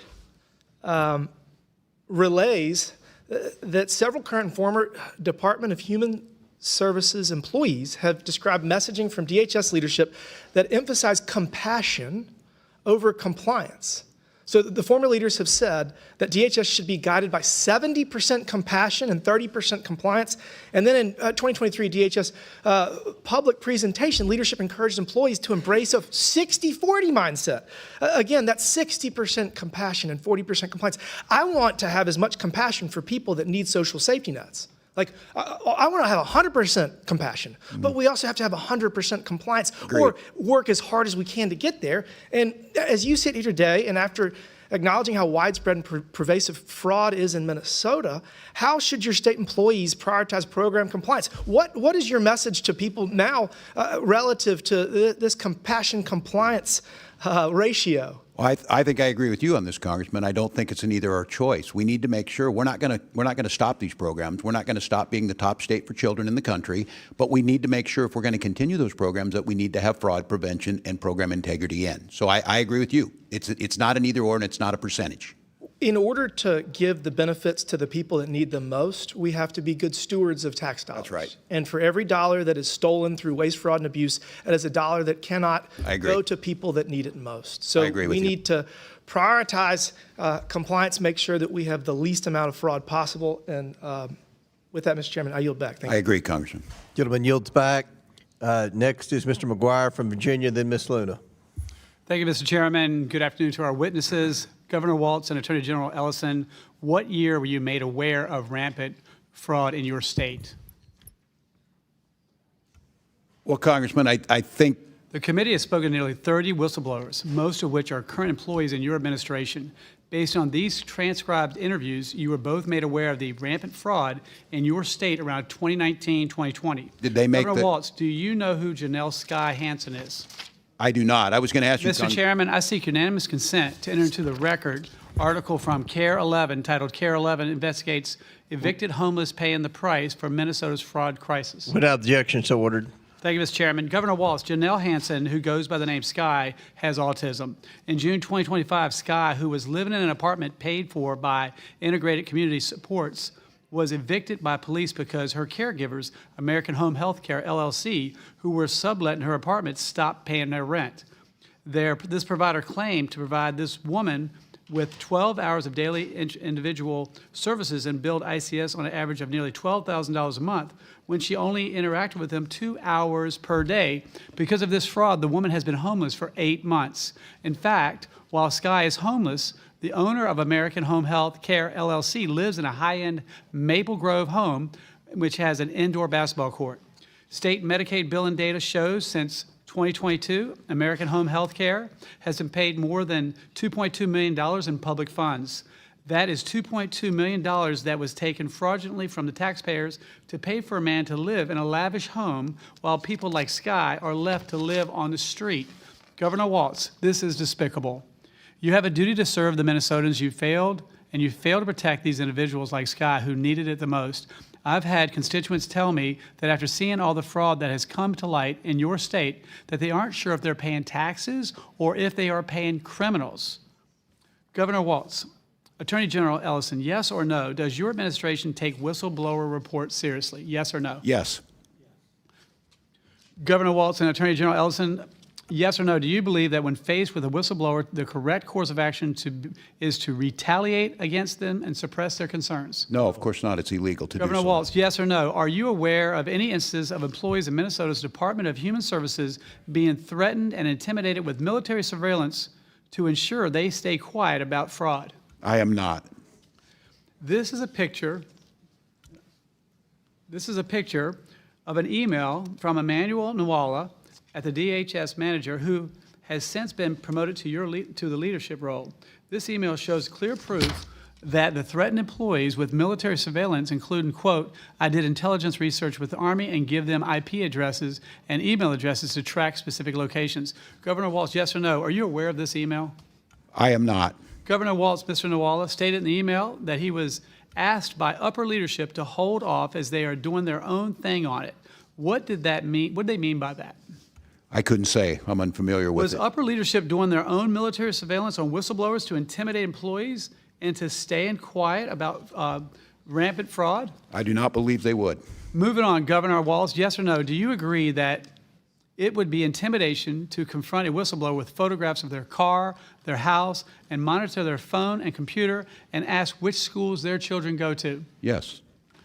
Governor Walz, yes or no, did the DHS investigators direct you to participate in these intimidation attacks against whistleblowers? Could you restate the question, Congressman? Were you directed to intimidate these whistleblowers? Of course not, no. Governor Walz, who is Shireen Gandhi? She is the current commissioner of the department. In her transcribed interview, Ms. Gandhi confirmed that DHS used outside entities to investigate DHS staff. Governor Walz, I think it's clear to the American people that your administration didn't take whistleblowers seriously and even further cultivated an environment of fear to intimidate employees from going public with the truth about the rampant fraud in your state and under your failed leadership. Governor Walz and Attorney General Ellison, your incompetence and inaction to stop pervasive fraud when you were first alerted was not only defrauded taxpayers of $9 billion, but you have also failed to protect those who truly needed these services, such as Sky. Because of your failed leadership, that woman was evicted from her apartment and homeless on the street for 8 months. Leadership matters. Now, Governor, you abandoned your troops before deployment. Right before they deployed, you told your law enforcement not to cooperate with federal agents, which led to a lot of the problems in your state that you don't see happening around the country.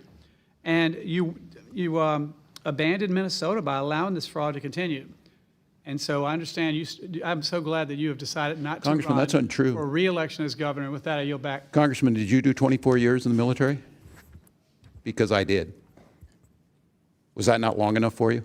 I'm sorry, you're now interfering with my time, but as a veteran, he's a veteran too. I don't think that you need to compare service. No one's discrediting your service, but I think they're discrediting your ability to lead your state and protect My against credit was fraud, being questioned, sir. and I did So if 24 that, Chairman, Chair I'd like to have my recognizes time. Ms. Luna from Florida. Thank you, Governor Chairman, I would Walz. ask But the my line ability of with- questioning is not for you. Please do not interfere with the witness's time. It's for your Attorney He didn't General. ask a question, so it is Ms. Luna's time. Thank you. Thank you, Mr. Chairman. I want to be very clear about why we are here today and why both of you should be concerned. I've already sent criminal referrals to Attorney General Pam Bondi recommending that both Governor Walz and Attorney General Ellison be investigated and prosecuted under 18 U.S. Code 371 and 18 U.S. Code 2. The U.S. Attorney Office estimates up to $9 billion in taxpayer money has been stolen on your watch, Governor Walz.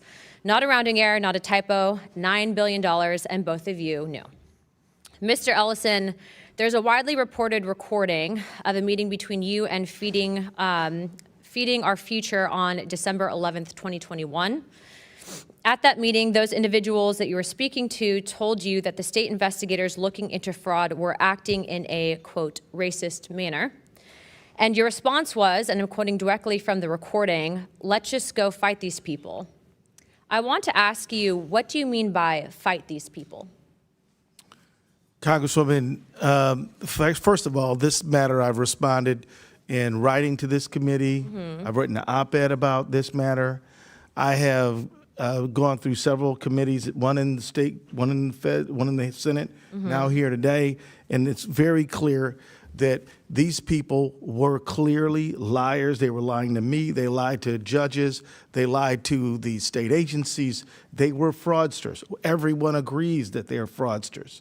And if I could, just because I'm a limit on time, though, I want to see, and I understand what you were stating. You're saying that you were essentially lied to. But in responding to them, and the reason I'm questioning on this is because I had the privilege of questioning some of your state legislators that were Republicans, and they did feel that both you and the governor were covering up what was happening with the fraud. So I want to specifically just who are you referencing when you said fight these people? If you could, just keep it short.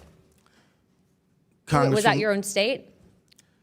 Congresswoman, these people represented themselves to be business people who were having difficulty with the bureaucracy. Okay. They contacted me and they wanted to know what, can you possibly help us? What I did is investigate their claims and then work with the federal authorities to see 57 of them convicted of crimes, and about, I think, more than 80 now indicted. So these people presented themselves as someone needing help and honest business people. They were not what they claimed to be. So just- and we helped them get Thank convicted you as for they well clarifying, should but just be. to be clear, it would be the bureaucracy, would you say, within your own state? Is that you were saying fight these people as in the bureaucracy within your own state, correct?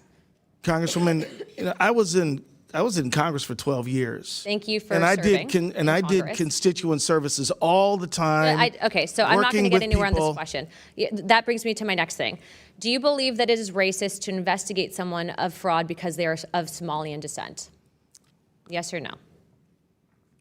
Ma'am, I believe that anybody who commits fraud of any background should be investigated and held accountable. Okay, well, I would actually agree with you on that one, so thank you for clarifying. But to be clear, those individuals that you told the Department of Human Services were basically, it was racist than if you were looking into it for fraud. You took that meeting, you made that promise, and then it turns out that the billions of dollars in fraud continued. And I hate to bring this up because I am a parent, but your own son also received donations from those same individuals. Imam Omar, the man that you invited you and is listed a partial owner of an entity that was used to launder over $40 million in Feeding Our Future funds. I would say that you did mislead the public. Whether or not you at the time realized what they were up to, the fact is that you were then presented with the evidence, and it does feel, and according to your own state legislators, that you did not take that seriously enough. In my opinion, if you have that— I would disagree, ma'am. I'm telling you what my opinion is. I don't believe that that was a question, but I do believe, based on the recording, based on the fact that you were personally tied to it, and based on the fact that your family then had ties to it as well, seems a little sus. Aside from that, though, you're telling the American people essentially that maybe you didn't know about it when dozens of your own employees were afraid as being labeled as racist or Islamophobic if they stayed silent. And so I just want to be clear about something. You've stated and you agree that anyone should be investigated based on, regardless of their background. But the fact is that your own employees came forward and were actually afraid of actually looking into that fraud because they did not want to be labeled as Islamophobic or as maybe xenophobic. So you dismiss this, as President Trump said, as politicizing the issue when $9 billion is not a political talking point. It's an embarrassment. The American people see what's going on, and this is fraud. I would say, and I would also advise the Attorney General to look into our criminal referrals. I do not believe that you guys could say that you didn't know what was happening because, frankly, even if, let's say, giving you the benefit of the doubt, you might not have known, you guys still chose to turn a blind eye to it. Thank you, Chairman. I yield my time. Gentlelady yields back. And before I recognize Mr. Langworthy, our last questioner, I want to say Congressman Jack is on the Rules Committee, and everyone knows that they put in long hours. He's actually managing the floor. If he doesn't make it back in time after Mr. Langworthy, I want to put into the record, Representative Jack is leading debate on the floor, but will submit his questions for the record. So with that, I recognize Mr. Langworthy from New York. Thank you very much, Mr. Chairman. Governor, you have served as governor of the state of Minnesota for nearly 7 years. Why did it take you until 2023 to launch an investigation under an inspector general into this massive fraud that's been uncovered? I don't believe that timeline's correct, Congressman. As I said, we were making changes, and this has been being worked, and these cases have been brought forward years before. But your administration did hesitate for years to fully investigate this fraud. Was it because you were concerned about you're the de facto leader of the Democratic Party of Minnesota as a governor.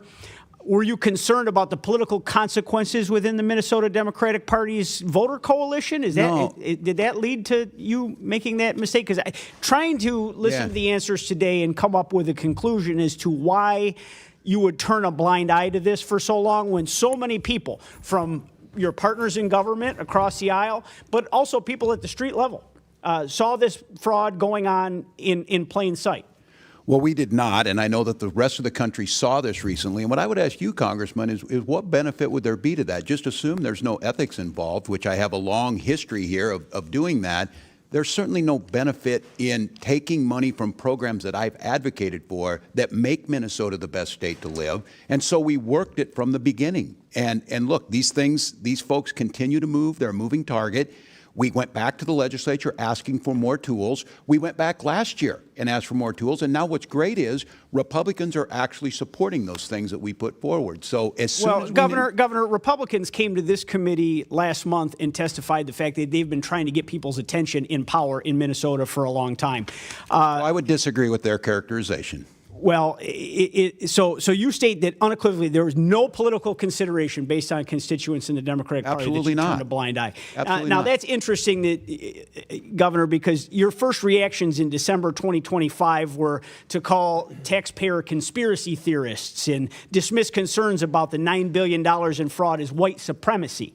And on December 23rd, you stated, this is what happens when they scapegoat, and this is what happens when you no longer hide the idea of white supremacy. You immediately went there.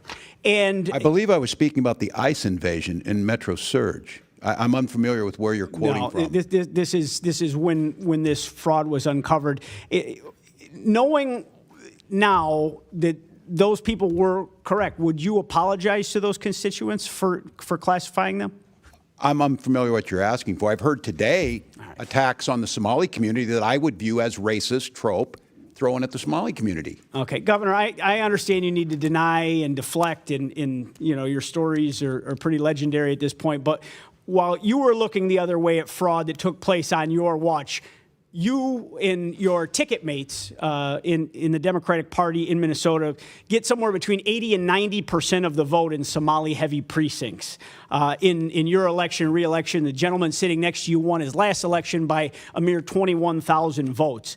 It seems to me, in conventional wisdom here would be that you were willfully ignorant to these crimes in return for a community support. That's totally false, Congressman. That accusation is totally false. I won by, 10 points, hundreds of thousands of votes. He won by 21,000. But that accusation, throwing that around, we came here to help and work with you to try and find solutions to fraud. We're talking about $9 billion in fraud. Your entire state budget's only $65 billion. I mean, this is a massive. You have the spreadsheet on that, Congressman, on the $9 billion?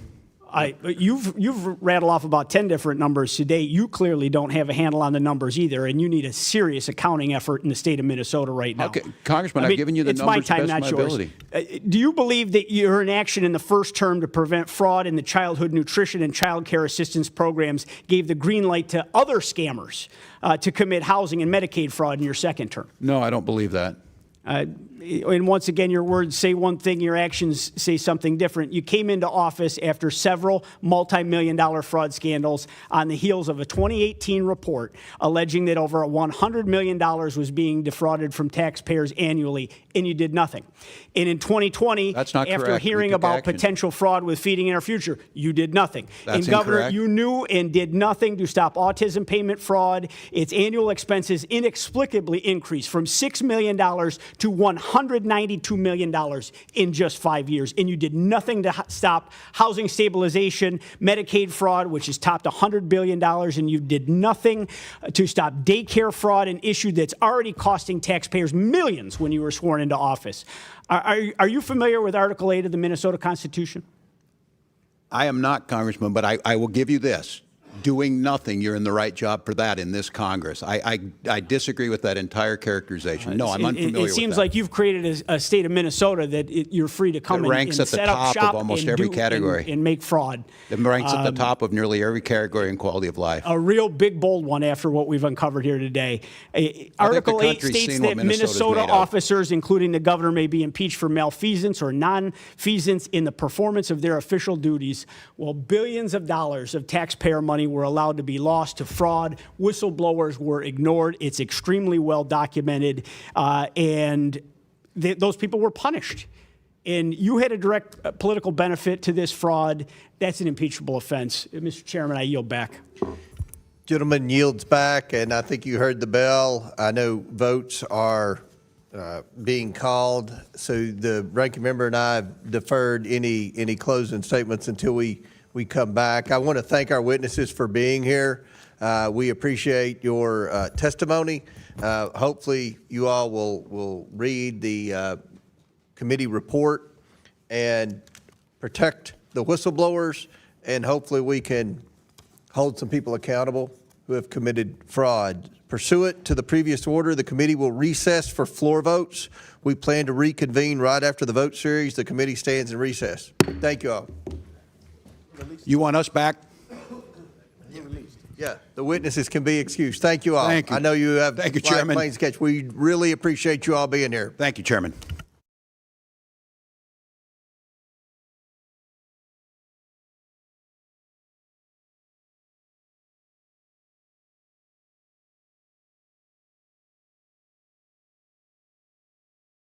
In other committees, including immigration, including other matters that have overlapping jurisdiction.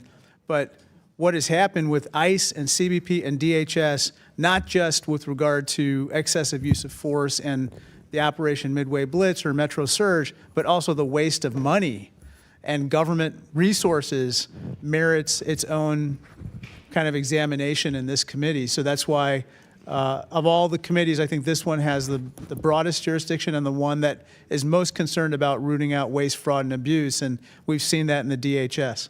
Okay. All right, gentleman yields back. Next, going to recognize Ms. Luna, and I think she may have an announcement. Oh, well, thank you, Chairman. First of all, I think that we are the greatest committee in Congress, and so I think that we have purview over every single branch, division, et cetera. So I want to talk to everyone, and I think that these are all valid concerns for members of Congress to want to speak directly to the secretaries. But I did also to do what some people don't do in Washington, and I picked up the phone and called Homeland, and Secretary Noem has agreed to have us, all the members, over to Homeland to answer any questions that we may have. So that option stands, and I will be taking full advantage of that, not next week as we're out of session, but as soon as we get back. And so with that being said, I think that pretty much says that there's no need for a subpoena. She'll come in, she'll answer questions and or have us over there, and you have stated that you would coordinate. So very good. I yield. Thanks. Chair recognizes Mr. Burchett from Tennessee. I was going to ask Ms. Luna, will there be food? I think we can arrange something. All Maybe right. Chick-fil-A, if everyone's No, tired of I'm Chick-fil-A. so dadgum tired of chicken. Give me a maybe pizza some with some vegan. meat on it. Vegan's good, you know. No. Any other members seek recognition on the Krishnamurti? All right. We're going to, all those in favor of the Krishnamurti motion signify by saying aye. Aye. All those opposed signify by saying no. No. In the opinion of the chair, the noes have it. The motion is not agreed to. Yeas and nays, please. Okay, recorded vote has been ordered. All votes will be rolled to the end of this debate, which hopefully will be pretty soon. Next motion is the motion by Ms. Mace to referencing Pam Bondi, the Attorney General. This motion is debatable. Do any members seek recognition? I'll comment on it. Did you want recognition? I was had a phone call with the Chief of Staff for the Attorney General, and the Attorney General has offered to give members a briefing, a few at a time, to come into the Department of Justice and get a briefing on where they are with respect to Epstein documents and anything else pertaining to that. So I'm certainly interested in getting a briefing from the Attorney General. I also think that maybe we have questions about Anthony Weiner, but that's separate. That what? Chairman, Anthony Weiner's laptop? Me? Just in general. I Okay. think she'll be willing to answer any questions. So. All right. Thank you. Chair recognizes the ranking member. Thank you. I want to support Representative Mace's motion for the Attorney General.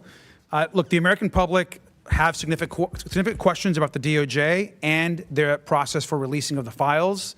I think the Attorney General has gone to speak, obviously, to other committees. I think it's important that she is in front of our committee so she can directly answer questions about the release of the files, about transparency, about ensuring that victims and survivors are protected. And so we certainly support Representative Mace's motion as it relates to bringing the Attorney General here to have a hearing in this committee. And if there's other opportunities to speak with her, we would welcome those as well. Any other members seek recognition? Seeing none, all those in favor of the Mace motion signify by saying aye. Aye. All those opposed say no. No. In the opinion of the chair, the noes have it. The motion is not agreed to. Recorded vote has been ordered. All votes will be rolled to the end of the debate. Okay, now the next motion, number 3 out of 4 is Ms. Mace, the Mace number 2, pertaining to her issue, and I'll yield to Ms. Mace. This would be a subpoena for information on the sexual harassment slush fund. That's really, I want those documents and information related to it and members that were included in it. Chair recognizes ranking member.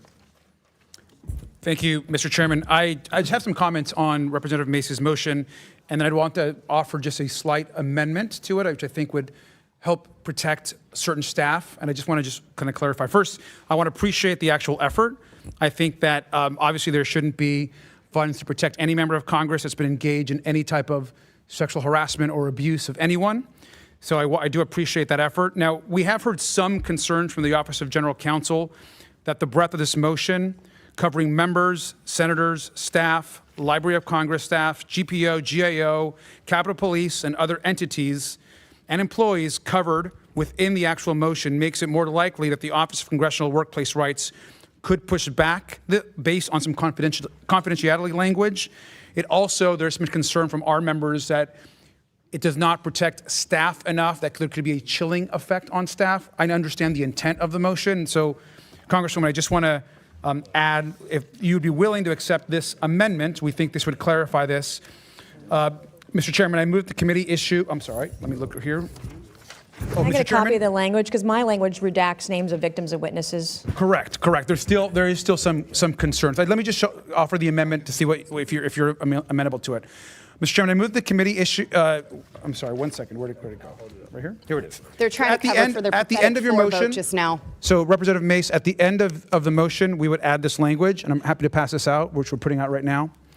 At the end of the motion, we would add, the awards and settlements will be limited to a payment made for an award or settlement in connection with the claim alleging a violation committed personally by an individual who, at the time of committing the violation, was a member of the House of Representatives, including a delegate or resident commissioner to the Congress or a senator. Are we okay with that? I'm fine with language. Okay. Yep. That is something that we believe that we could support. This amendment would limit this, of course, would limit this to members, senators, and we would, with that, I would recommend that we vote yes to support this amendment. Officially making an amendment? That is the amendment to add to the motion. Mr. Garcia would like to amend the motion basically to exclude staff. So that we can actually focus this on who I think the representative is trying to get to, which is members. He's Mr. Chairman. He's using language out of basically Rule 23 of the House rules. So I'm fine with that. Limiting it to House members, Senate, et cetera. I'm good with this. Okay. So the amendment has been offered. I guess the debate is now on the amendment to the motion. I saw Luna, then Biggs. Luna? All right. I support Representative Mace's subpoena here, as well as the amendment to it. And I just think it's really disgusting how this institution protects itself, because y'all just half of them voted to send this stuff to House Ethics, where you know it's going to die. We know that members of Congress are using taxpayer dollars to pay off sexual harassment. We just had a member of Congress literally sexually harass a woman that then lit herself on fire, and you guys all protected him. You guys all protected my own side, your side. And so if you guys want to talk about victims, if you want to go out and virtue signal, and then you guys are going to kill her stuff on the floor and then try to pass it, yeah, of course, we should subpoena all of this stuff. But just, I'm not going to sit here and play games. I think it's a complete fraud. I think that's why the American people hate us. I think the midterms are coming up, and everyone should go on record for this. And I hope that members are exposed for this. I hope it goes back, I think, to the 70s, because it's wrong that it's happening. It's wrong that we cover up for it. It's wrong that we can't censor our own side because people are busy making deals because you guys don't want to censor your side. It's a deal that's been cut, and people hate us for it. So yeah, I support it.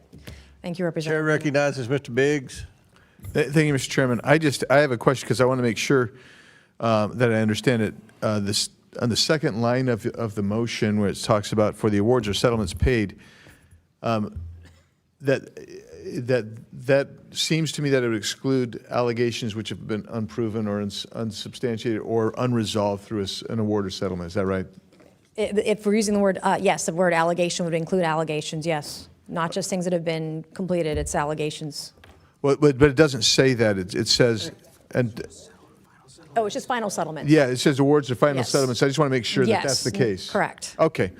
I'm And I'm good all with the I'm the all amendment. I'm all in on the underlying, and I'm actually okay with the amendment, although I do think it narrows it more than perhaps I would like it to see. But I'll yield it back to you, Mr. Chairman. Chair recognizes Mr. Khanna, then Ms. Bobert. Thank you, Mr. Chair. I just want to recognize Representative Mace's courage first in standing up for the disclosure of the Epstein files so we don't protect pedophiles. And now she's saying the same thing. Let's not protect people who sexually harass in the United States Congress. And she's saying, and she's saying, let's have Pam Bondi tell us why half the files are still hidden. I don't understand how anyone on this committee can't vote yes on both of those motions. It's about transparency. It has nothing to do with being a Democrat or a Republican. It's about going after predators and people who are sexually harassing, and that's what the American people expect, and I appreciate Representative Mace's commitment to that transparency. Chair recognizes. Thank you, Mr. Khanna. Bobert. Thank you, Mr. Chairman. And I want to thank Congresswoman Nancy Mace for introducing this privileged motion. I think at this point, this is something that should be introduced on a weekly basis. I am absolutely disgusted that we couldn't even get to 50 members of Congress who want immediate transparency. Don't we all campaign on transparency? Don't we all go out and tell the American voters that we are leaders and that we are going to get justice for them, that we are going to do right by them? And then we hire their daughters to come work for us, and your tax dollars, millions and millions of dollars, has been used in this slush fund as hush money to silence victims who have been sexually harassed, sexually abused by members of Congress. And then Congress is going to do exactly what it does best, investigate itself. And we know that none of that ever goes anywhere. The American people demand transparency. And this doesn't just pertain to a ranch in Arizona or New Mexico or an island down in the Virgin Islands. This is happening right here in our nation's capital, and we should be held to the highest standards. And to every member who voted to send this to committee, where you know this was sent to die on the House floor just moments ago, I hope you have a darn good reason to tell your constituents why you were not going to stand up for the victims. And I'm glad that we are doing something about it here in the Oversight Committee. I'm glad that this motion was made here so we actually have another chance at transparency. But again, these are your tax dollars. These are your tax dollars that were used to silence victims. They have been settled with victims. And to the members who voted against this, go home and tell your daughters what you did today. Go home and tell your daughters what happens in the workplace, no matter where it is, in your hometown, in your nation's capital, and tell them what you did to help continue to cover up decades of corruption. I am absolutely in favor of this motion. Thank you, Congresswoman, for bringing this up. I yield. Chair recognizes Mr. Donald, then Mace. Thank you, Chairman. It's really more a question on I'm assuming an amendment to the motion. This is the Garcia amendment to exclude staff. All right, so I guess my question for Mr. Garcia is why are we going to make a limitation on staff? If congressional dollars have been utilized for the purposes of essentially trying to cover up or cure harassment that's occurred, why are staff members being exempted from that level of transparency? No, I think that's a good question. So in our conversations with the Office of General Counsel, I think the one concern, and it's been brought up by some members as well, is that there are some staff in congressional offices and other places that they have made settlements for a variety of different reasons. And the concern is that they, in a process of disclosure, could be unprotected from their settlement process that they agreed to. And the Office of General Counsel is unclear that they would be protected in those cases. And so that is the concern. At the end of the day, I think the intent is this is for members of Congress and for senators. So that's the one thing that we're trying to clarify. The ranking member yield for a question. Hold on, real quick. And I appreciate that, but I guess what I'm trying to understand is if that's the standard for a staff member, that there was a settlement based upon the reasonings that you said, but that same level isn't for the staff member, whether they're a current member or a previous member that's been in this body? I guess I'm just trying to understand what the limiting principle is for what we're trying to accomplish. Because if the goal is transparency to make sure that harassment that has occurred on Capitol Hill is now transparent, but that's only for elected members, current and past, but doesn't deal with staff members, both current and past, then I fail to see how the level of transparency is being arrived at with the motion. No, I appreciate. Can I say one more thing? 'Cause I think this is a good back and forth. I think the other issue is there's some concern that staff members that have on their own agreed to a settlement, and if there is additional disclosure in a settlement that they negotiated for a variety of different reasons, if they were the actual victim, that this would cause a chilling effect in small legislative offices. No, I understand that, but by that logic, that would occur throughout the entire Capitol complex under that logic. Because if you're going to say that in a small legislative office, where let's be clear, half of the House has small legislative offices, if that's the case, wouldn't that same logic proceed to the floor of the House and the floor of the Senate? And mind you, I'm in favor of the motion. I'm in favor of transparency, but I'm trying to ascertain, are we trying to create a limit to that transparency for the stuff that, to be blunt, is just hot topic? Or are we trying to have transparency? No, can I respond one more time? So I actually think this is an important debate as piece of this. I'm going to support the motion. We want to support the motion as Democrats. We believe that Representative Mace is. We know where she's trying to get at here. We want to support it. What we're trying to do is address a real concern of some of our members and the offices that we're talking to about, could this have a chilling effect on certain small offices that have gone into settlements. That's what we're trying to eliminate. I think the focus here is on members of Congress and senators. I think this amendment tries to address that. Either way, we're going to support the final motion. I certainly am, and so I just wanted to pass it along. Mr. Donalds, would you yield for a few seconds? Yes, sir. I just want to say I agree with you. I think if we're going to do this, we don't exclude anyone. If we're going to disclose the settlement, let's disclose every penny where it went, even if it went to staff. Because at some point people are going to say the amount of money that was paid out, and I have no idea how much was paid out. I don't know a single person that was paid other than maybe the former member from Texas a few years ago, but they're going to say a dollar amount, and everybody's going to assume it was all members. Well, it could have been 25% members, 75% staff, or it could be 100% members. I say disclose the whole thing. So I oppose the Garcia amendment. But I yield back to you, Byron. I mean, Chairman, I guess my question would be for the original sponsor of the motion, Ms. Mace. I guess I'm trying to understand where we're taking this. And it's, when it comes to the transparency aspects, I'm 100% for that. We should do that. Then vote for it. But Nancy, I'm not saying I'm voting no. Like, I'm for it, but I'm trying to understand, why is it okay to say just the members and not staff? Congresswoman Mace, I do have a title like everybody else in this room. Come on, Nancy. We're just trying to have a conversation. I'm trying to get an assertion. Congresswoman Mace, I have earned a title, and I watched the majority of men in this body just vote down a measure Nancy, not disclose sexual Congresswoman harassment Mace, I've never records disrespected of you at all. I'm members not of being Congress. disrespectful. You I'm just trying to get an disrespected me assertion. as a woman. No, I did not. You're taking it Do too the far. I'm taxpayers trying to pay get your an understanding salary? of what we're doing here. That's all I'm saying. Taxpayers pay our salary, and taxpayers paid out The these core question, settlements. reclaiming my time now.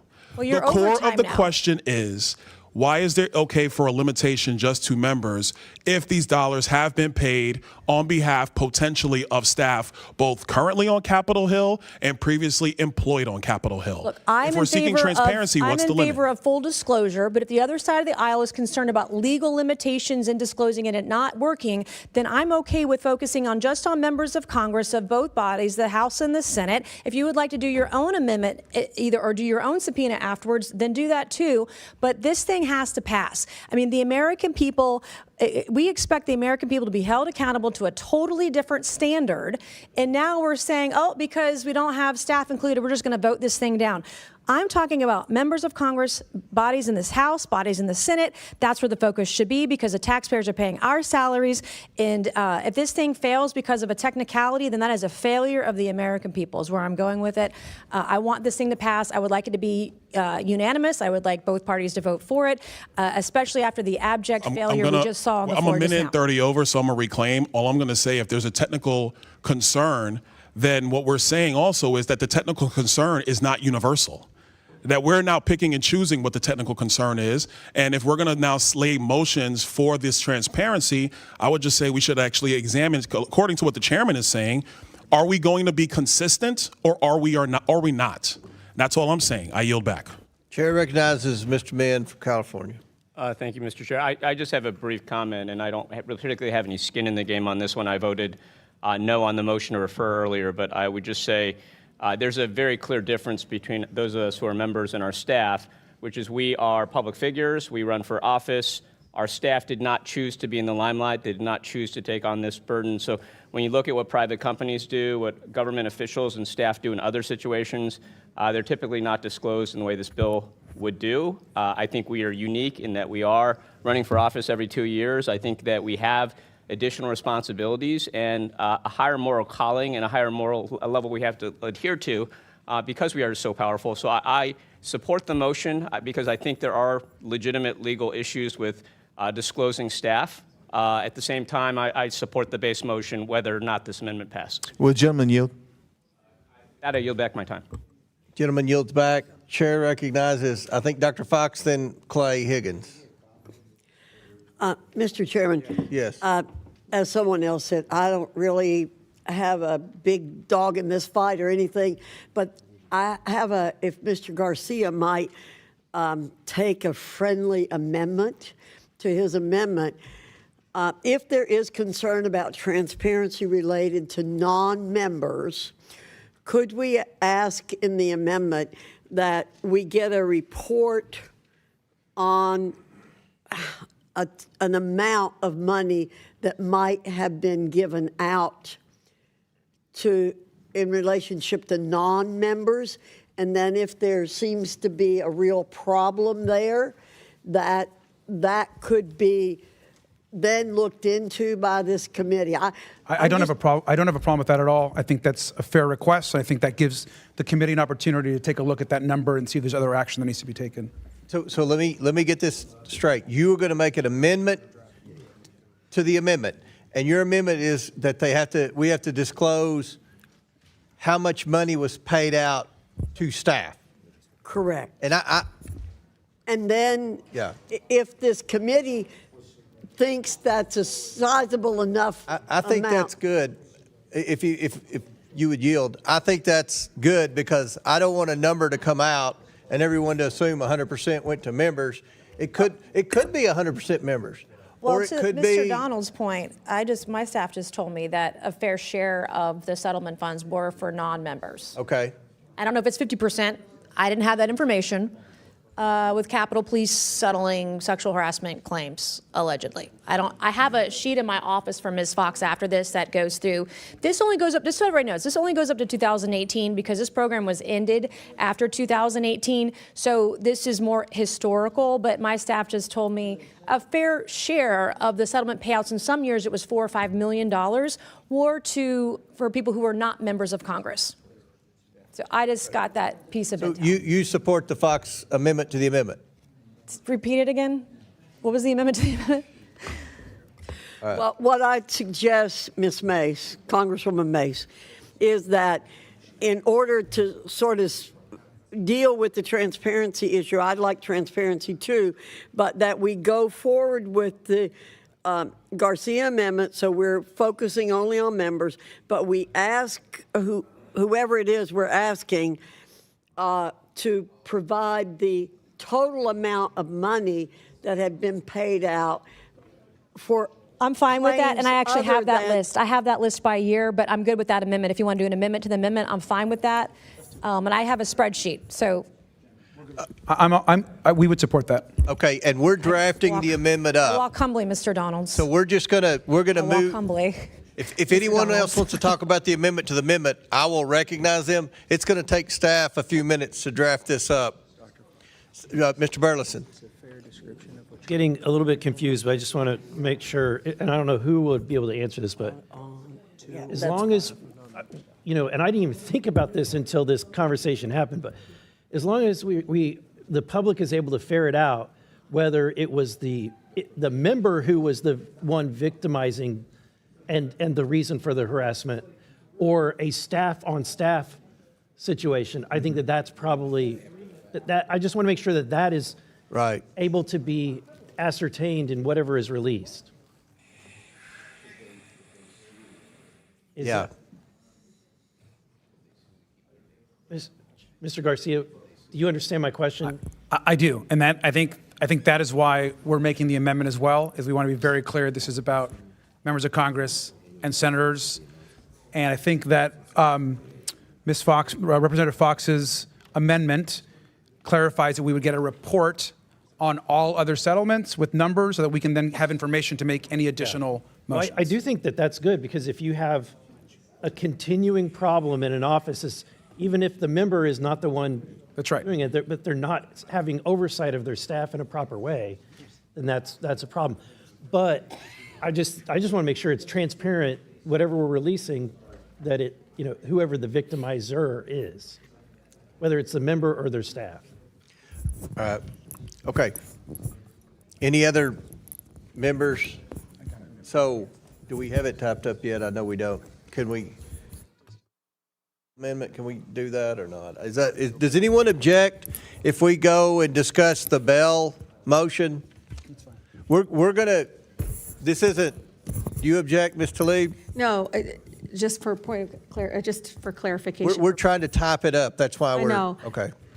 Are we exempting chief of staffs and things like that's, some of these as an attorney that worked on these kinds of cases, sometimes it's management positions that are considered staff, but you know, the member looks the other way kind of thing. So I'm just cautiously saying that I think Congresswoman Fox is right in looking at amount, but really should it be based on an amount, or should it be based on whether or not this person had a supervisor position that is supervised by a member? Does that make sense? So the member is fully responsible for their chief, right? And I just feel like, you know, some of the horror stories I've heard is a member knows, they kind of look the other way and allow the person managing their staff get away with it. It sounds like because I'm all you for oppose protecting, both amendments but support the bill. No, I support it. I want to do I it. mean, I think most people support the bill. I'm just saying you oppose excluding staff. Well, this is the thing. As a person that was sexually harassed at work, I had a supervisor who reported back to someone else, and I probably, if I had known it would get information, I probably wouldn't have reported it. And so I get what our ranking member is saying, because especially when you're younger, okay. We're at a time in our lives for my fellow sisters in service here, but for younger staff members, this is scary to think about any of this information coming out, because no matter what you all think, it will impact their future prospects. They don't, and especially if it's a small staff, they're going to figure out who it is. It's just a ripple effect. So I just want, as we draft this, be very cautious and making sure we're not protecting people. The goal is to have people that are fully ones responsible and making sure and preventing this from happening, and that is the member, the senator and the House of Representatives member. But we got to make sure that, you know, in other situations where a lot of this stuff can be enabled by the member and not addressing these issues.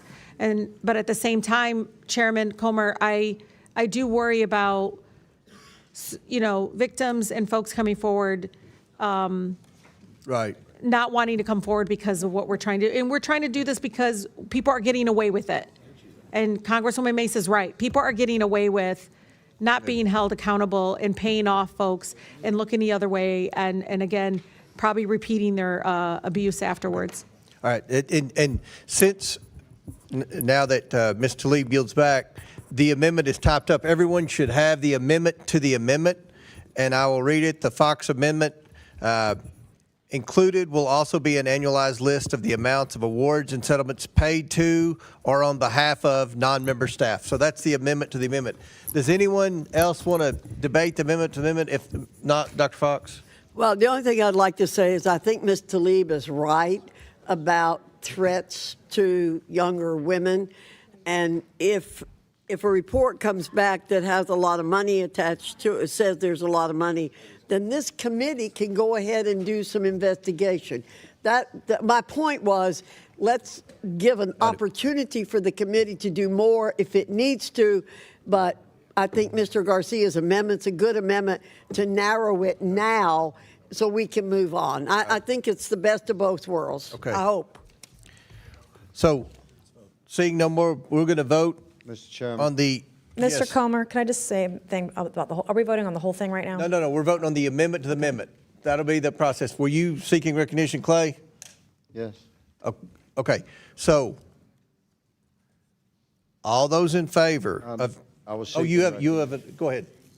I'd just like to remind the committee and those present that we are once again presenting to the American people that this is the way the Oversight Committee pursues a subpoena.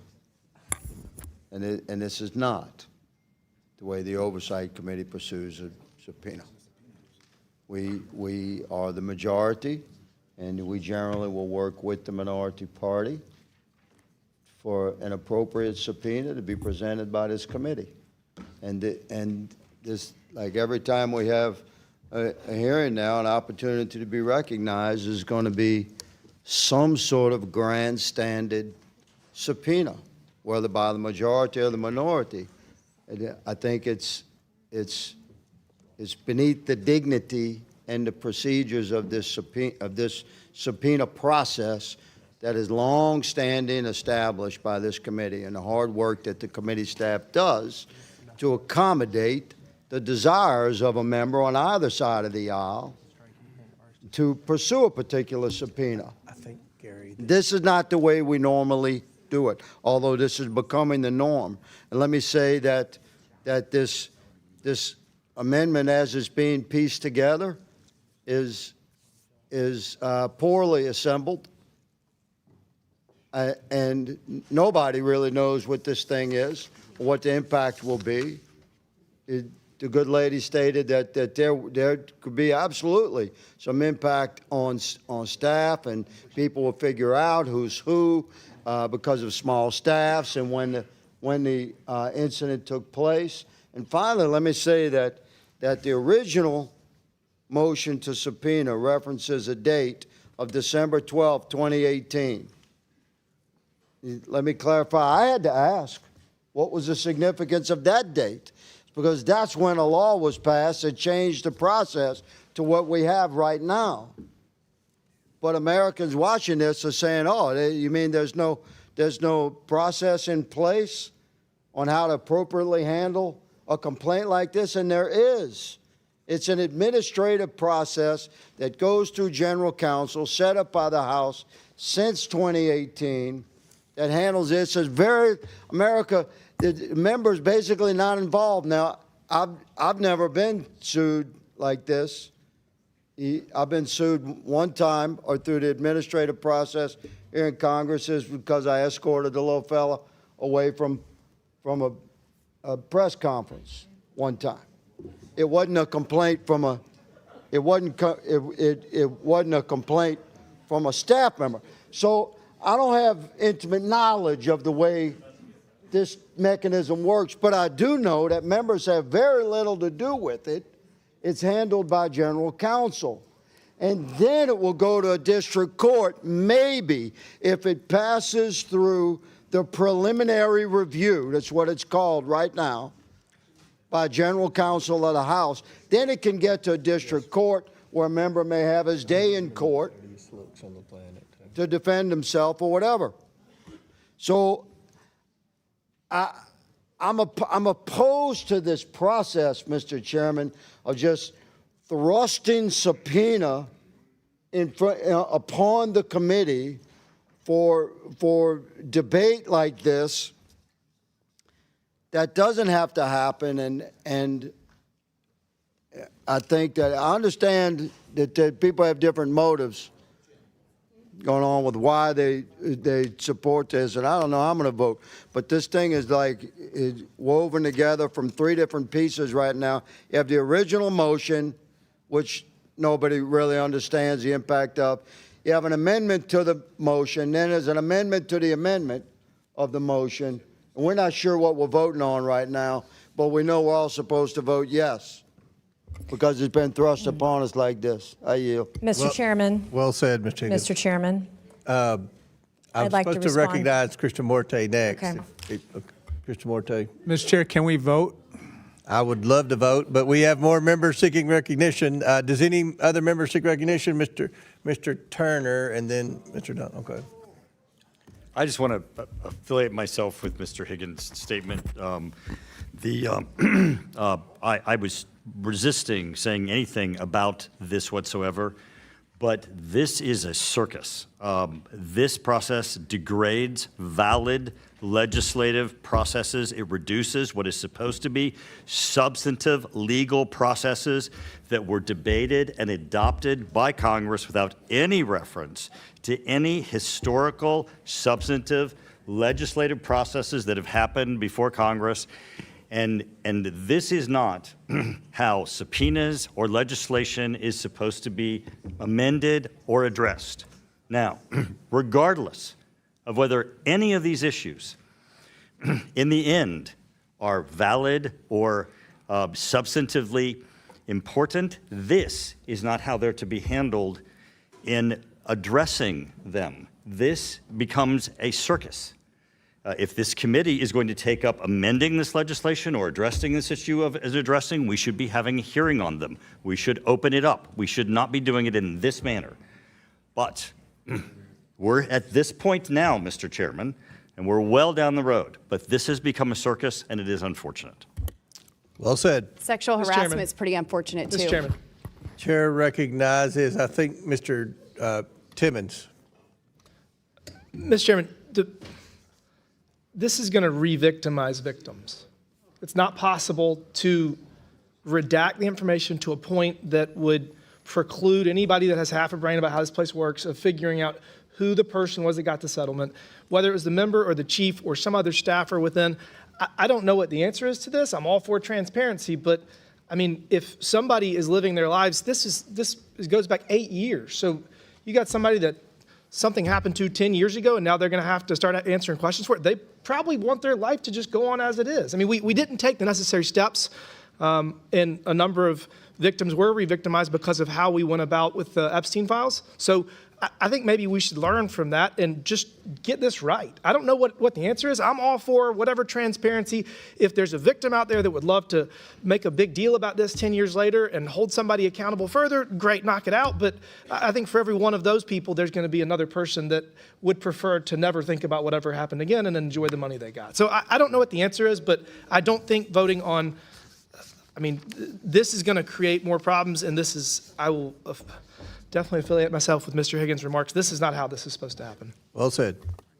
Any other, Mr. Donalds and Mr. Sessions? I actually have a clarifying question on the Fox amendment, because as I read that to amend the Garcia amendment, in my reading, and I'm not a lawyer, but I'm trying to understand this on the fly, it actually invalidates both amendments, and we're back to the original motion.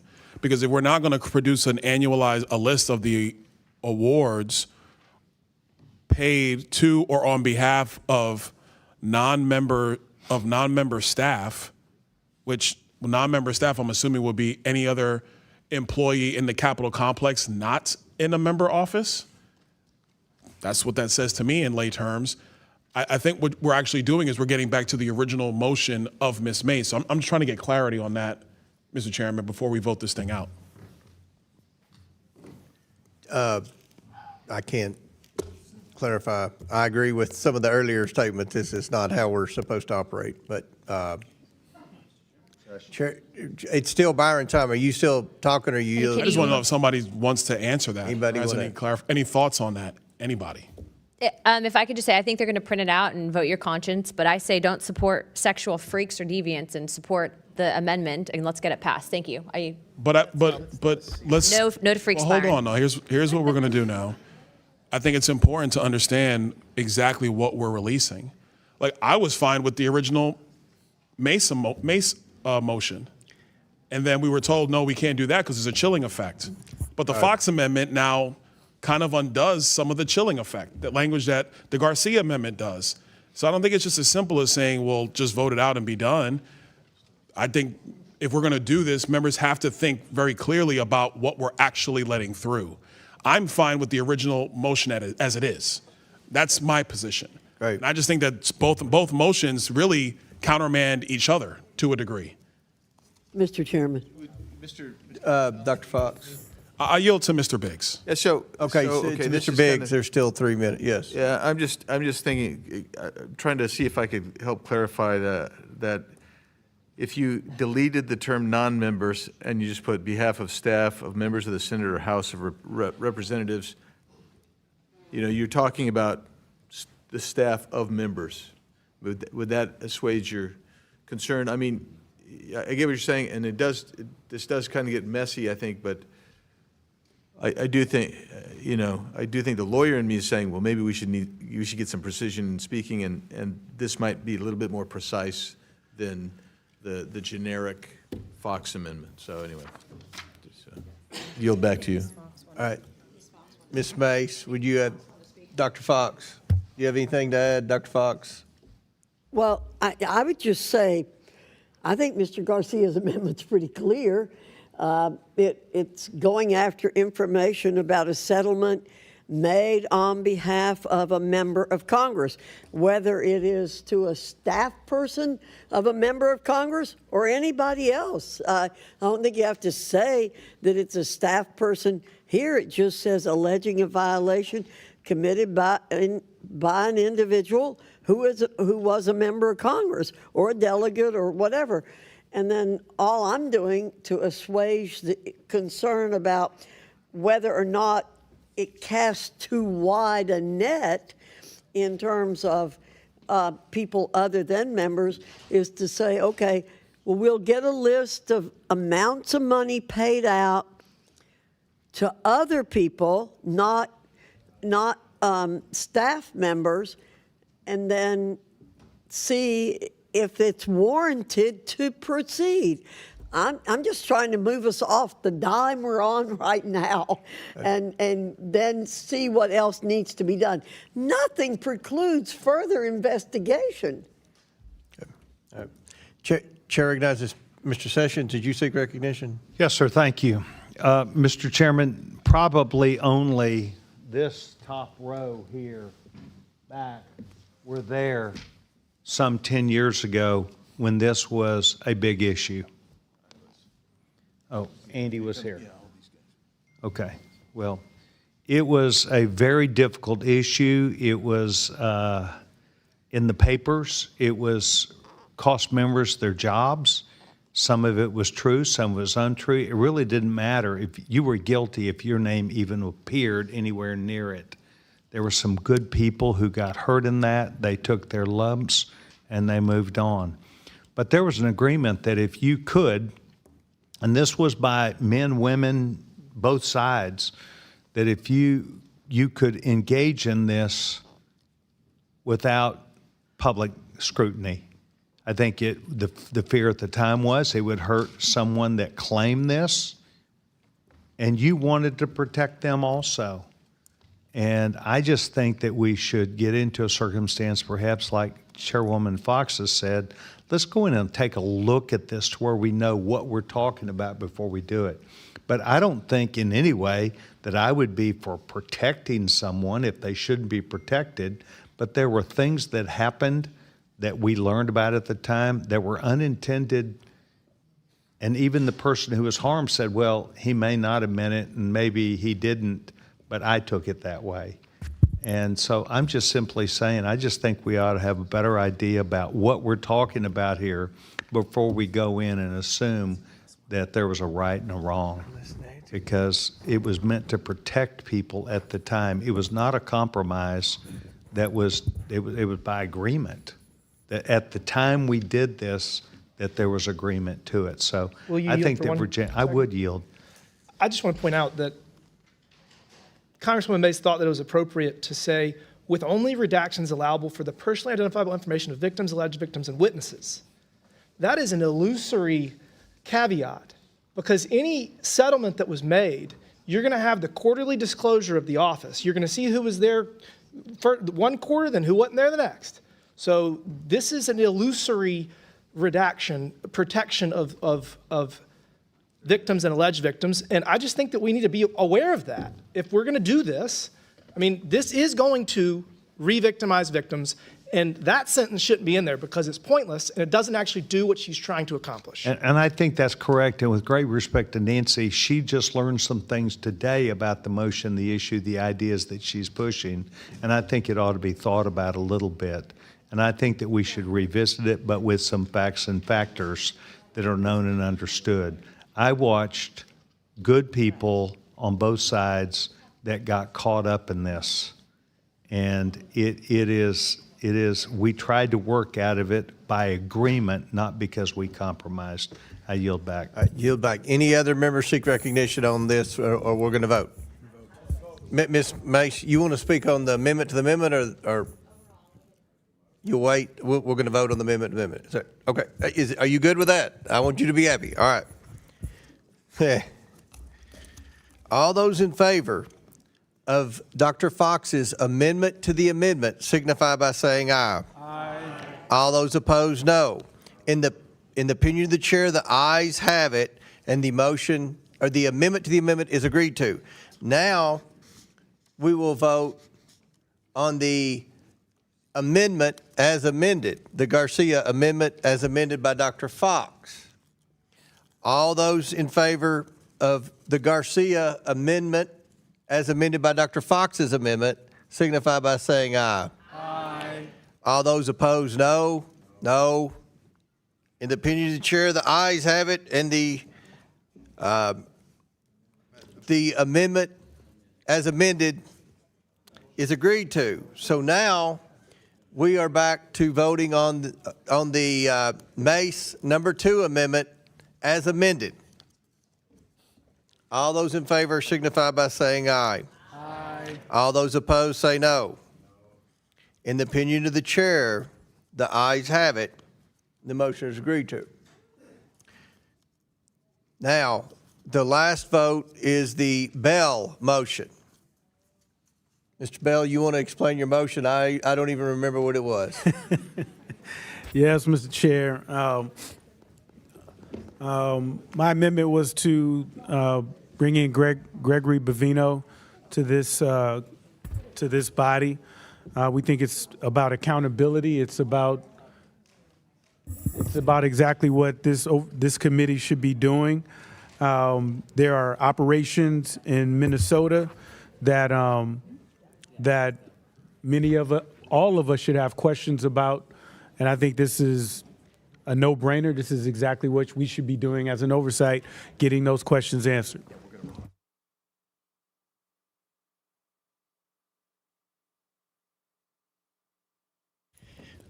Anyone else think? Ms. Mace? It passed. Okay. Anybody else seek recognition on the Bell motion? Seeing none, all those in favor of the Bell motion signify by saying aye. Aye. All those opposed say no. No. In the opinion of the chair, the noes have it. A recorded vote has been requested. All votes will be rolled to the end of the debate.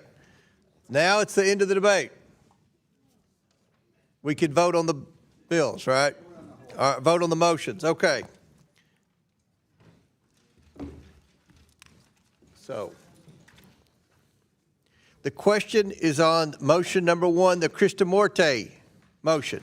Members will record their votes using the electronic voting system. The clerk will now open the vote on the Kristamorte motion.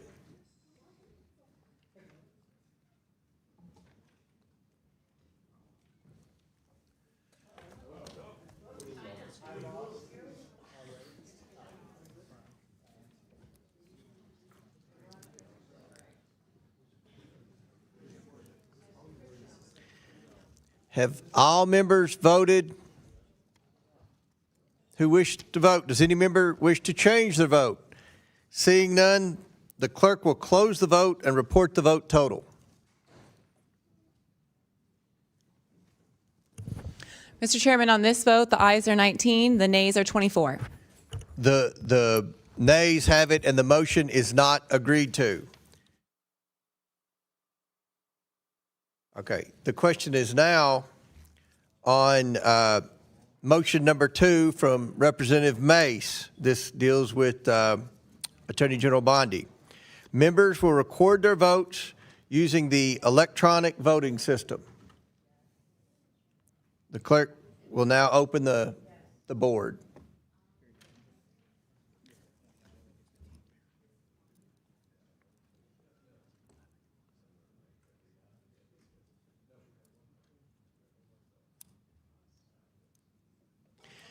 Have all members?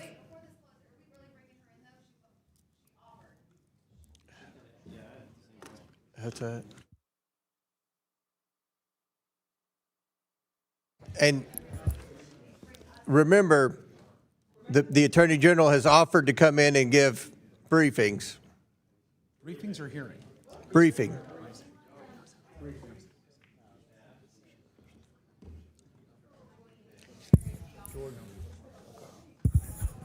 Okay. Have all members? Have all members?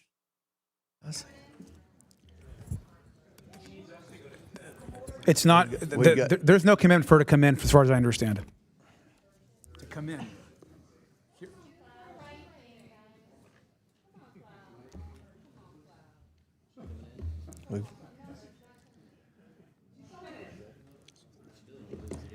Hold on.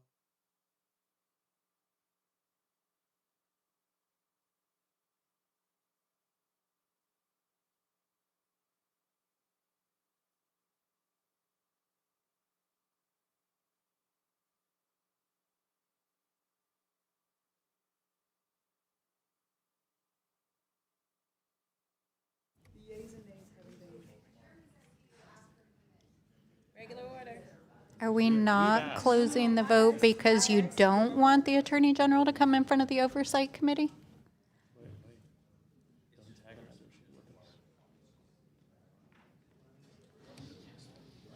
Because it's pretty rudimentary.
Have all members voted who wish to be recorded? Does any member wish to change their vote?